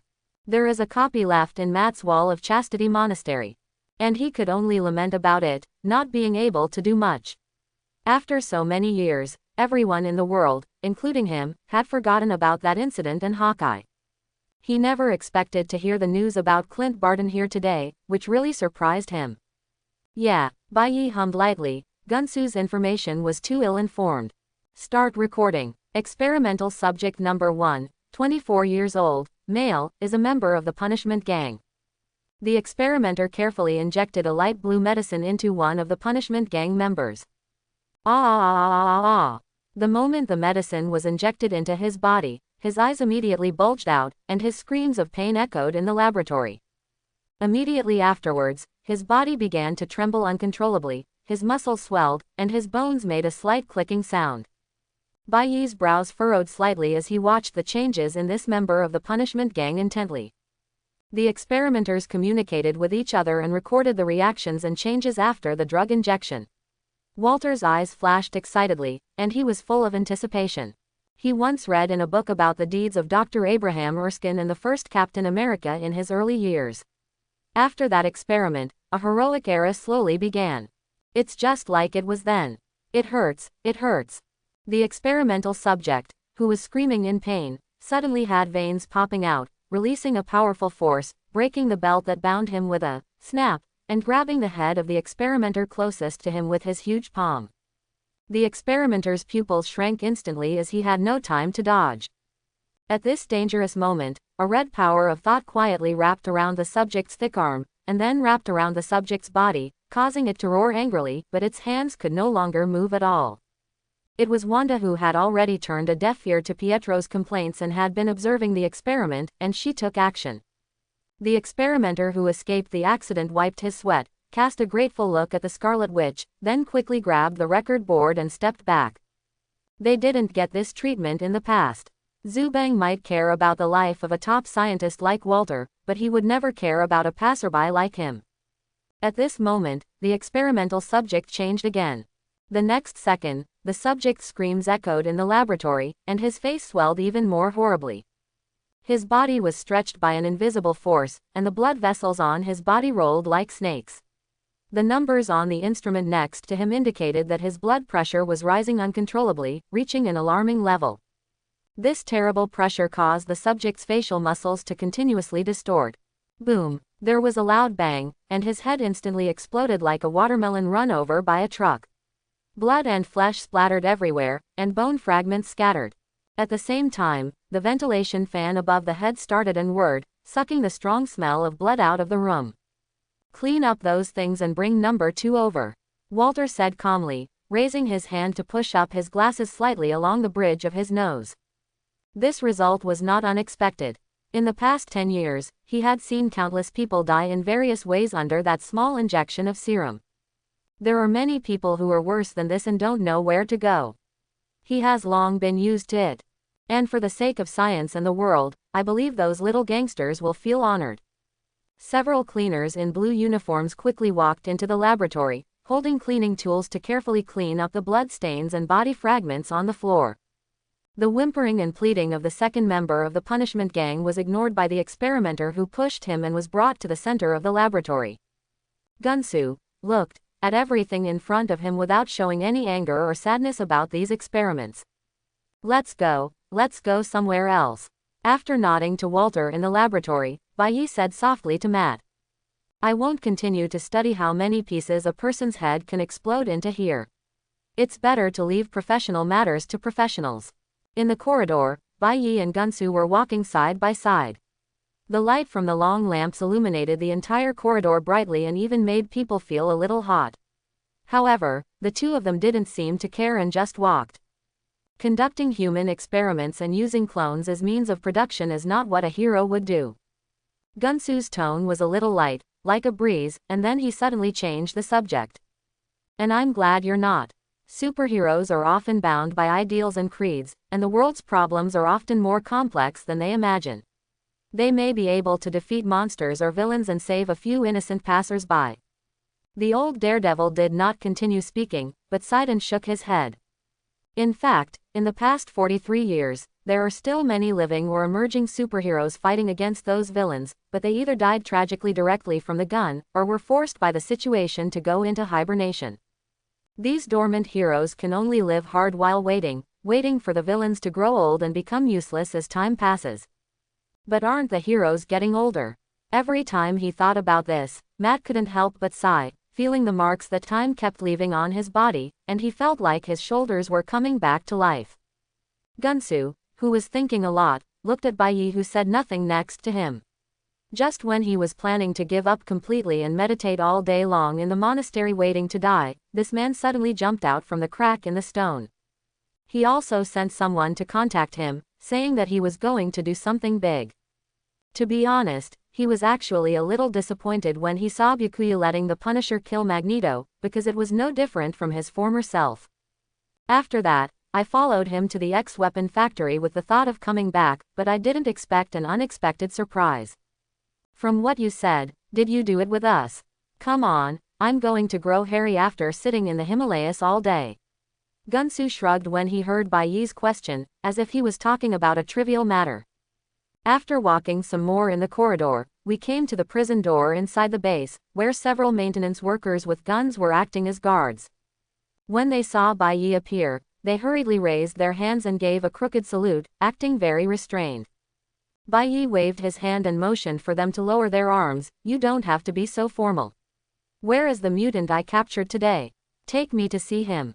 His voice was gentle and tolerant, which made the maintenance workers temporarily turned jailers relax a lot. They sighed and put down their hands, and their expressions became more natural. One of them stepped forward to lead the way. "This way, Mr. Bai." The interior of the prison looks cold and rigorous. The walls are made of thick reinforced concrete and exude a cold metallic atmosphere. The lighting was dim, the few hissing incandescent lamps casting vague shadows on the walls.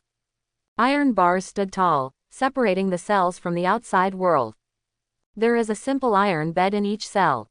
The bed is covered with shabby sheets, which looks decadent and unbearable.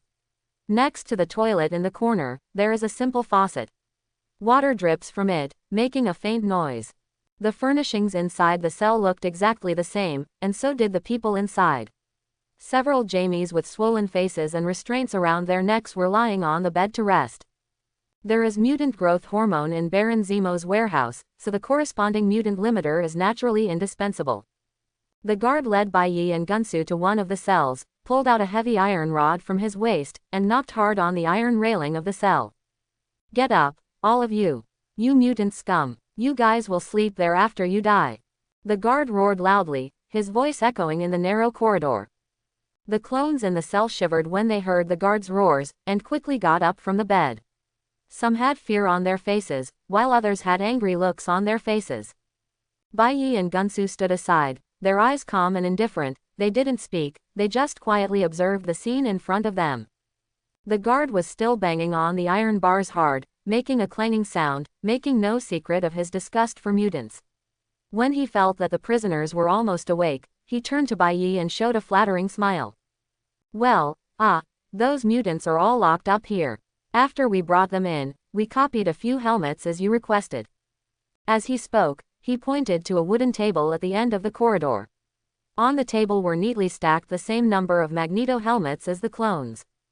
The physical quality of the cloned person is the same as that of a normal person. It only takes 4 or 5 big men to hold the cloned person firmly from head to toe and wear a restraint. Bai Yi walked to the table and gently touched one of the helmets. Its texture were no different from the one on his head. Give us some space. Bai Yi turned around and said to the guard.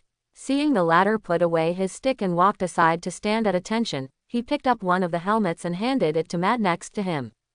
As said before, it is too wasteful to use this kind of good thing for one person. The old daredevil didn't show any humility and directly took it and put it on his head, but after shaking his head, he took it off and put it back on the table. The structure of this helmet is a bit unfriendly for someone like him who relies heavily on hearing. Take it first, we will need it later. Bai Yi warned aloud, and then walked to the cell of the doppelganger Jamie, grinning at him through the railing. Are you still used to living here? Jamie. The clone seemed a little timid and did not dare to look directly into Bai Yi's eyes, but this was not surprising. He was robbing and killing people in the wasteland, doing evil every day, but suddenly he was tied up by the guy in front of him and brought here to beat him up, just to copy that broken helmet. Thinking about his fate of being reduced to a machine for collecting objects in the future, the clone couldn't help but shudder. How dark a person must be to do such a thing. He usually shoots the robbed passers-by mercifully, without even bothering to torture them. If the evil spirit gang came, they would have to drag the victim with chains for more than 10 kilometers. I obviously do good deeds and accumulate virtues on weekdays. Why did I end up like this? Of course, Bai Yi didn't know what the clone in front of him was thinking. Seeing that the clone seemed a little stupid, he raised his hand and snapped his fingers to attract its attention. I'm used to living here. Jamie, who had come back to his senses, replied tremblingly. He was now a fish on the chopping board, and he didn't dare to be disrespectful at all. Seeing the attitude of the clone in front of him, Bai Yi nodded with satisfaction. Jamie Madrox can also completely copy his own clothes and some trinkets when he is a clone, but this ability naturally has its upper limit. Otherwise, just let him wear the Infinity Gauntlet studded with Infinity Stones on his left hand, then grab Thor's Meowth Hammer, wear the 10 rings on his right hand, hold the Ultimate Eraser, and wrap the Magic Float cloak around his neck as a scarf. Wouldn't it be nice to go up and give him a big mouth at this time and watch him drop all the treasures? Magneto's helmet probably happened to be recognized as clothing by his mutant powers, so it was copied as well. I just don't know if some pendants made of precious metals, or dentures, etc. can be copied by the clone's ability. As he thought about it, Bai Yi looked at the clone with an increasingly sinister look. He raised his hand to call the guard over and whispered, "Go and look for anything like vibranium in Zemo's warehouse. This guy, try it on yourself. When there are too many clones, you know what to do, right?" The voice of this sentence was lowered. No problem. The guard saluted excitedly. This time it looked more standard than before. Seeing the guard running out, Jamie swallowed his saliva. He had an ominous premonition. Bai Yi walked into the lounge quietly. He approached Eagle Eye's bedside, bent down and gently shook his shoulder. "Clint, wake up." Clint rubbed his eyes and got up from the bed, looking sleepy. He was about to complain about something, but suddenly he saw the figure of the old daredevil out of the corner of his eye. He rubbed his eyes hard again and exclaimed, "Matt! Matt Murdock, are you still alive? After hearing this, Matt just smiled slightly, as if he was not surprised by Hawkeye's reaction. Yeah, he's still alive. We can chat later. Put on this helmet and come with us. Bai Yi interrupted the two people who were still about to say something, took out a helmet from behind and handed it out. Magneto's helmet. This is a good thing. Where did you get it? And there are more than one. Hawk stood up from the bed with his eyes widened and put the purple helmet on his head and said in surprise. He had been sleeping just now and didn't know about the clone thing or what Bai Yi and his group had done in Salt Lake City. I said, we can talk later. After walking around again, he found the Punisher and Quicksilver, and handed the helmets to them. Bai Yi led the four of them out of the gate of the X-Weapon factory, and what greeted him was a clear and peaceful sky. The azure background extended into the distance without a trace of cloud, and it was like a perfect picture unfolding before his eyes. There was no sound of wind, no chirping of birds, just silence. The sun hung high in the sky, and its warm light shone on the earth, making everything appear bright and clear. Just looking at this pleasing scenery, Bai Yi didn't have any thoughts about reciting a poem. He just turned his head to Matt and said speechlessly, so what do I want? He had written clearly on the note he asked Kuai-in to bring. The old man in front of him wouldn't have forgotten it, right? The stick man smiled slightly, took out the metal stick and pointed it at the sky and whispered, raise your head. Everyone obeyed the instructions and raised their heads to look at the sky. Suddenly, there was a strong sound of airflow, accompanied by a faint mechanical hum, and everyone's eyes were focused on the sky. Above everyone's heads, a huge and unique aircraft emerged from the air. It was shaped like a flat, curved crescent, decorated with fine metal lines, and emitted a faint blue light. In the middle of the crescent moon is a long metal cabin, with a transparent cab glass for observation at the top. The appearance of this thing makes it difficult to associate it with traditional aircraft for a while, even if the Quinjet has two wings. The aircraft landed slowly, not far away in front of everyone, sweeping away the snow on the ground, revealing the mud that had not been seen all year round. Why are you still standing there? Get on the plane. It's much faster than a spider car. After glancing at the people who were still a little surprised, of course not including Gunsu, Bai Yi walked into the cabin at the lead. This is a unique helicopter privately built by Moonlight Knight, so it has the appearance of a crescent moon. After the day of its fall, it somehow ended up in the hands of Gunsu. After everyone boarded the aircraft, it immediately took off and soared into the sky beyond the skyline. Its surface emits energy fluctuations, forming a light energy shield that blocks clouds, fog, wind and rain, and maintains a quiet and comfortable environment inside the cabin. Where are we going? Pietro stood in the cabin and touched around curiously, looked at Bai Yi and asked. The latter walked towards the cockpit and answered without looking back, Chicago, a forbidden place for mutants. The aircraft built by Moonlight Knight passes through the night sky, like a silver crescent moon, embedded in the dark night. Around it, dark clouds gather and thunder rolls, as if the gods are dancing, deafening. Lightning flashed in the dark clouds, piercing the dark sky and illuminating the outline of the aircraft. Several hours had passed since their departure, and they were flying from Canada to Chicago at breakneck speed. So, you have been living in seclusion in the Himalayas since the day you fell. After listening to Gunsu's explanation, Eagle Eye raised his hand and scratched his own gray hair, which was the same as the opponent's, and held the helmet in his hand. He was a little shocked, but not particularly shocked. Since meeting Bai Yi's group who escaped from another zombie universe, he found that his ability to accept various things has improved a lot. 39 years ago, Matt corrected aloud, and then looked at Bai Yi who was standing at the door of the cockpit, going to the mutant forbidden land. As you just saw, it will take some time for the super soldier serum to be developed, and this period of time is enough for us to search for every possible alliance with the forces in the wasteland. Bai Yi held on to the back of the driver's seat and replied that the person flying the plane now was one of Gunsu's hundreds of disciples. The old man had not been idle in the past few decades. These disciples are absolutely loyal to the monastery and will not say no even if the stickman asks them to carry out a suicide mission. The reason for cooperating with Gunsu is not just for the Moon Knight aircraft in his hand. Although such technological things are extremely rare in the wasteland, they are not completely absent. What Bai Yi really values is these well-trained warriors. They are the first batch of perfect candidates to be injected with the serum. Gentlemen, we are arriving. The pilot informed everyone in the cabin through the radio, and then the aircraft jolted and began to descend from the clouds. As the height decreased, rain kept flowing on the glass, blurring the vision, but it did not affect the aircraft's slow landing on the ground.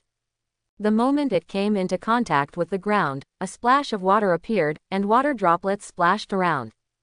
After stopping, through the glass, you can see the rain outside is still pouring to the earth. Stepping out of the cabin, Bailly immediately felt the moist air, with a fresh breath. He raised his hand to touch the edge of the helmet, feeling the raindrops slipping down his fingers and moistening his palms. He turned to look at a high-tech city on the edge of the horizon. The outline of the city was blurred and distant in the rain. Modern buildings intertwined with dark gray steel and cold blue lights constitute the city's unique look. The black smoke floating low in the sky adds a heavy color to the entire city. This is one of the several fiefdoms owned by the Doctor of Destruction in this universe, located in Illinois in the Midwestern United States, and the city in the distance is the new Chicago transformed by his hands. The remaining people also walked out of the cabin, all wearing Magneto's helmet on their heads. On the way they had learned who was in charge of this place. It was the White Queen, Emma Grace Frost, the mutant telepath who once mentally defeated Professor X. At the same time, she can also turn her whole body into a hard diamond, or change a person's thoughts flawlessly. There are definitely not more than one person in the world who can do this. Dang. After flicking the helmet on his head, Bailly strode toward a small group of buildings next to the city. During the war that year, most mutants, except for the X-Men, chose to stand aside or simply join the Red Skull's side. Emma is in between the two. There are rumors that she married Dr. Doom to ensure that she can survive this disaster. However, the last large settlement of mutants, the Mutant Forbidden Zone, is located at the core of Doom's power in the United States. Look, this rumor may be true.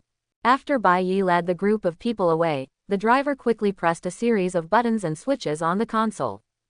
Under his skillful control, the aircraft began to make a faint buzzing sound, gradually blending into the rain curtain and disappearing into the air. Someone is coming. As he was walking, old Daredevil suddenly raised his head and said. His super hearing could even build a 3D model in his mind that was indistinguishable from reality. But weakened by the helmet and rain, he could not accurately see the appearance of the visitor. In the rain curtain, two figures in green cloaks seemed to step out in the distance, as if they came from an illusory illusion. The pouring rain blurred their outlines, and their faces could not be seen clearly. They could only feel a mysterious aura shrouding them. Several people stopped and stared at the two figures in the distance with some vigilance. Bailly didn't say anything, he just watched the two men in green cloaks walk up to him. They bowed slightly gracefully, stretched out their hands and said, "Guys, the White Queen invites you." Looking in the direction of their fingers, one could see a tall gray dome building standing among a group of low buildings, stretching toward the sky. After holding on to his helmet, Bailly looked at the cloaked man whose head was so low that he could not see his face even from a close distance and said, "Lead the way." According to the plot, 50 years after the wasteland where Twilight Wolf's homecoming took place, Emma's mind-reading ability is still good, she can read the minds of Hawkeye and Logan, and she can also hide her appearance from them. Fact. Not to mention that in the current wasteland of 43 years, going to Magneto to get this helmet is really a good deal. The White Queen is not like Professor. Upon hearing the response, the two cloaked men immediately turned around and led several people forward, towards the building. They walked in the rain, on wet pavement, along narrow streets. Rain poured continuously from the sky, forming a blurry curtain of water. The buildings on both sides of the street seemed a little blurry, with only the cold lights of New Chicago barely penetrating the rain curtain, outlining faint outlines. At the entrance of the building, a glass ceiling blocks all the rain, and in the hall, a gorgeous sofa is placed quietly. A mysterious blonde woman in white clothes was sitting on the sofa. She was wearing a mask that blocked her face, revealing only a pair of blue eyes. Next to the sofa stood an old man. He was tall and thin, wearing a neat black leather coat. There was no hair on the top of his head, and his face had many deep wrinkles carved by the vicissitudes of time. His lips were tightly pursed, as if he didn't really want to talk. Several people looked at each other, and Bailly took the lead and walked in. Good evening, gentlemen, we are here to greet you. The blonde woman sitting on the sofa crossed her legs, took out one of her hands wearing white gloves and shook it towards Bai Yi. Although she said apologetic words, her lazy posture did not change at all. Bai Yi didn't care about this. He glanced at the old man in black who still had a calm expression and smiled at the woman. Why, it's really our fault to come to the door late at night and let the host greet guests. The blonde woman wearing a mask nodded slightly, as if accepting Bai Yi's words, and pointed to the old man in black aside and said, Black Bat King is rude and rude, please forgive me, he cherishes his words like gold. The old man in black slowly raised a finger and put it on his lips. His movements were gentle and calm, and the light touch of the finger left a slight mark on his old lips. Black Bolt, Clint blinked, a little surprised by this person's identity. In the past few decades, there seemed to be no news about the Inhumans. I didn't expect to see a noble member of the Inhumans royal family in the mutant forbidden area today. For some reason, even though he is a member of the royal family, Black Bolt is obeying someone else's orders today. The old Black Bolt heard Clint's doubts and smiled at him. My name is Emma Frost. Welcome to the mutant forbidden land. Emma lifted her long blonde hair, raised her hand and rubbed her fingers. Immediately, several waiters in green cloaks moved to the sofa for guests to sit. However, none of the people present sat down, but stood firmly in place. Aren't you going to sit down, Hawkeye? If you don't want to sit down, then tell me what you are doing with a bunch of people in my territory at night. Seeing that no one was sitting down, the White Queen sighed helplessly, then looked at Clint who was still staring at Black Bolt and said, I really don't know what's so interesting about these two grown men. And where did you get so many magneto helmets? This palace will not harm you, so there is no need to be so defensive. After saying that, she gently covered her chest and made a sad gesture. Hey, that sounds really aggrieved. Clint, who originally felt that the helmet was a little too resting on his head on the road, straightened it up immediately when he heard this. He pulled the corner of his mouth downwards and said in a cold voice, if you hadn't betrayed us back then, I might actually shed a few tears for you. Hearing these unkind words, Emma did not refute directly, but changed to a more comfortable sitting position and said, this is the survival of the fittest, life and death. Mr. Barton, if my husband hadn't been here, we wouldn't have been able to save so many mutants, people. Really, you saved a lot of mutants. Then you might as well call them all out. Can the total number of mutants alive in the world fill half the hall? Look what you have saved. Clint sneered, dismissive of Emma's remarks. In the past few decades, there has never been any news about the emergence of new mutants. Combined with the fact that the number of mutants was still increasing before the heroes fell, it seems that any fool knows who harmed the mutants. You have such a venomous mouth, Hawkeye. Emma stood up suddenly, her blonde hair falling behind her as she moved, looking a little messy, and her hands were clenched into fists, trembling slightly. Clint's words just touched the thorn in her heart. No mutant had been born in decades, and people often ridiculed that mutants were just genetic abnormalities and short-lived. The once prosperous and glorious mutants will soon become part of the history books as the last mutant dies of old age in a few years. This was almost unacceptable to her who had been proud of her mutant identity all her life. If you have something to say, why did you bring this person here? If you don't tell me, get out of here. She gritted her teeth and yelled at Clint, who was still showing off his helmet. Black Bolt still looks like an old god. Seeing that the White Queen got angry after being poked, Clint curled his lips indifferently and pointed at Bai Yi, he is the boss. Why should I look for you when I have nothing to do? Hearing Clint's words, Emma slowly turned her head, and the light fell on Bai Yi. She did not carefully observe the Asian man who also wore a purple helmet at first. She took a deep breath and sat back on the sofa. When she couldn't use telepathy, she could only look at Bai Yi carefully, trying to find some clues from his expression and posture. Seeing that the two stopped bickering, Bai Yi took a step forward and sat in the guest seat. The purple helmet blocked most of his face, so Emma could only see his mouth clearly. Nice to meet you, White Queen. His voice was light and calm, revealing a hint of knowingly asking, I wonder why you want to hide your true face from us. Everyone has their own privacy and secrets. Whether I wear a mask or not has nothing to do with you, and Emma's voice fluctuated slightly, but she quickly regained her composure. I don't remember that I know you, what do you want to do? Her mutant abilities do not include eternal youth or immortality. Since many years ago, the biggest role of her telepathy has been to make others think that she is still young. But today, Bai Yi and his group came wearing Magneto's helmet, which can block telepathy, forcing her to wear a mask, covering all the parts of her body that could reveal her aging. Bai Yi's words made her very unhappy, but she couldn't get angry because of it, so she had no choice but to change the subject. It's true that you don't recognize me, but I know you. Bai Yi said, crossing her legs on the sofa like the White Queen did before. The texture of this sofa is very good. No wonder she keeps sitting on it and enjoys it. And I think you recognize him. Come here, Pietro, he said immediately, and then he raised his hand and waved. Under his instructions, Pietro walked over from behind Frank and Stickman, with strands of silver hair exposed from the gap between his helmet and his neck. The helmet that seemed a little mismatched on others fit perfectly on his head. Emma frowned at first, not quite understanding what Bai Yi was going to do, but when she saw Pietro's face clearly, the light blue eyes under her mask suddenly opened wide, and she asked with a trembling voice, Quicksilver. Didn't you die 40 years ago? The attendant who was responsible for monitoring previously only recognized Eagle Eye when reporting, and only said one sentence about the remaining people, entourage. Pietro shrugged. He was a little tired of hearing this so many times, but he still responded, well, it's not completely dead. Black Bolt, who had been silent next to him, opened his mouth slightly and looked at Pietro in surprise. Although many years have passed, they have dealt with the Avengers on a daily basis, and there is no way they will admit their mistakes.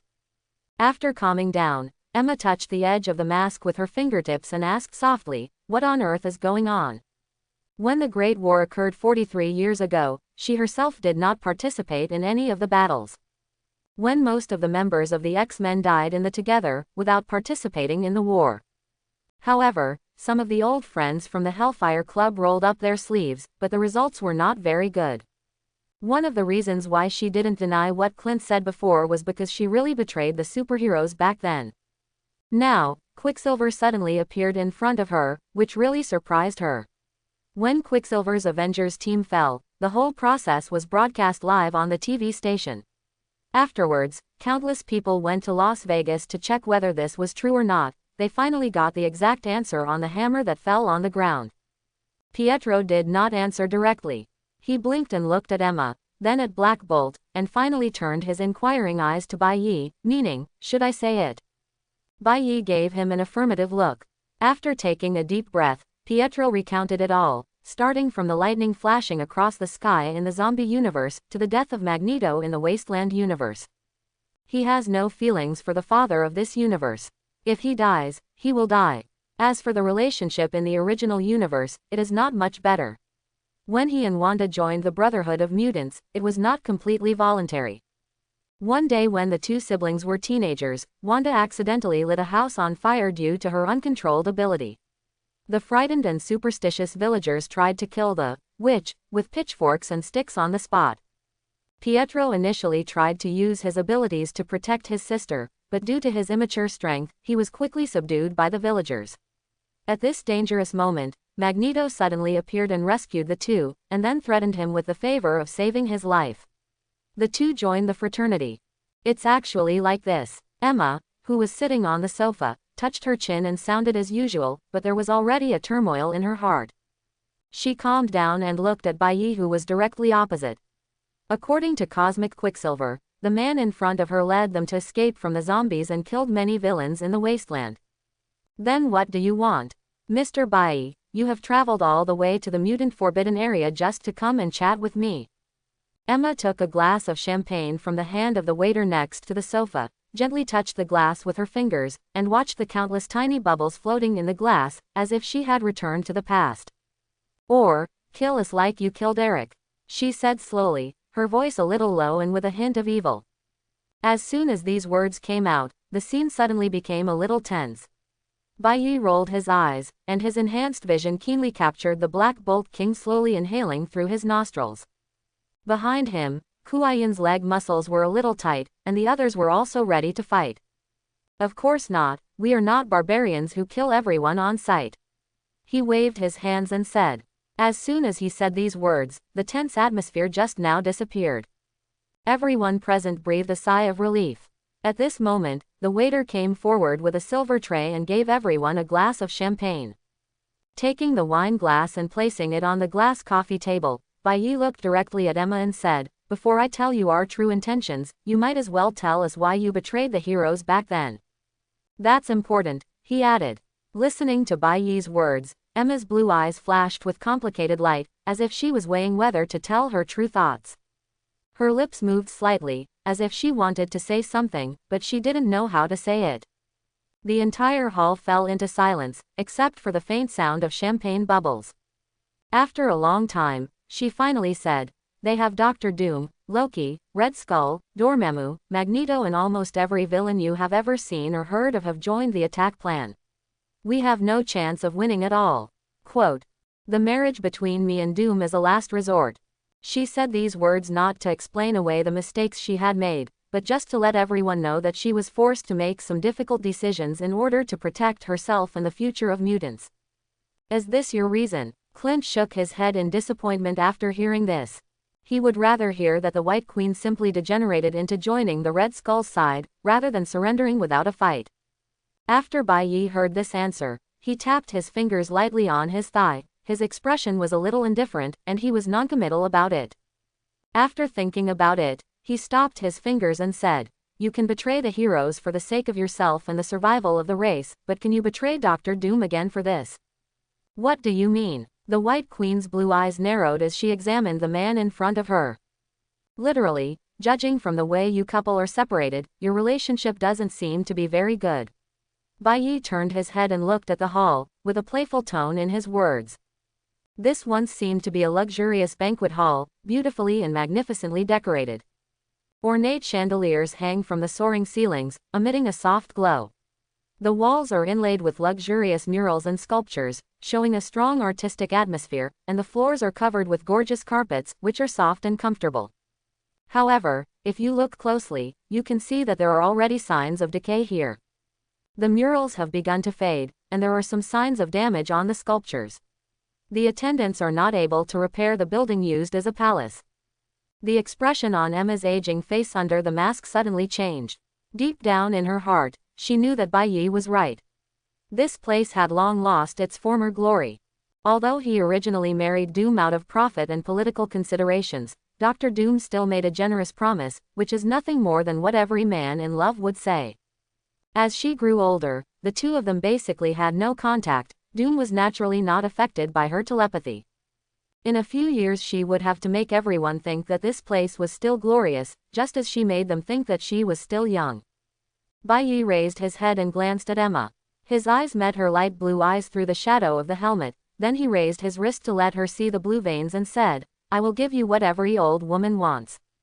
The latter also asked very cooperatively at this time, "What?" "Infinite recipes." During World War II, a scientist named Berthold Sternberg developed an infinite formula that could extend human life expectancy. When Nick Fury was seriously injured during a mission in France, Sternberg injected him with an infinite potion, which not only made Fury alive and kicking on the spot, but also made him age much slower than ordinary people. It was only in the decades that followed that Sternberg continued to blackmail Fury, demanding large sums of money to continue taking the serum. Looking at Queen Bai, who was obviously shaken, Bai Yi smiled and waited for good news. "What? He doesn't have an infinite formula yet. It's okay, there will always be a painted cake. At worst, I can just use a tube to give Emma unlimited formula through blood transfusion." This is how the Patriot in Young Avengers actually gets his superpowers.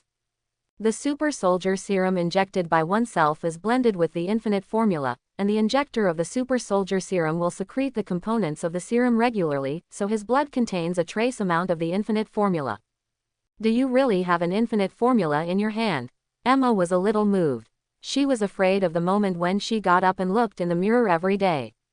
She was always afraid that there would be another wrinkle on her face, or that another strand of hair would turn gray. Her blonde hair was actually dyed. "Dumu is only a few dozen kilometers away from me, but he has ignored it for more than 10 years. This old guy is unkind, so don't blame me for being unjust." Thinking like this, she gritted her teeth and looked at Bai Yi, taking off her mask. The aircraft landed slowly on the wasteland, dust and wind flying in the air. Where they landed, it could be seen that it was once a bustling city, but now it has become a desolate place. The cracked earth is exposed and covered with sand, dust and gravel, and there is no trace of green plants. The few remaining trees also look dry and tired, as if they had experienced endless wind and sand and the ravages of time. Around the landing zone, you can see some abandoned buildings, with only ruins remaining. There is a tall building in the distance, but now it has become a collapsed ruin. Its structure was in tatters, its roofs and walls collapsed to the ground, leaving only piles of rubble and debris. Here we are, here it is, the ruins of the Baxter Building. I often passed by this place when I was transporting goods from the east and west. Standing at the door of the cabin, the eagle looked at the building in the distance that had collapsed but was obviously relatively intact due to its construction materials inside. There was a big war here back then. The rhinos and the red tanks together tore apart a large area of the surrounding city. At least 100,000 civilians died here. Bai Yi was the first to get off the plane, looking at the place, Clint said, and twisting his neck. Not surprisingly, the White Queen simply couldn't refuse such a temptation. Compared to reviving mutants, she cared more about whether she could be young again. The number of mutants in the wasteland is on the verge of extinction. Let bygones be bygones. After getting her affirmative reply, the group set off again, heading to Electronic City in the middle of the United States, at least that's what this place is called now. Walking that way, he turned to Clint and whispered, "You still remember your Avengers code and so on, right? This time they came here not to catch up with any living old guy, there were a lot of good things to pick up in the Baxter Building. For example, a complete Hulkbuster mecha. Who knows why this thing built by Tony is placed in the hometown of the Fantastic Four? It can't be a Children's Day gift for Franklin, right? That's necessary. I'm old everywhere, but my brain is not. Look ahead. The most worth seeing things in the place are right there." As he was speaking, Clint suddenly raised his hand and pointed forward, shouting quite excitedly. Several people had already reached the other side of the collapsed building.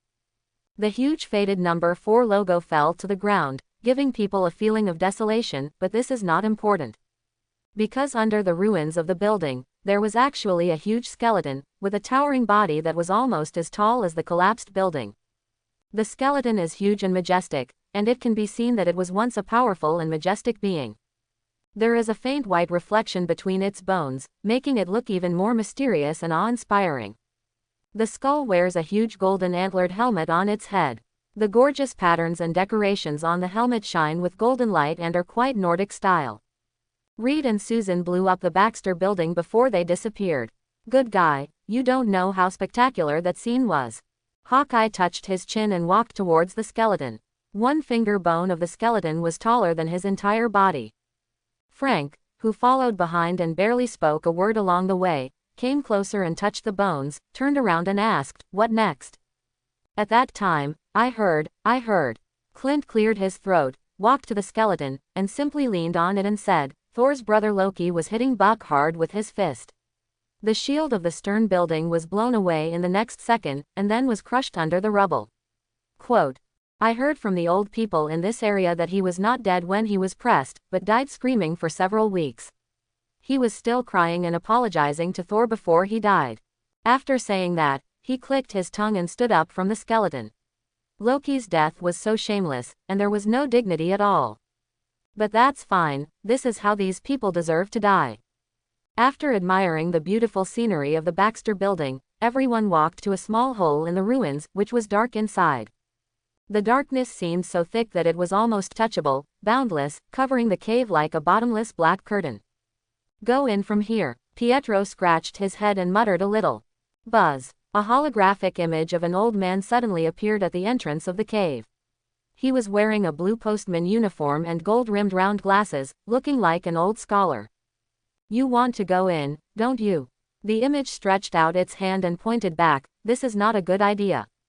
The people who went in have not come out yet." "Who are you?" Clint asked, raising his white eyebrows. "I am part of the Baxter Building automation system that is still going strong after 43 years of ups and downs, thanks to the wisdom of Dr. Richards." The image of the old man puffed up his chest proudly and pointed at the number 4 sign in the distance. His set sense of morality would allow him to prevent every wastelander who wanted to seek his own death from entering the ruins of the building. Although so far, he has not succeeded in stopping anyone. Bai Yi stretched out his hand and waved at the holographic image. His palm passed directly through the body of the image, causing a burst of blue particle special effects. I don't have the ability to interact physically, but for your personal safety, please don't. The image was still speaking words of persuasion, but stopped halfway. He watched the group of people walking in one by one helplessly spread their hands, and then disappeared. It's really hard to persuade a ghost with good words, so why can't anyone listen to his advice? Everyone stepped forward, and soon the sunlight shining along the entrance of the cave disappeared, leaving only darkness. The soil here is soft, the steel bars are protruding messily, and a damp and cold atmosphere permeates the air, with moisture and the faint sound of water droplets lingering. Obviously, the Baxter building, which has collapsed for 43 years, has no drainage capacity, and the various winding passages have become the best areas for water storage. Caution. Slippery. Smelling the stinky wet smell, Clint frowned and took out a few lighting arrows from the quiver and handed them to everyone. These arrows are considered weak light sources. Although not strong, they are enough to illuminate the dark passage. Didn't the holographic man outside just say that many people came here before? After walking for a while, Pietro couldn't help but ask. Although he couldn't see what was in the downward cave with the light of the lighting arrow, he could at least see the path under his feet clearly. There is no trace of the existence of corpses here, whether it is dead bones or torn clothes. And the sound of dripping water made him feel a little hairy. Bai Yi, who was walking at the front, heard this and said casually, maybe they are all fed to the Malloy. The Malloy are a kind of gregarious humanoid creature living in the underground world. They were born around the time after the Celestials left the Earth. The aliens created by the Celestials were transformed from humans. Their skin is as yellow as Pikachu, and they only wear a ragged rag around their waists. Their eyes look like they are wearing welding glasses, and they are very afraid of strong light. The living habits are like some kind of evil and dark version of the minions, completely obeying the orders of the Mole Man. After the mole people in this universe died of old age or died in battle, they spread out and dug holes underground on all continents, plunging cities into abyss one after another.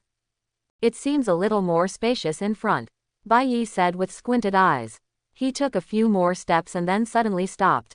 Just a few steps in front of him, there was a large hole with a diameter of nearly 20 meters. The cave wall was full of uneven cracks and grooves. On the other side of the cave entrance, a pile of cleanly chewed bones with teeth marks lying on the ground. He took another lighting arrow from Eagle Eye and threw it into the hole. The arrow fell freely in the air with a small light. A few seconds later, a slight sound of landing came from the cave. It doesn't sound very deep, and there's no movement of any living things inside. Matt, who was leaning on a metal rod at the side, said attentively. He was good at identifying locations by listening to sounds. I'll go down and take a look first. Clint volunteered to step forward, pulled out an arrow with a steel rope, and shot it into the wall. He pulled hard a few times to confirm its firmness, and then jumped into the cave without hesitation. A few seconds later, Eagle Eye's voice came from the cave. Okay, come down quickly, there's something good here. Coming. Bai Yi slipped off the rope lightly and looked around. He stepped into a long-abandoned laboratory. Dust filled the air, as if time had frozen here. The LCD screens on the walls had dimmed, and what looked like control panels around them were also incomplete due to the passage of time. Turning his head to look, Clint was standing in the corner, with a huge Hulkbuster mecha quietly placed in front of him. The Hulkbuster mecha looked particularly out of place in the abandoned laboratory. Its still fading golden red appearance formed a sharp contrast with the old facilities around it. It is about 3 meters tall, and its metallic luster shimmers slightly under the light of the illuminating arrow. Its appearance still looks extremely solid. At the other end of the laboratory, there is another big hole, but it is even deeper than the previous one. Clint put his palm on the dusty mecha shell and stroked it, and said excitedly, "What a great material, supporting so much amazing technology. Think what we could do with this. A Hulkbuster, oh my god. Wow." Just as a few people were looking at the Hulkbuster mecha, there was a sudden sound of gravel rolling down from behind, which attracted their attention. Turning his head, He saw a robot with a square head and a round body getting up from the ruins. This robot is obviously not a combat model. It looks very cute. Its round body is covered with silver-white metal armor, its head is like a square, and the display screen on its face is inlaid with a pair of bright yellow pixel eyes. Buzz buzz buzz activation program started. Voice recognition matching. Clint Barton, Avenger Hawkeye, ally of the Fantastic Four. The robot made a mechanical and rhythmic sound, tilted its head and looked at everyone. Visual system activated, identifying unknown target, Punisher, Quicksilver, Daredevil. When it scanned the last target, there was a hint of confusion in the voice. What the hell are you talking about? Clint, who was standing next to the Hulkbuster, scratched his neck and walked over to hold an ordinary-looking console. When the robot saw this, it immediately floated into the air and made a sharp buzzing sound to remind, "Please do not, buzz, buzz, touch the multi-time barrier oscillator." Clint quickly stopped and raised his hands to indicate that he had no intention of touching the console anymore. He looked at the robot curiously and asked with some confusion, "Multiple time barrier oscillator? It sounds a bit advanced. Can you explain what it is? Also, why are you warning us here?" "It's called HERBIE, a device designed by Mr. Fantastic." Bai kicked a bone on the ground and walked over to look at the little robot. Helby's full name is Highly Engineered Robot Built for Interdimensional Exploration, which means a highly engineered robot specially built for interdimensional exploration. It was originally designed to search for Galactus, and later became a mechanical assistant for Valea and Franklin. Helby shook his square head and made a buzzing sound, seeming to be proud of his name and designer. "Correct, and the multidimensional time barrier oscillator ZZ can tear the multidimensional barrier and travel to the time and space flow. When not handled properly, quote, will tear apart everything for kilometers." After saying that, a pixel animation of a nuclear explosion was played on its electronic screen. Chapter 91. Alas. Upon hearing this, Eagle Eye took 2 steps back with a look of dismay on his face, keeping a considerable distance away from the multiple-time barrier oscillator. He hasn't lived enough yet, and he doesn't want to be burned to ashes or blasted into the age of dinosaurs. "Do you know how to activate the Hulkbuster mecha?" Bai stepped forward and touched Helby's machine head, then pointed to the behemoth in the corner. Helby's yellow pixel eyes flickered and buzzed under Clint's question, obviously thinking about how to answer. After a moment, it replied, "Starting the program requires the permission of Dr. Richards or Franklin, and I cannot unlock it. But if you have other ways to obtain the authorization identification code, I can help you start the mecha." Hearing this, Bai smiled. "Authorizer, there are quite a few of them." He waved to Clint, who had retreated to the bottom of the pit, and said, "It's time to use your brain. Come here and report your Avengers identification code."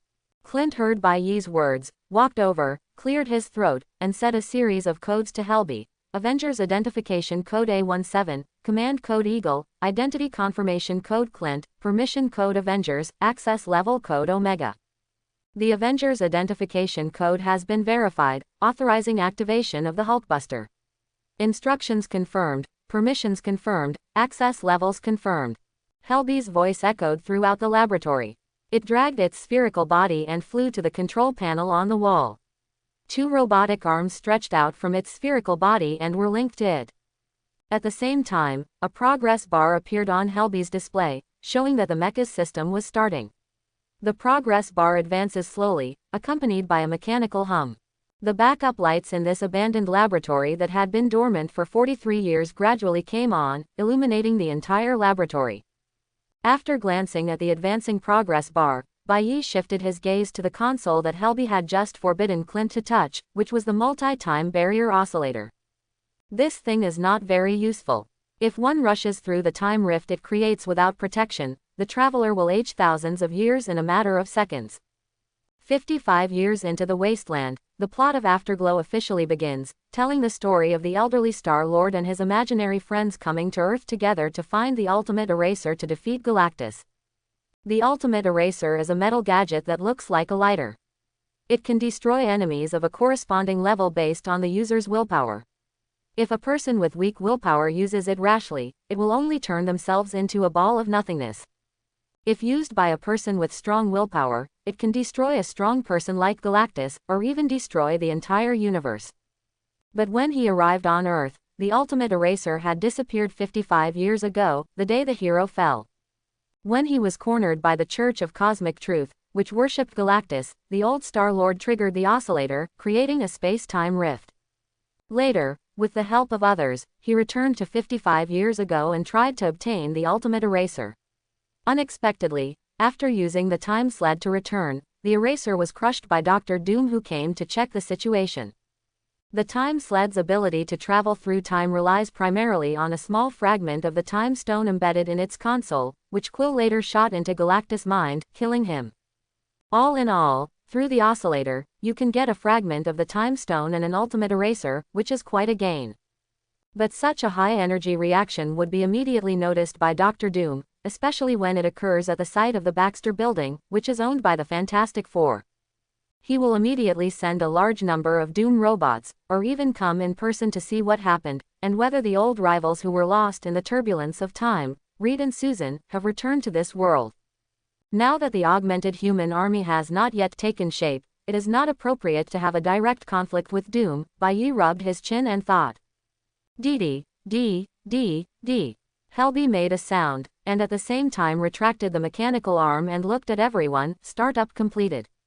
At the same time, the Hulkbuster began to show its golden red shell, and the joints gradually glowed.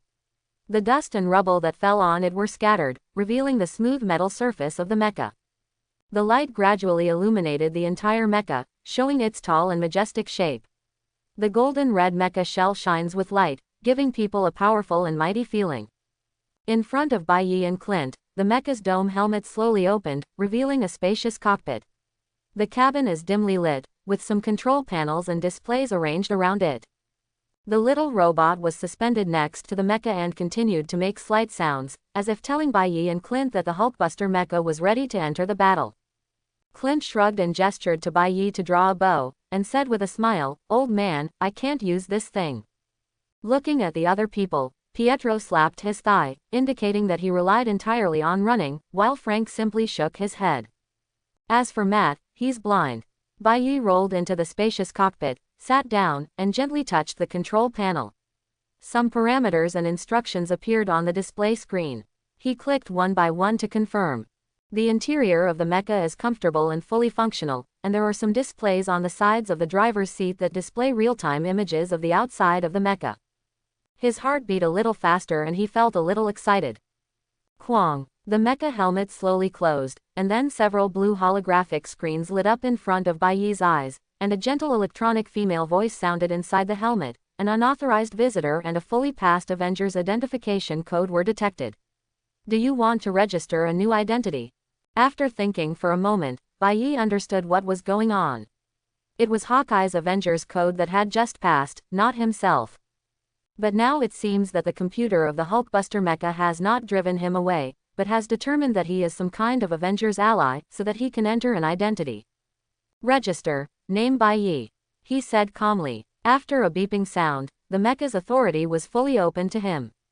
After a simple operation, he felt that the machine was like an extension of himself. He could lift his arms when he asked and move his legs when he asked. Helby floated in midair, its yellow pixel eyes flashed nervously, and emitted a sharp alarm, buzzing. Multiple life signals detected, multiple life signals detected. Everyone immediately became alert, staring at Helby, waiting for more information. At the same time, there was a rustling sound coming from the big hole, as if some creature was approaching. What did you sense, Helby? Clint had already grabbed the bow and pointed it at the hole. He raised his head and asked the little robot floating in the air. But Helby did not directly answer his question. The electronic screen in his square head flashed and eventually turned into numbers that kept rolling and increasing. 1,450. 1,670. DD, a total of 2,235 life signals. What else could it be? Bai said as he skillfully operated the huge Hulkbuster mecha.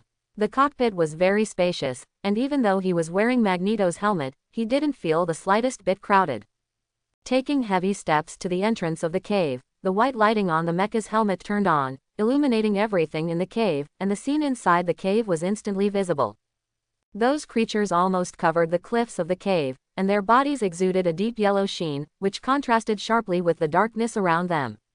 They have similar body structures to humans, but their muscle lines are rougher and more twisted, giving off an aura of wildness and strength.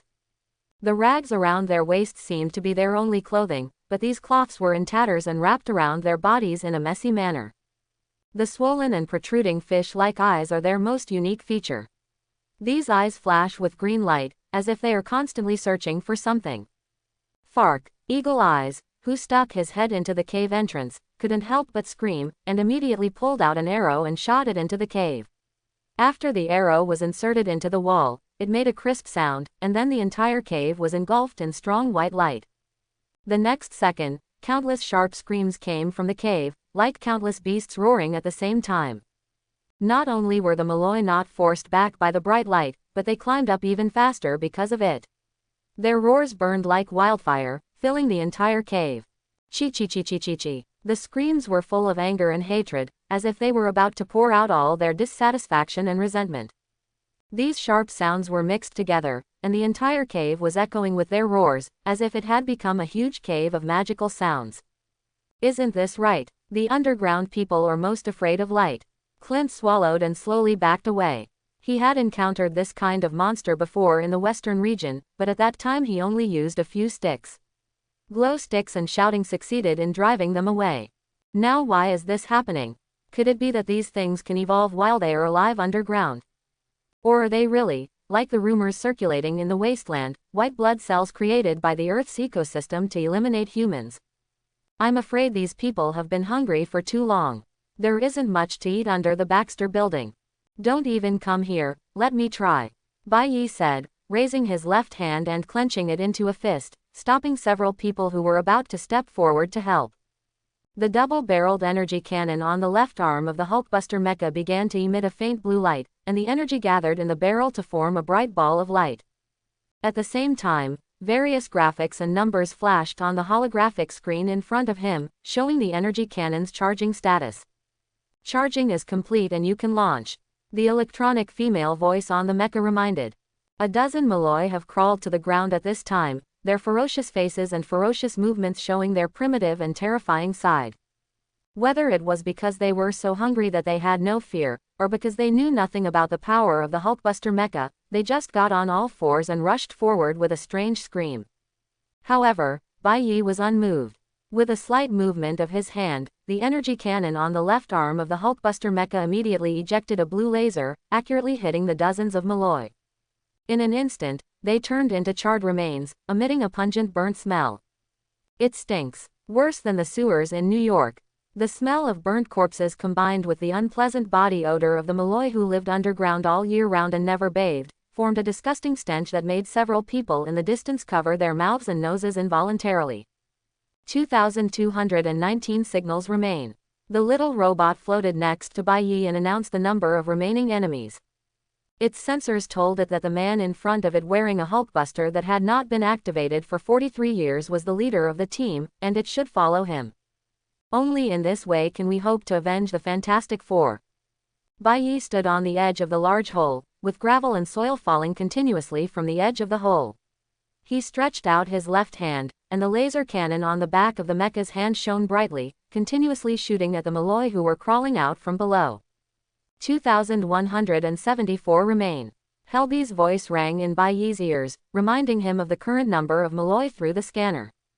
The armor kept firing blue lasers, and each shot drove back a large number of Malloy, but they still kept coming.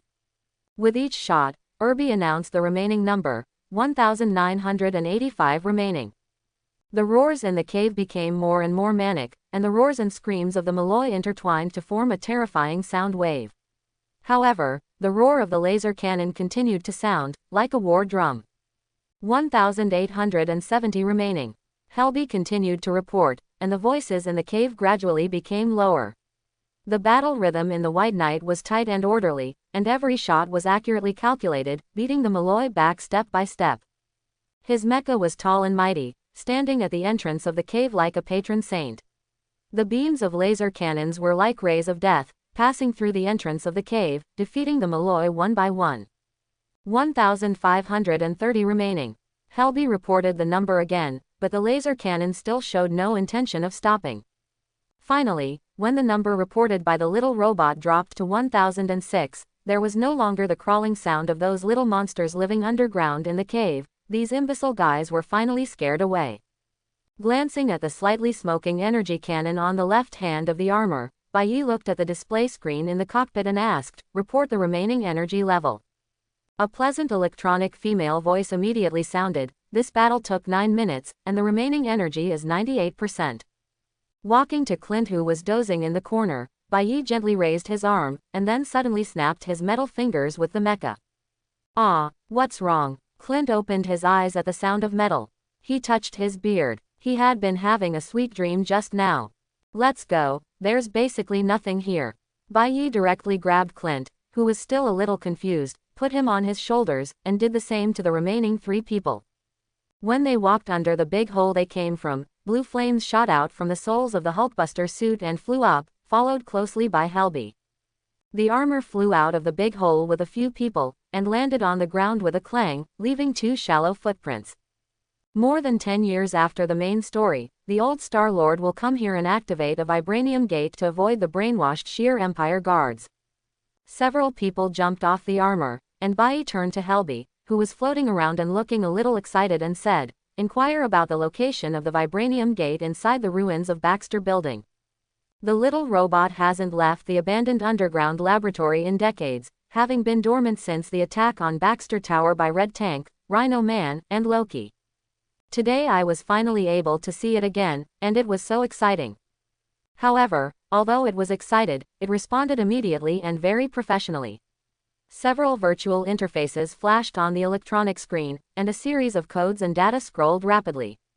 Not long after, its mechanical electronic sound sounded. The query results show that the vibranium gate inside the ruins of the Baxter Building is located at a depth of 60 meters underground, which is consistent with our current depth. Bai nodded to express his understanding, and then Helby sent out a burst of red scanning light. The light quickly spread around, making the remains and rubble of the ruins look particularly dilapidated under the light. Finally, Helby turned the light to a piece of ruins in the distance and said, 50 meters ahead. The Hulkbuster armor immediately walked toward the ruins. The sound of the bearings operating showed its powerful power and began to move the items in the ruins. The rubble, steel bars, tiles and other debris were easily removed by the mecha, revealing some abandoned furniture, worn-out electronic equipment and scattered documents. Some items have been worn away by time to the point where they are almost unrecognizable, while others still retain a trace of their old glory. At this time, Pietro behind him suddenly couldn't help raising his hand and asked, "Where are Reed's 2 children, Franklin and Valea? How were they back then?" Because he saw a small, broken blue stuffed teddy bear falling out of the ruins that the armor had moved away. Helby floated quietly in the air, seemingly touched by Pietro's question, and the light on the electronic screen became fainter. Eagle Eye walked up, gently picked up the old teddy bear, and wiped the dust on it with his fingers. The plastic eyes on the teddy bear's face popped out, the once bright blue fur was faded, and the fabric was covered in stains and tears, as if it might fall apart at any moment. "He also has a child." When Bai heard the question, he stopped the action of the mecha and thought for a moment, then said, 43 years ago, Johnny and Ben died in battle, and Reed and Susan were thrown into the turbulence of time and space and have never appeared again. The Baxter Building also self-destructed. But before activating the self-destruction protocol, the Invisible Woman Susan created a pocket dimension to house Franklin and Valea to protect them from harm. After saying that, Bai continued to control the Hulkbuster armor. The armor was equipped with advanced sensors and control systems, allowing him to accurately control the strength of each movement and avoid collapse of the ruins. Pocket dimension, if you like, you can call it pocket dimension or pocket universe. Its internal space is somewhat similar to the small universe in the ending of Three-Body Problem. Of course, this is a small one. The pocket prefix can be completely removed from the large pocket dimension. The dark dimension of Dormammu, or one of the 9 realms in the Asgardian worldview, is the large one. That means they might still be alive. Eagle Eyes, who had just dusted off the teddy bear and stuffed it into his bag, suddenly raised his head and asked for burial. Before the war, the Fantastic Four often took the two children around to visit relatives, and he had met them because of this. They were all very smart and cute children. Reed and Susan would be right if they could be found. Throwing away a piece of rotten wood in his hand, Bai Yi replied, "It is indeed possible to live." Clint's eyes lit up at these words. But the hope of finding them is very slim. Ignoring the old man's gradually dimming expression, Bai Yi continued to carry the wreckage and said, "Looking at the bright side, the box containing Franklin and Valea might be a pocket dimension storage bottle or some other small item.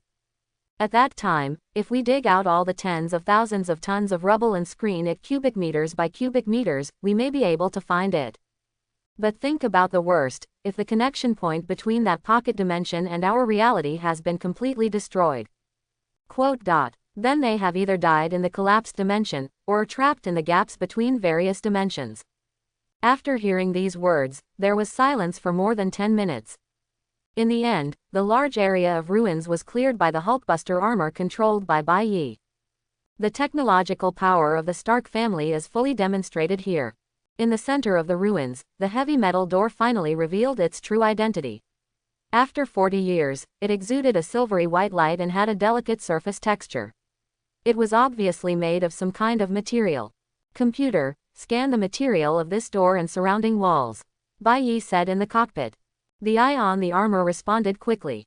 A series of charts and data immediately appeared on its electronic screen, and it began to analyze the material composition of the gate and surrounding walls.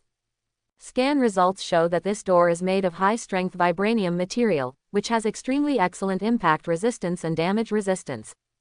The surrounding wall is made of a special alloy, which has anti-corrosion effect and is less difficult to damage. Along with the final results displayed on the chart, a female electronic voice came. "Yeah," Bai Yi replied, "then change the beam of the left-hand laser cannon from particle flow to industrial cutting mode on the holographic screen, and aimed it at the wall next to the door." The wall in front of him seemed solid, but it did not pose a problem to the Stark industrial-grade laser cutter of the Hulkbuster suit.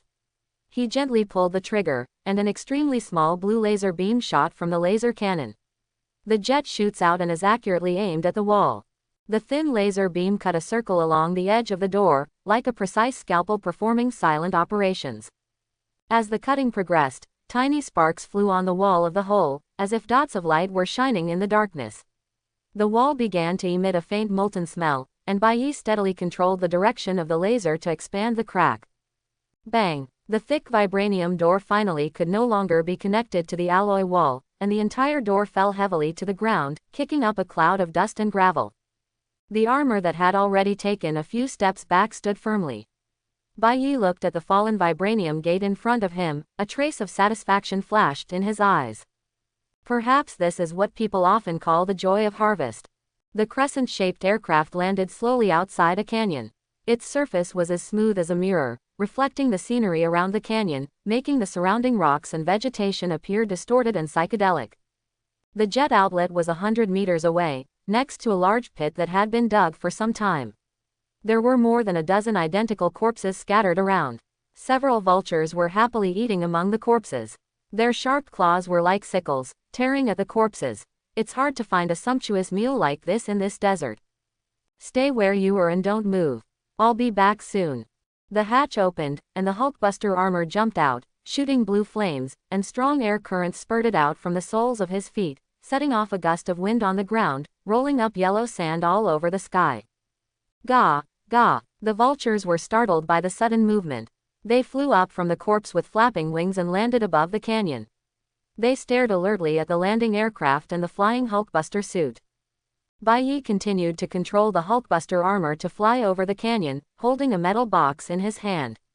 He said to the computer on board, "Computer, scan below to see if there is anything similar in appearance to the puddle but with abnormal readings." The computer responded quickly. "Analysis in progress, a similar target has been captured." It began to analyze the composition of the waterhole and the surrounding terrain, and complex data flows and charts appeared on the screen. The scenery in the canyon is fully displayed in the cab, with staggering cliffs standing thousands of meters tall and a few dwarf plants beside the calm waterhole. The computer analysis results showed that there were some slight movement fluctuations in the puddle, but no abnormal readings were detected. Continue to scan other areas to see if there are any other hiding places. He gave the order, and the armor immediately began to turn and continue flying deeper into the canyon. And when those scavengers saw the tall golden red mecha flying away and the aircraft in the distance no longer making any movement, they boldly spread their wings and glided, landing next to the corpse and starting to peck at it again. In the cabin, Pietro, who was squeezed into a corner, fell silent looking at the vibranium door that took up a lot of space on the floor. After flying for more than 10 minutes, a pleasant electronic female voice suddenly came from the computer. A liquid substance with a higher than average viscosity and density has been detected. Receive. Baiyi immediately tightened his control on the armor, focused on the display screen, and flew towards the location prompted on the screen. The Hulkbuster armor landed slowly in the canyon, landing in a slightly open area. A protruding piece of granite came into view, casting alternating shadows of light and dark around it. Under the shadow, there seemed to be a pool of black water swaying. There seemed to be no trace of vegetation near the puddle. Zooming in slightly, the black liquid is more clearly visible. It is not like water, has no ripples, and does not reflect any light. It seems to be a thick black substance, swaying faintly, releasing a strange aura. Sonic cannon, Baiyi said, raising his right hand and aiming at the pool of water. Under his command, a coil on the right arm of the armor popped out, buzzed and then gradually began to rotate. The sonic cannon buzzed, and the air vibrated violently, making a sharp sound. Sound waves visible to the naked eye hit the pool of black liquid, and the black liquid instantly began to dance wildly, making a blood-curdling scream. It seemed to be extremely sensitive to sound, and began to retreat under the influence of sound waves, not daring to face this powerful attack. It kept twisting its body close to the rocky cliff, trying to avoid the pursuit of sound waves. Baiyi calmly operated the armor and adjusted the frequency of the sonic cannon to a higher level. This time, the sharp sound from the sound wave was more intense, like a sharp blade cutting through the air of the canyon. The black liquid became more and more furious under the impact of the sound waves. It tried to escape, but was firmly trapped by the sound waves. It kept retreating, trying to find opportunities to escape, but the sonic cannon's attacks were always in pursuit.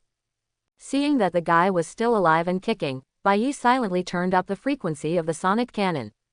The symbiote is an inorganic, amorphous, symbiotic alien creature created by Nar, the ancient lord of the abyss and the dark god. Creatures possessed by symbionts often gain super strength and unique functions evolved from different symbionts, such as the sleeper, that can produce various chemical substances, the serum, that can treat diseases, etc. Most symbiotes are extremely afraid of sound waves and fire. Although there are a few powerful individuals who can overcome this shortcoming, their numbers can be ignored. Hell's Kitchen's 5-star attorney Daredevil Matt once said of the symbiote that it smelled like gasoline mixed with stinky sewers. The current symbiote is the Venom of this universe, the most famous and popular one in the symbiote family. No one knows what happened to its original host many years ago, Eddie Brooke, after the day the hero fell. People only know that there is an evil, carnivorous black symbiote that hates everything related to Spider-Man wandering around the Midwest, possessing various animals and preying on humans. Buzz buzz. As time passed, the black symbiote finally shrank into a ball, trembling slightly. It could no longer resist. Under the continuous sonic attack, it became more weak and fragile. Baiyi stopped the sonic cannon, and the canyon fell into silence. The black symbiote trembled, and its surface continued to break and so, as if it would collapse at any time. The metal box cut through the air and landed in front of the black symbiote with a loud bang. Baiyi stared at this abnormal creature with a cold face. However, what he didn't expect was that Venom trembled when he saw the metal box, and then slowly backed away, as if he still wanted to escape. Last chance. If you don't come in, I will bombard you with sonic cannons for 10 hours, and then feed you to the xenophages. With that said, the coil on the Hulkbuster's right arm popped out again and was aimed at Venom. The symbiote felt the pressure of the sonic cannon and shrank back into a ball. At the same time, a pair of pale white eyes without eyes appeared on its surface, looking at Baiyi as if thinking about something. It knew what the xenophage, the man in the metal mecha in front of him, was talking about. It was a cosmic creature with a head like a locust on Earth. It wandered the universe and fed on symbionts. In the 1990s, it and Eddie were troubled by xenophages. This creature can transform at will without feeling any pain. Its saliva is extremely corrosive and paralyzing, and it is said that its saliva can also increase the flavor of the symbiote. It is really evil. In addition, the xenophage believes that the longer the symbiote is combined with the host, the more delicious it will be.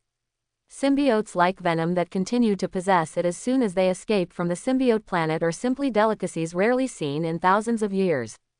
After weighing the pros and cons, the venom turned into a pool of black liquid material and slowly flowed into the metal box, accurately filling its entire volume. A black tentacle also stretched out to gently close the lid of the box. Regardless of whether this human being really knows a xenophage, the sonic cannon in his hand is definitely not fake. He has had enough of being beaten by that thing. Can't afford to offend, can't afford to offend. Seeing Venom's obedient look, Bai Yi snorted coldly, controlled the Hulkbuster suit to pick up the metal box and close it tightly, then sprayed out blue flames and rushed towards the rather cramped sky looking up from the canyon. He didn't catch this alien puppy just to keep it as a pet or to have it on his body. The Venom of the normal 616 universe has possessed all kinds of weird things, from aliens to Earthlings to Peter Parker to rats to Deadpool. There are almost no things it dares to possess. The Venom in the Wasteland universe is even worse. In the past few decades, it may have even possessed underground people who never bathed or something equally dirty. This is not only dirty on the material level, but also spiritual. Many scholars believe that the symbiote will greatly amplify the mania and evil thoughts in the host's heart, but in fact the reverse is also true. Various negative emotions in the host's heart will also affect the symbiote and change its outlook. Once the two are combined, they will enter a negative cycle of worse becomes worse. However, in extreme cases, venom can be used as an emergency means to inhibit cancer cells. It can swallow a part of cancer cells inside the human body to delay the onset of the disease. It once did this for its favorite human host, Eddie. Pass. But for now, he probably won't use venom to fight cancer, not only because the self-healing potion he injected in the zombie universe bought him more time. Seeing the approaching aircraft through his helmet, Bai Yi squinted slightly. And because he already knew how to completely cure cancer. At the entrance of Weapon X factory, the cold wind howled and heavy snow fell. In the bitter cold of wind and snow, two soldiers wearing heavy coats stood guard at the door of the Weapon X factory. They were originally just cleaners at this base, but after Zemo's death, because all the Hydra soldiers died with him, they were temporarily selected as replacement soldiers and received simple training. "How's it going, Paul? Is there any movement?" The soldier standing on the right asked in a low voice. Paul pursed his lips and squinted his eyes to look into the distance. "I didn't find anything unusual. The heavy snow makes it hard to see clearly. Yeah, I really hope I can go back to my shift to warm up soon." The soldier muttered. At first they were actually unwilling to be soldiers, but when the old man who played with bows and arrows took out a lot of money, he gave them too much, more than 3 times their original salary as cleaners in the factory, and promised not to treat them like spare experiments like Hydra. At this moment, the sound of an object falling to the ground suddenly came from the depths of the wind and snow. The sound was a bit blurry in the wind and snow, but it was still captured by 2 soldiers. They immediately looked in the direction of the sound with vigilance. "Did you hear that?" Paul asked, swallowing. He can now shoot and understands some basic combat knowledge, but he has never actually participated in a battle. "I heard it, maybe it was the wind, right?" another soldier said hesitantly. However, at the next moment, a blur of blue light penetrated the wind and snow and reflected in the eyes of the soldiers. There was also the sound of heavy footsteps. This was obviously not something that could be explained by the wind. The 2 soldiers looked at each other and clenched the weapons in their hands. Under the cover of the wind and snow, a huge gold and red building walked out. One of its robotic hands pulled the heavy-looking metal door, and the other robotic hand held a metal box. The mecha's body was more than 3 meters high, and the snowflakes on the metal shell were melted by the heating vents and dripped on the ground. The 2 soldiers stared dumbly at the golden red mecha in front of them. At first, due to the obstruction of the wind and snow, they could only see a vague outline, but when the mecha fully appeared in front of them, they truly felt its majesty. What is this?" one of the soldiers asked, stammering. His voice was a little soft, and he could hardly hold the gun in his hand, so he put it down involuntarily. He grew up in a small town next to Florida controlled by Dr. Lizard, where there are almost no traces of superhero culture. For a young man who grew up in a remote town and just hoped to earn a living, he naturally didn't know what a Hulkbuster was. Paul gritted his teeth and the gun in his hand trembled involuntarily. Although he was also afraid, he took half a step forward and raised the muzzle of the gun another inch. "Who are you? Where are you from?" His voice was trembling, but he still tried to maintain his dignity. At least that's what he thinks. Just when he felt like he was about to urinate and his heart was about to beat out of his chest, a small robot with a round body and a square head suddenly flew out from behind the huge mecha. Its eyes made of yellow pixels looked up and down at the two people in front of it. "Stand at attention, soldier." The head of the Hulkbuster mecha slowly rose, revealing Bai Yi's head wearing Magneto's helmet. He looked at the two of them expressionlessly. Paul and another soldier were completely stunned. Their eyes widened and they looked at the scene in front of them in disbelief. You are Mr. Bai Yi," a soldier stammered, with surprise and awe in his voice, and he put down his gun completely. After Hawkeye and his team left the base, Walter specially printed hundreds of photos of White Knight and distributed them to everyone inside the base, asking them to remember who their leader was. To be honest, he has one in his pocket right now. "Do you need me to get it for you?" Paul couldn't help but ask, looking at the metal box held by the Hulkbuster in his left hand. "No, help me raise the gate, and then you can continue to stick to your posts." Bai Yi glanced at him, and then walked towards the gate. Helby circled around the soldiers and followed. The heavy vibranium door left a deep mark on the path the mecha walked through. The door slowly rose, and Bai Yi and Helby walked into the factory. The factory's passage was wide enough to accommodate the Hulkbuster mecha and the vibranium door pulled behind it. One soldier breathed a sigh of relief and wiped the sweat from his forehead. The tension and excitement just now subsided a little, but he still recalled the scene he just saw in disbelief. "Did you see that? I bet that metal monster can tear the factory behind us into ruins in a few minutes." The soldier turned to look at Paul, with a bit of excitement in his voice. After Paul heard this, he let out a sigh of relief and said, "Yes. Fortunately, he is on the same side as us." He couldn't help but look at the passage where Bai Yi's back disappeared and the door that gradually closed. Finally, he frowned and thought for a while before saying seriously, "No, it should be. Fortunately, we are on the same side as him." The Hulkbuster mecha dragged the thick vibranium door into the large warehouse of Weapon X factory. The warehouse is filled with a strong industrial atmosphere, with various wooden and iron boxes placed on hundreds of tall metal racks. With his helmet open, Bai Yi could clearly see everything in front of him. In addition, there were more than a dozen workers in the distance who seemed to be counting the goods. When they saw the magnificent golden red mecha, they were startled and stopped in their hands. The work stood there a little at a loss. However, when they saw clearly that the person in the cockpit was Bai Yi, they all breathed a sigh of relief, and soon gathered around to look curiously at the vibranium door in his hand. "Mr. Bai, it's great that you're okay," a worker said excitedly. Publicly and privately, they didn't want Hydra to appear in this place again. "We all thought that metal monster was the enemy," another worker sighed. Behind Bai Yi, the little robot Helby also aroused their curiosity. They looked at this little robot with a round body and a square head, and couldn't help but be surprised.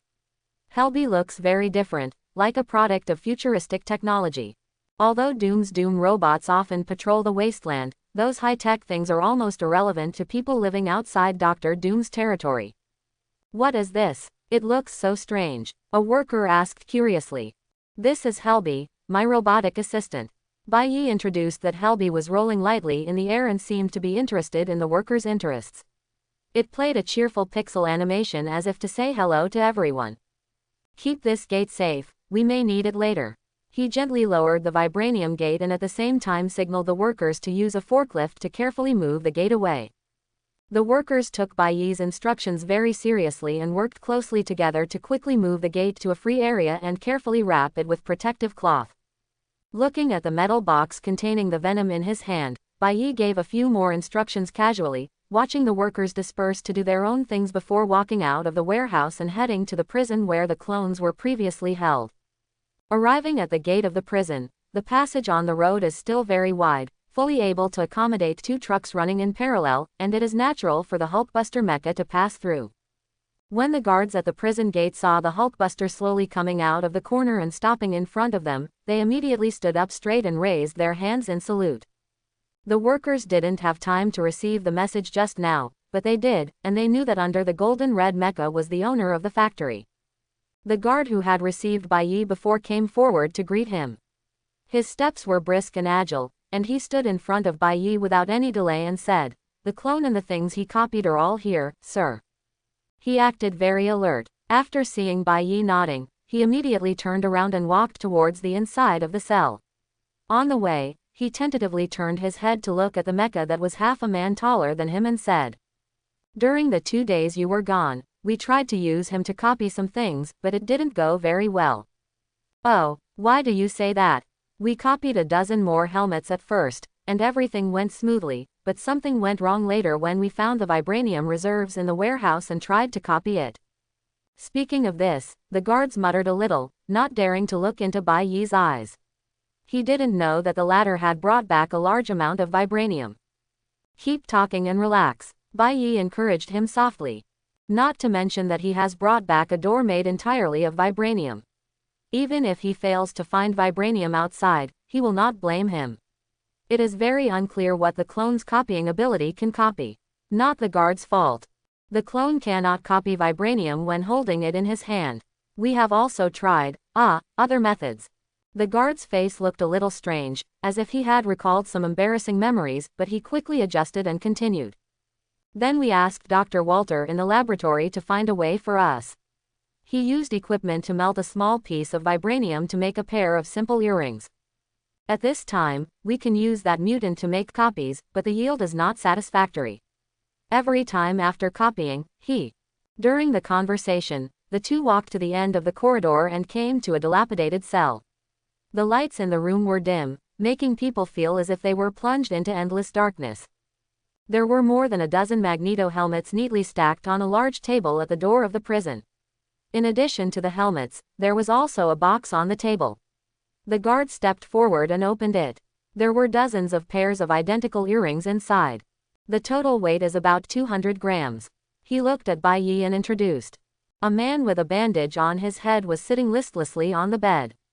The thick dark circles under his eyes highlighted his long-term fatigue and torture. But no one here would sympathize with him. The guard took out an iron rod and banged it hard on the railing, making a harsh thumping sound. The dazed clone was awakened by the sudden noise. He opened his eyes and saw the familiar two people in front of him, and his eyes immediately filled with fear. His lips trembled and he shrank towards the corner, his whole back pressed against the wall, sweating like raindrops. Seeing this, Bai Yefor said a few words to the guard. After hearing this, the guard's face instantly showed an incredible expression, and a trace of surprise and confusion flashed in his eyes as he looked at the clone.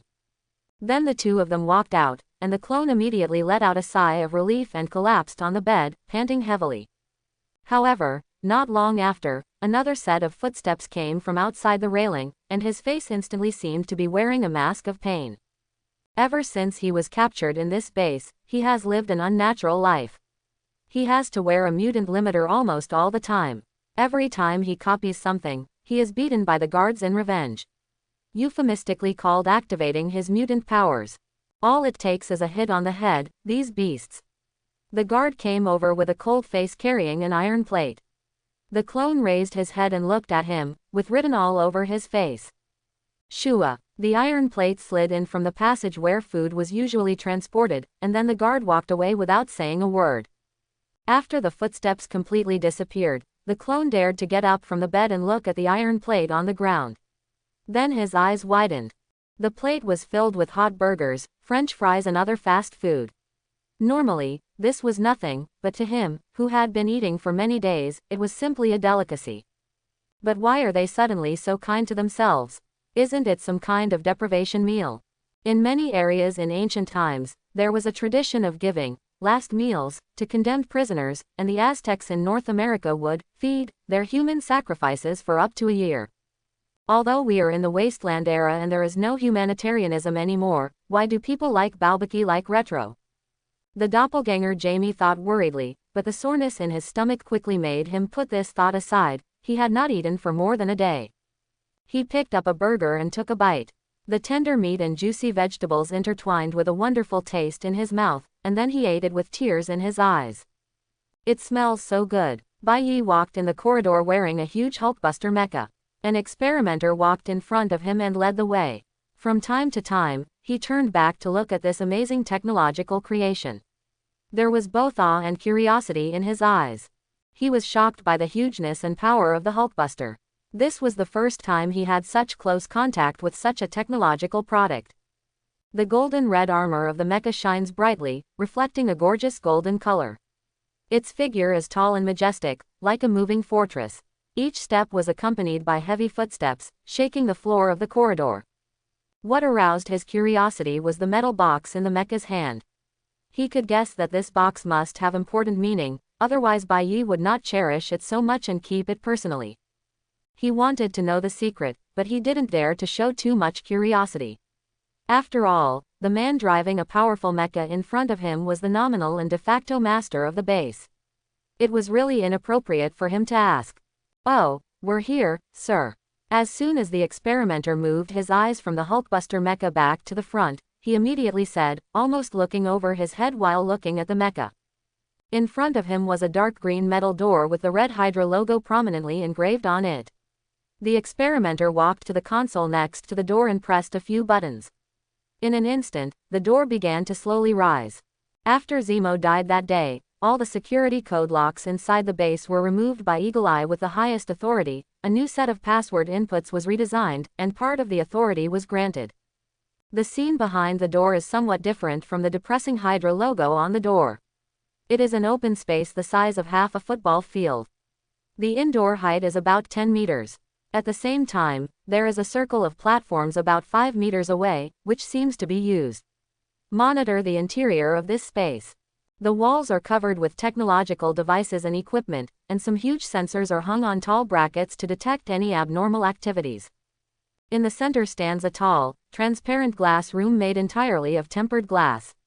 This room has a simple appearance, without any decoration, only transparent glass walls, allowing people to clearly see everything inside the room.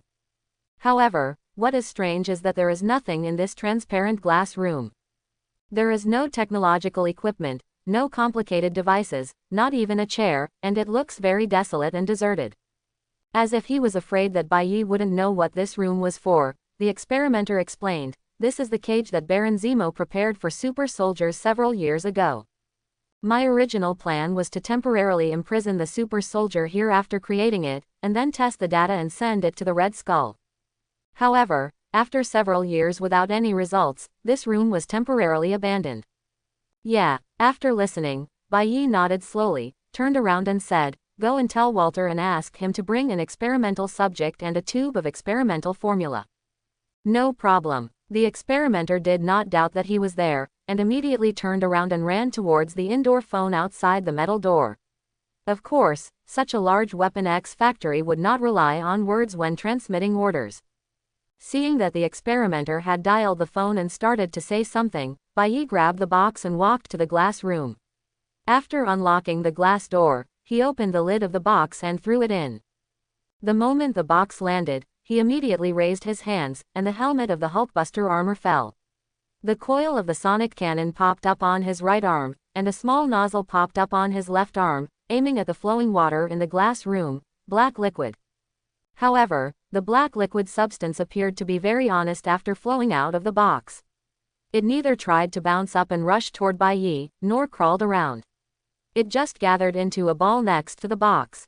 This is not entirely because it has lost its host.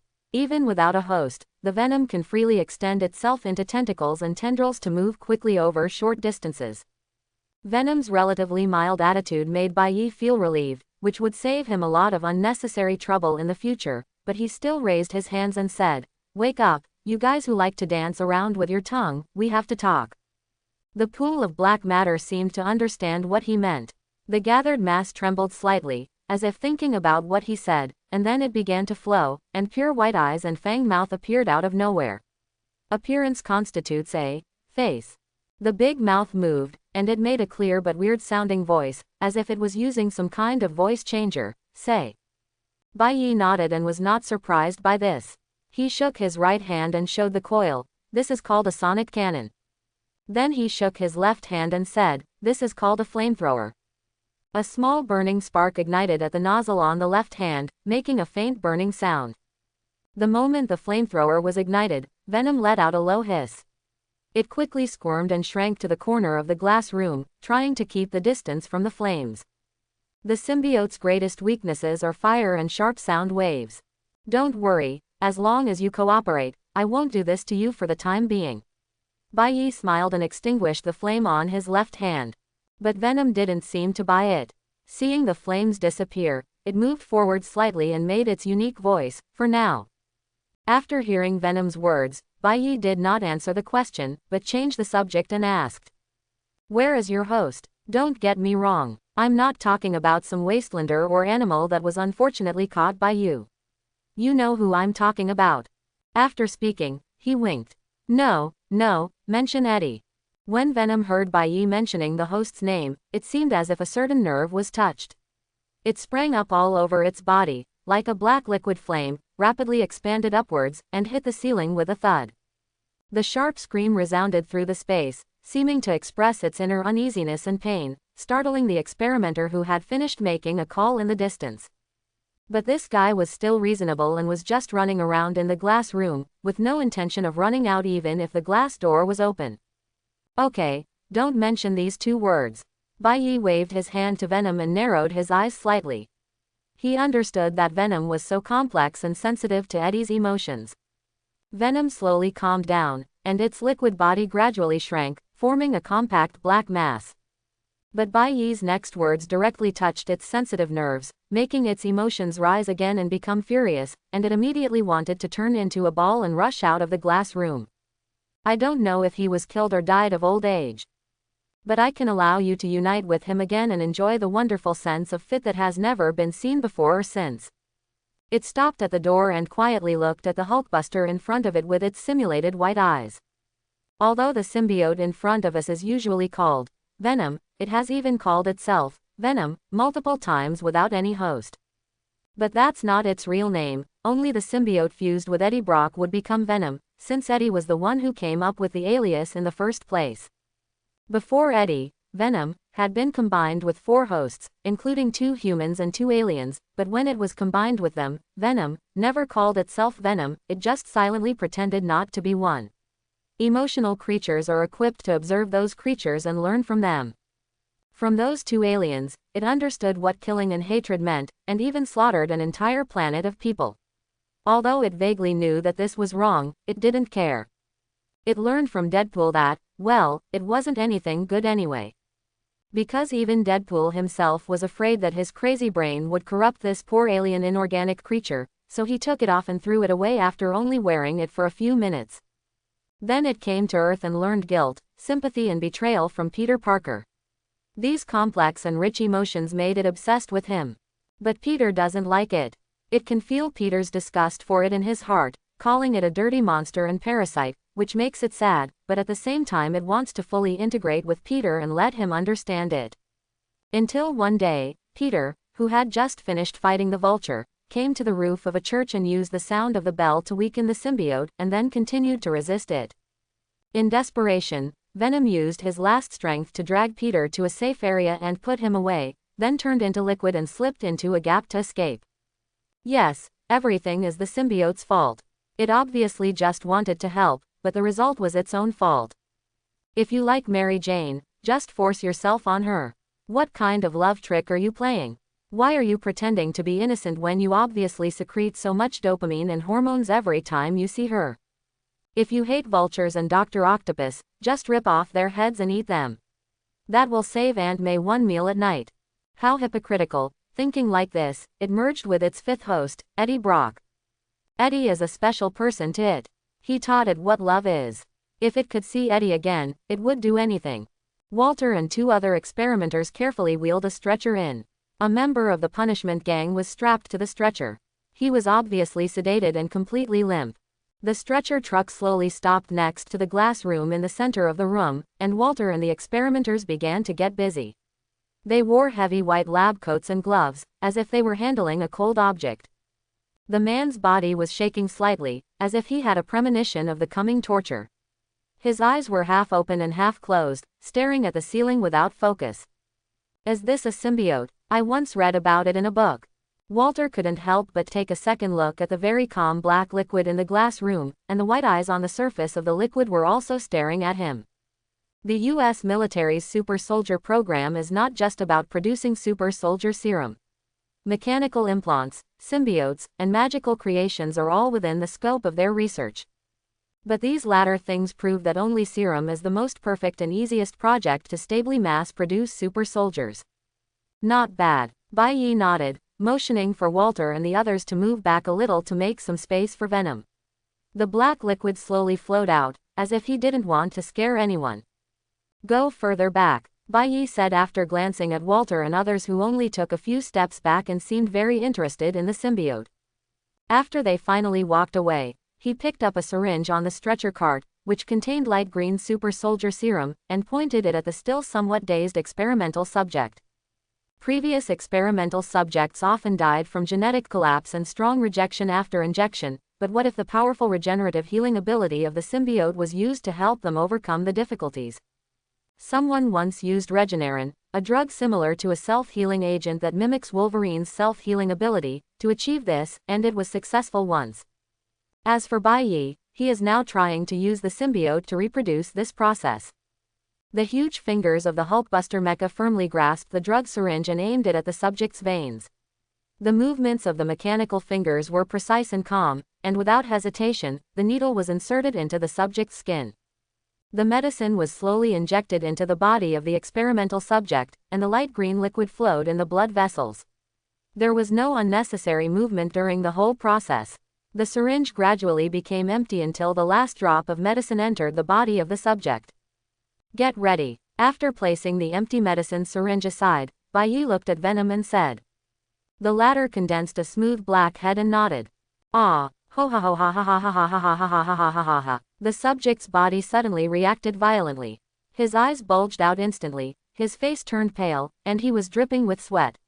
He screamed in pain, and his whole body convulsed and twitched. He subconsciously squeezed the metal railing of the stretcher with force. At the moment when the rejection reaction occurred, his strength also became extremely strong. The metal railing made a creaking sound in his hands and was almost crushed by him. His eyes were full of madness and pain, almost bulging out of their sockets, and blood flowed from his nose, mouth, and ears in bright red streams. It's time for you to take action. Whether you can survive and see Eddie in the future depends on your performance now. After hearing Bai Yi's words, the Venom suddenly bounced up and quickly rushed towards the out-of-control experimental subject, covering his entire body in its own black liquid. As the black liquid substance completely enveloped the experimental subject began to mutate. His originally collapsed body was gradually returning to stability. Although he was still bleeding and shaking, as the venom penetrated, his movements gradually stopped, and the symbiote seemed to gradually controlling and repairing the body tissues of the experimental subjects. Under the influence of the symbiote, the subjects' eyes began to undergo strange changes. The original dark brown pupils were gradually replaced by black, and finally turned completely black, without a trace of white eyeballs, shining strangely like two black gems. Immediately afterwards, a black liquid substance began to flow out of his mouth and nose, helping him break free from the belt and get up, and dark muscle lines formed on his body. A pale spider pattern appeared on his chest, only bigger than the Hulkbuster mecha. The tall body with half the head lowered is full of endless power. Venom opened its huge mouth, and countless sharp white fangs were fiercely exposed in front of Bai Yi. Green liquid continued to flow out of its mouth, and it roared and hissed, "We're Venom." Seeing the green liquid dripping from the black monster's mouth, Bai Yi silently took a step back. These liquids are the waste products of the symbiote. When the symbiote dissolves foreign matter that enters its body, it turns it into a green liquid and is expelled from the body. He raised his right hand, and the coil on the Hulkbuster mecha began to buzz slightly. He spoke to the tall black monster in front of him without fear, Venom, I know this guy in your body is evil and dirty, but it's better to calm down and not let him control you.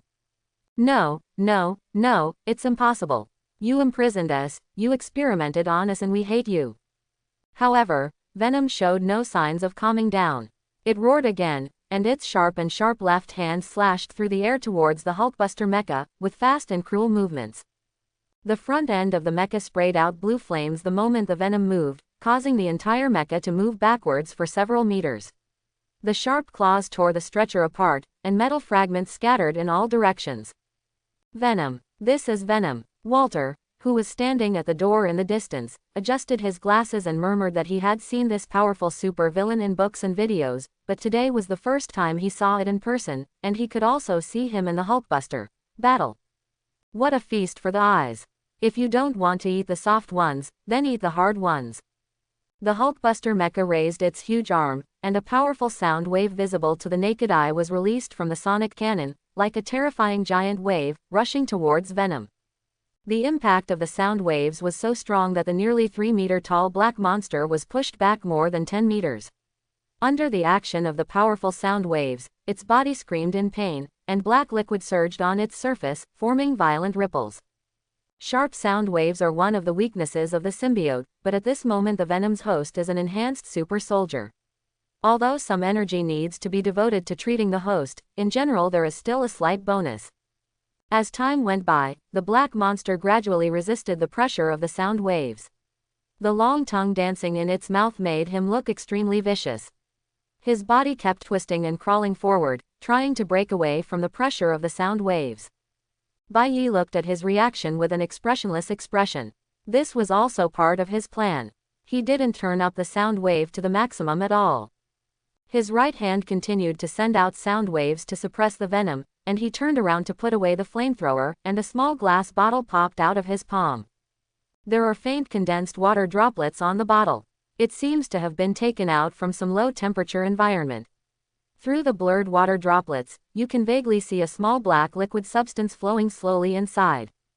The order of major events in this universe is relatively free. Although M Royal Family, Hulk World War and other events have not happened, there are traces of the subsequent, original sin, major events. The eyeball monster lives up to its name. When he was born, his head was filled with oversized eyeballs, with bloodshot pupils and whites.